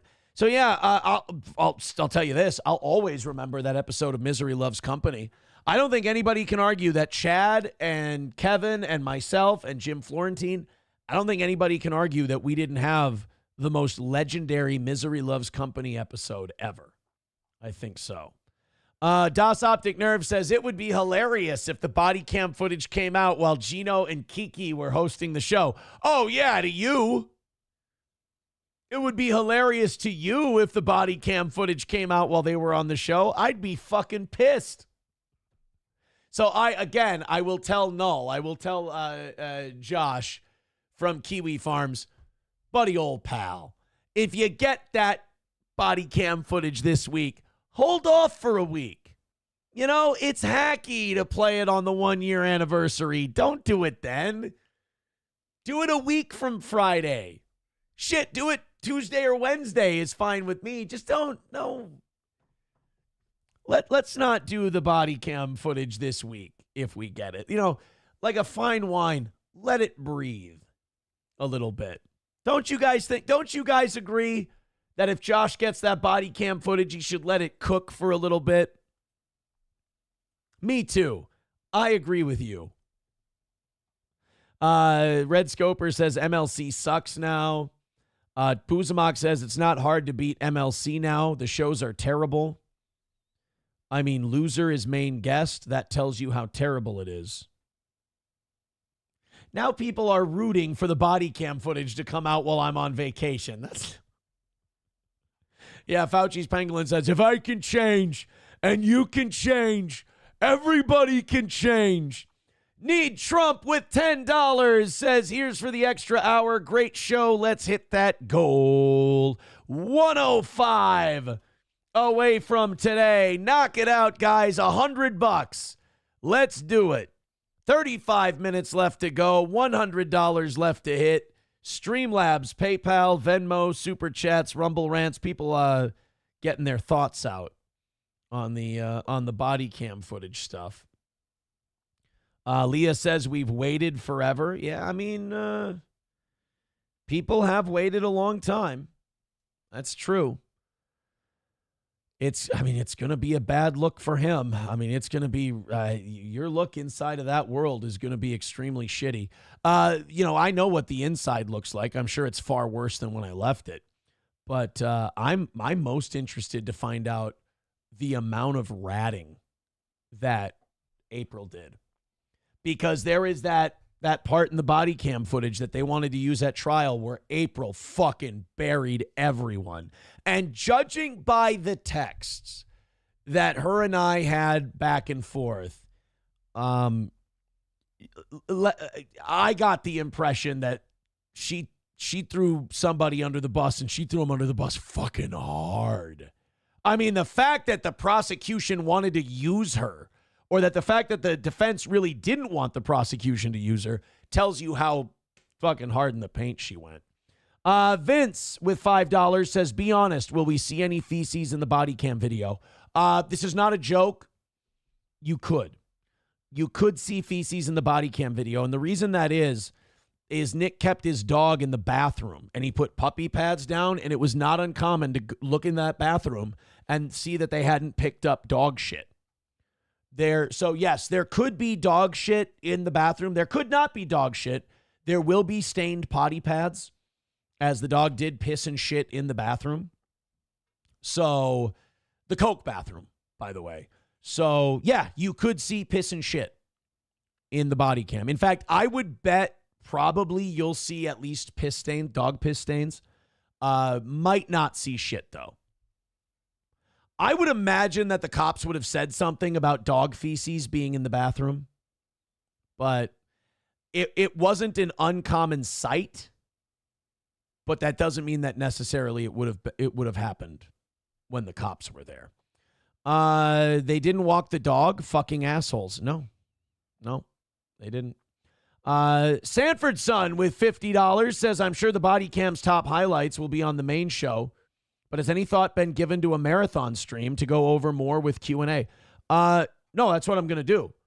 We're not going to do the body cam footage on the morning show or the evening show. There's going to be a separate stream so we don't have time constraints or anything like that. We're just going to go, full on, go through the parts that we can go through, answer your questions, make it very interactive.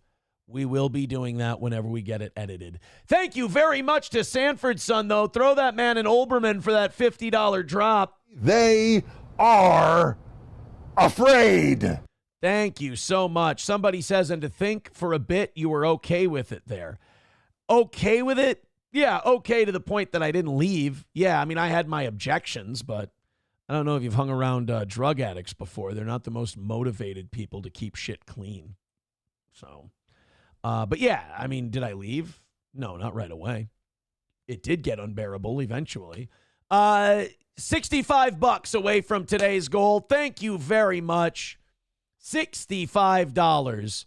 Chevy fan says you must be struggling if you're hanging on this hard. No, I mean, it's a huge human interest piece. And it also backs up a lot of the shit I've been saying for the last year. No, not at all, Chevy fan. I think you're trying a little too hard there with that one, respectfully. Thank you, Sanford Son, for the $50. $65 away from today's goal. And if we hit it, we will go until 11 o'clock. Streamlabs, PayPal, Venmo, Super Chats. and Rumble rants. I think this next guy might be the most honest man that we feature on today's show. As this next guy called 911 to admit that he's trying to kill his wife. I mean, the self-control to just, stop yourself and admit it to somebody. You better get over here. I'm going to fucking kill this bitch. Silverwolf with $5 says, we know drug addicts aren't the most motivated. We see Johnny. Now, was that really necessary to do the Johnny thing? Stop. Fauci's Pangolin says, cool, this will help my new movie, Cocaine Dog. No, Bapa Shab, I did not wear out Nick's asshole and then leave. So let's do this story real quick while you guys clear out that last $60. A 76-year-old West Jordan man, I think this is Ohio, was arrested Monday after police say he attacked his wife with a sledgehammer and then pointed a gun at officers. So he was a little Triple H and a little Brian Pillman. He had the sledgehammer and the gun. This is a guy who wanted to die, right? Like, you don't point a gun at the cops unless you're trying to get shot. West Jordan, and at 76, like, why do you try to kill your wife at 76 years old? Unless you're Bill Belichick, there's no reason. But like 76, you've lived with them so much. What could they possibly do at 76 years old to get you to kill them? West Jordan police say responding officers showed incredible restraint and discipline and relied on their training to prevent the situation from escalating into a police shooting. Dennis Almaday was booked into the Salt Lake County Jail for investigation of attempted murder, aggravated assault, and illegal discharge of a firearm. At 8:50 a.m. Monday, he called 911 and said, quote, I'm trying to kill my wife, and it's personal. Well, fuck, I hope so. I hope you're like, hey, guys, yeah, no, I'm trying to kill my wife. No, nothing personal, just business. I just want to cut the insurance premiums in half. That's all. It's not personal. Guys, we don't have to hurry over there. He may be trying to kill her, but he says nothing personal. So we got some time.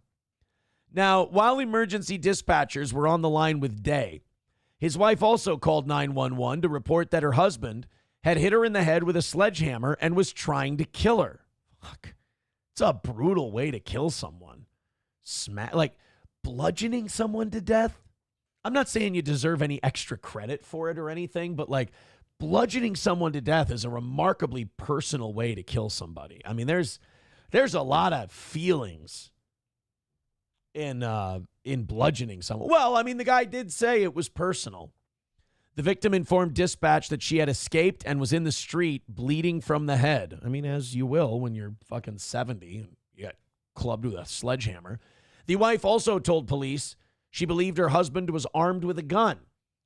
I just tell him that just in hopes that they shot him when they got there. Now, the officers challenged him and ordered him to drop the gun. The suspect raised the gun, pointing it at the responding officers. Jesus Christ! How is he not dead? Thanks a lot, George Floyd. You're making all these cops trigger shy. The officers challenged him and ordered him to drop the gun. He then raised it and pointed it at them. The officers did not shoot. West Jordan Police Detective Dirk Peterson, that's a fucking detective's name right there, said the officers had enough distance between them and Day and took cover behind their vehicles. Oof, I still don't know if you risk that, though, right? Peterson called it an intense moment. Yeah. In which pretty quick decisions were made. Ultimately, the officers were concerned about their backstop, not knowing if anyone else was inside the house. Oh, that's fair. And they didn't feel the right thing to do at that moment was open fire. You know what's weird is cops never get credit for that one, and that's above and beyond. I mean, to think that way, nobody would have blamed them for lighting this guy up. They always get judged and they always get, put on the news when they do something that's seen as excessive.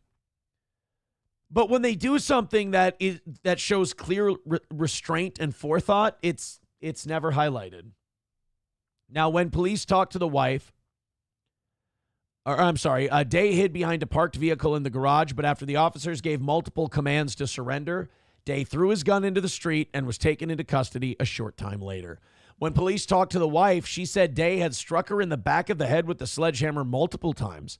The victim managed to grab the sledgehammer from the suspect and threw it down the stairs while escaping the house. Holy shit, she's a badass. I mean, getting a sledgehammer away from a 76-year-old is not, wouldn't be hard for you and I, but like some lady who just got clubbed in the head with a hammer and she's able to wrestle it away from the guy. Boy, that fucking adrenaline kicks in when it's either, living or dying. She also mentioned she heard a gunshot in the garage as she was exiting the home. The woman was treated for her injuries at a local hospital. Police have requested that Day be held in the Salt Lake County Jail without the possibility of posting bail, noting mental health concerns, no shit, and the fact that no family members are willing to house him because they fear for their own safety. That should be a good hint. Nobody wants to take old grandpa in. Das Optic Nerve says, oh, so he was white. Well, I mean, I wasn't going to say it. I mean, there's a couple of hints. One, they didn't shoot him. The other one, it was Utah.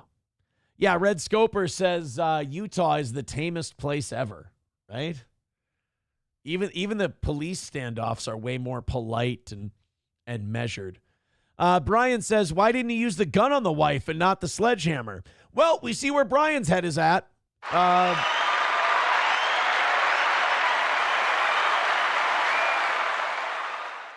The rest of us are like, oh, man, what a badass. She got the sledgehammer. She escaped. Brian's sitting there going, if you really want to kill the bitch, don't you just shoot her right in the face? And you're like, it's one of those things where, like, I mean, technically, yeah, but, I mean, aren't you...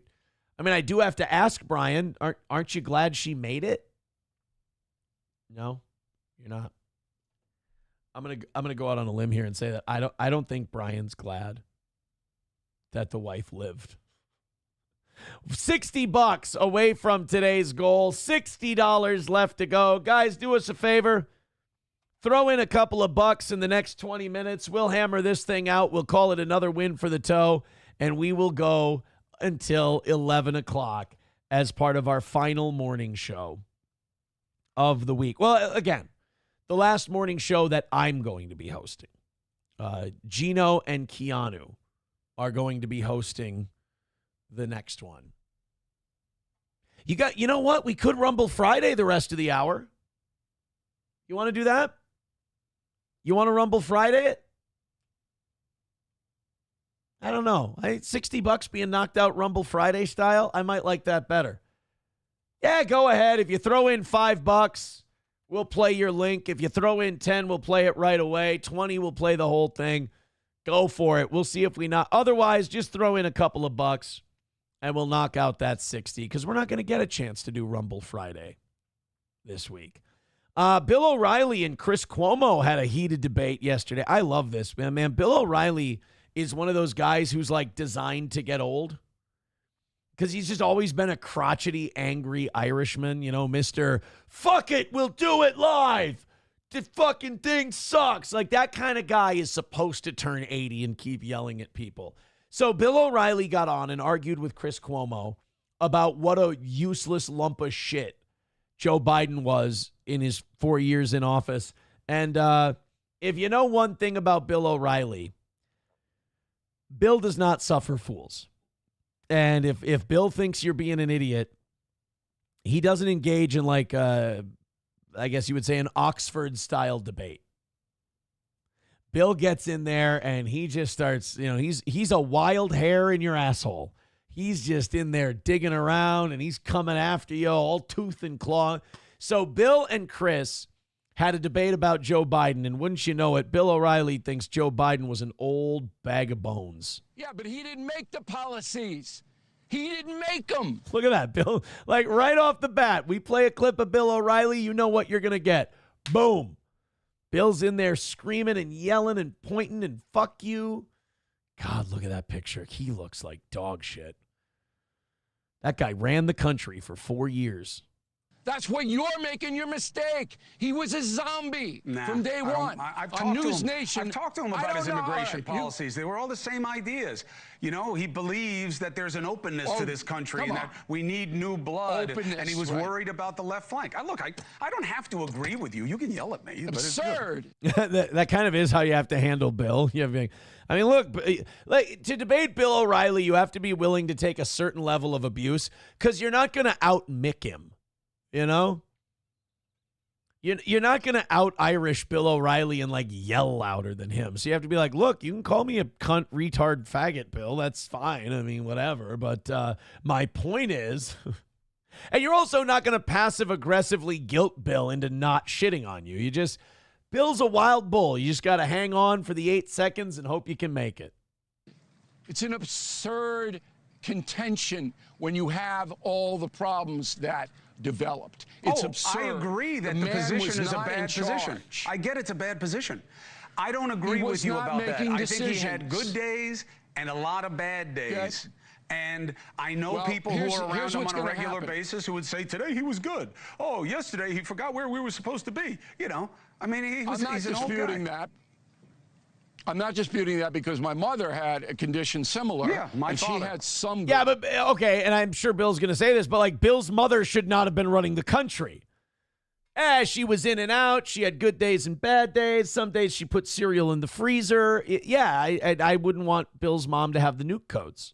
Days, but they deteriorated. But Biden was not running the government, and the book says that Ron Klain was running it, and that's probably true. You may remember I was. Ooh, that's not a good look. If you want people like Sam Show not to have conspiracy theories, you might not want to say Ron Klain was running the country. Let me just give you a hint as to who Ron Klain is. He was the chief of staff for Al Gore when he was vice president. And he ran his campaign. And Ron Klain's just kind of been one of those behind-the-scenes whisperers with Democrats. Biden, Obama.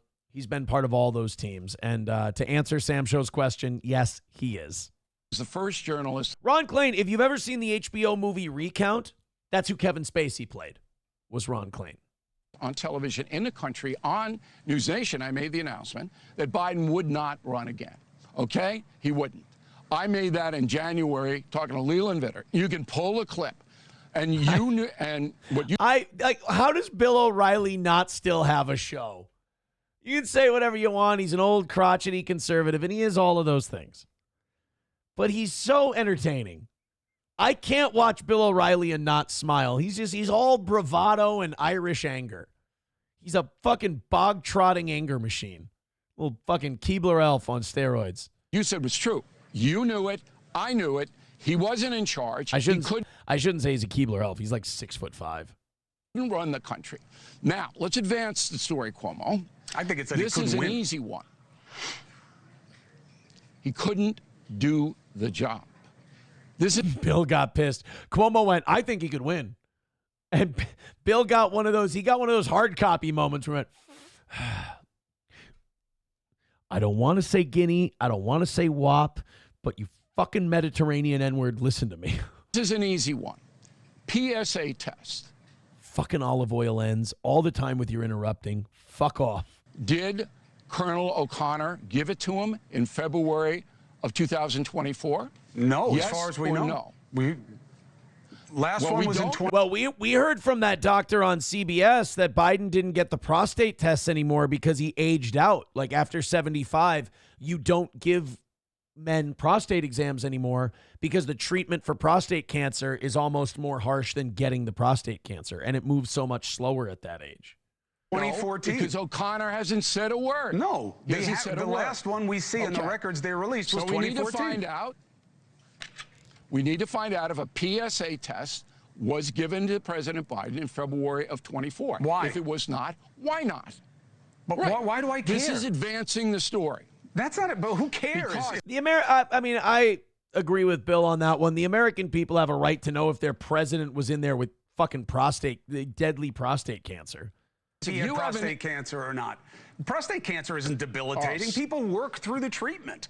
You have a 97% success rate. There's a difference between working in a software company, though, and being president of the United States. Like, I don't want our leader to appear weak to the rest of the world.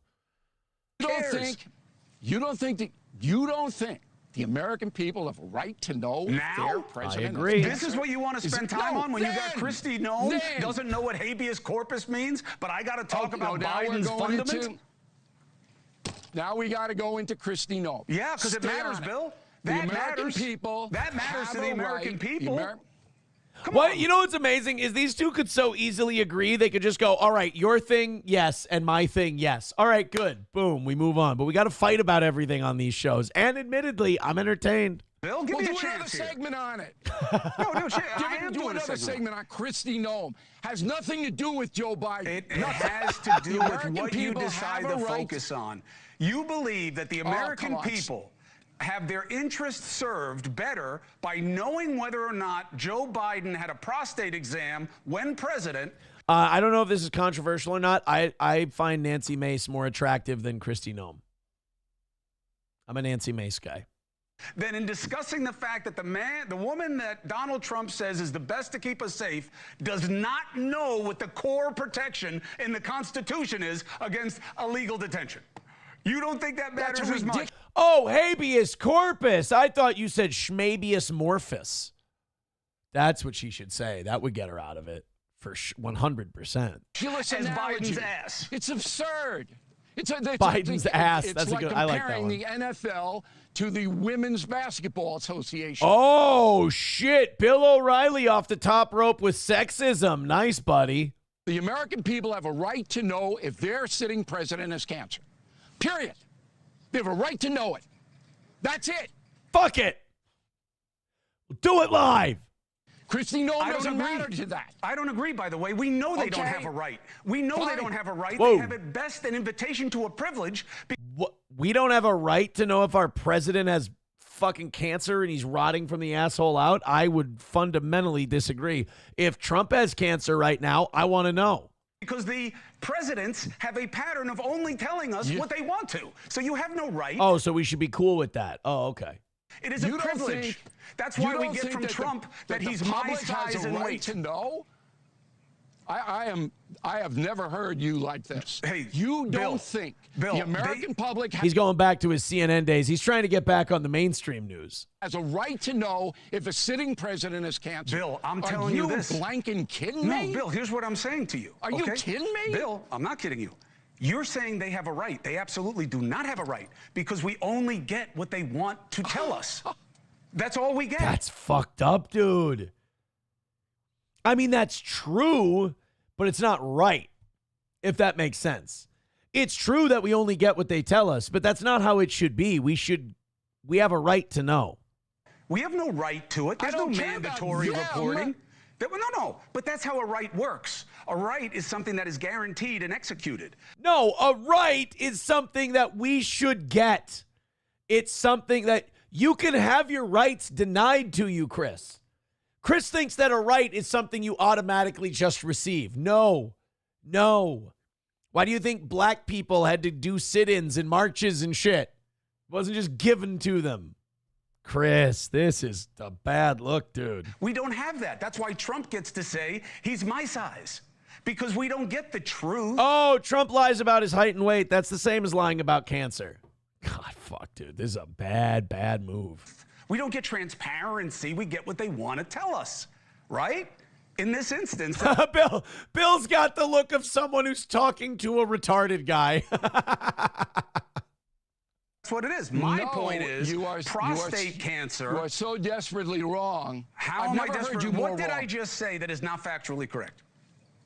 The American people have a right to know about the health, both mental and physical, of a sitting president. Then why is it That's okay why the Constitution for Trump to describe his weight as maybe 60 pounds below what He's lying about his height and weight. That's wrong, right? You're saying that's not okay. All right. Then Biden can't lie about fucking cancer. Turning into Mark Levin over here. Oh my God, they gotta tell us that he's got cancer. What? Now we're on Trump. Okay. Well, he's not. Yeah. Okay, there, and that's the whole clip. Boy, I tell you what, man, I miss old Bill O'Reilly on TV. I had to remember to pause and react to that because I was gonna slip. I was gonna lose it because I'm just I'm so enamored by Bill. Got to be honest. All right, they're sending in links. They want to say goodbye to YouTube, and they want to do Rumble Link Friday. Well, I tell you what, 5, 10, 15. I'm opening these links. 20. All right, you know what? You guys are down to what? $40? If you guys get us down to $20 in the next 10 minutes, I will do the last half hour Rumble only, and we'll do Rumble Friday. For the last half hour or until the links run out. I'll go until the links run out. Fair is fair. $40 away from today's goal. We're doing Rumble Link Friday method. Thank you guys very much. $40 is the number. If you get it down to 20 by 10:30, I'll go ahead and say goodbye to YouTube, and we'll do a little Rumble Friday for you. You guys have been awesome today, and we appreciate it. $1 from Silver Wolf. He says, also, my bobblehead hasn't shown up yet. Okay, I'll check today and tomorrow. Well, it's out of my hands. Hope it shows up soon. Atomic Ray says, this is Jew fuckery. Cuomo wanted us to get the jab. You know, the crazy thing is, like, Cuomo took all that stuff back. So, like, Cuomo went ahead and told us. He's like, yeah, I shouldn't have told you guys to get. We're going to get to all that. If you guys can knock it down by another $20 breaking news in the next 8 minutes, we're going to go ahead and do a half hour or until the links run out of Rumble Friday and say goodbye to YouTube. $5 links, $10 immediate, $20 full. Buzamok says, and the extra is going to Johnny, right? I never even thought there would be extra, but yes, absolutely. Tonight and this morning, anything we go over on Venmo, Rumble, or PayPal will go towards Johnny. So far, we've been able to give him like $35, I think. So yes, boy, Buzamok's more confident in us knocking out this goal than I am. I'm sitting here nervous and worried that we're not going to hit zero. And there's Buzamok going, yeah, but what are we going to do with the extra, boss? Oh, shit. Are we gonna have extra? I don't know. We got, just want to make sure we've got all our thank yous up here. I've got all the links ready to go for when we do make the jump to Rumble until 11 o'clock. So a few more links come in, and I will honor that, and we will go over there, and we'll give you guys a little bit of that Rumble Friday flavor, if you will. All right, we're all clear on the PayPal end. We're all clear on the Venmo end. $40 away from today's goal. Atomic Ray says the song Move Away from Noggs is shouted out to Scott Adams. How about that? That Scott Adams thing. Like he just drops it on us that he's dying. He's like, oh, yeah, by the way, I'm going to be dead this summer. I got the same thing Biden does. Fuck. Okay. It's just like you get the Biden news, and then all of a sudden here comes Dilbert off the top rope. Oh, by the way, yeah, guys, I'm fucked. Sorry. Really upset that my Timberwolves took another L. They're down 1-0 to Oklahoma City. I'm really worried about Oklahoma. I texted a couple people last night, and I just said, dude, I'm scared of OKC. I'm really worried that this Oklahoma City thing is not going to be panning out. And so far, we're down 1-0. What we need is we need to take game 2, no questions asked, and we got to take both. We got to take both games at the Target Center. If we don't go up 3-1, I don't trust it. I think it has to be a 3-1 lead if we're going to have a chance of winning this thing in 5, 6, or 7. I don't believe that you can go down 2-0 to a team like Oklahoma City.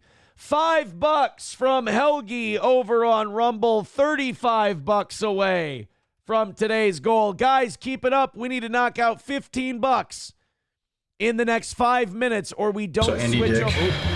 We don't switch over and do Rumble Friday. Just a couple more $5 links. Drop them in, call it another win for the toe, and then we can make Johnny some money today as well. On the evening show tonight, I will have a Johnny update. I'll check in with him after the show's over today. You do have some good links coming in, guys. I do appreciate it. Oh God. Amaranth and her fucking husband are still fighting. Jesus Christ. Does anybody believe this? Does anybody believe this isn't a bit? Biden, you're done. But don't worry. I will make sure to hire enough animal people to actually take care of this place for once. Instead of abusing and neglecting all the animals, you cunt. He's yelling about her? Saying her career's over? Oh, she's in the chat saying escort convos of him lying about them to my face. Yeah, she found emails of him booking hookers. I ain't going to move out. This is my house and my animals. I have the escort calls too. Oh, please let this be real. Every time they do these big fights, they're fine and they're back together again and they're streaming and everything's great. That was a great little, if he's acting, good actor. Wait a minute. Hold on. We got to refresh. I fast forwarded too much. Only Wyden. You're done. But don't worry. I will make sure to hire enough animal people to actually take care of this place for once. Instead of abusing and neglecting all the animals, you cunt. Come on. I don't know. I think it's my racism. I think Asians that angry is always funny. Hello? The fucking replay was going on the phone. Yeah, of course. Sure. You can, here's the thing. I'm going to give you the cold storage device and just shove it up your ass. Oh. I never thought I'd... Amaranth shoving the cold storage device up her ass will be on her OnlyFans very soon. I have to call the cops on my own wife for fucking striking me. Oh, you pussy. Take the punch. You guys are being assholes to each other. Yo, Twitch, you down with domestic violence? Fat queer asshole. I hate him. I'm on Amaranth's side. Not only does she have a better body, but she's less of a pussy. What about Kick? You down? Yeah, actually, Kick is fine with domestic violence. You can kill your wife on Kick. They really don't give a fuck. They have wife sacrifice Saturdays on Kick. You know? Will the police report sway your mind? Probably not. Being in not. jail sway your mind? Probably not. It's Amaranth, You see, dude. she puts on this facade for stream. This fucking crazy facade. I don't really think it's a facade. She's a crazy bitch. You guys kind of deserve each other, to be honest. You guys kind of deserve one another. I don't really, there's something about an Asian wearing a Stetson hat that kind of fucks me up a little bit too. I don't believe we're going to get down to $20 and do that Rumble Friday. I might just have to play the links we have and then call it a day. $35 away from today's goal. Papa Shab says Kick is cucked. And like most tech companies, it's owned by, oh, Jesus, that's a word they don't like you saying. Oh, my goodness. All right, YouTube, we're going to get out of here. Rumble, if you guys want to finish up this last 35, we'll do that while we play these links. Otherwise, I'm going to play these links, give you a little Rumble Friday, and we're going to head out. A fail for the toe by about $35. I guess the evening show has to bail you guys out again like they did yesterday. Take it easy. We'll see you. We'll see you tonight. And then Gino and Keanu will take over tomorrow and Thursday. Goodbye, YouTube. Hello, Rumble. And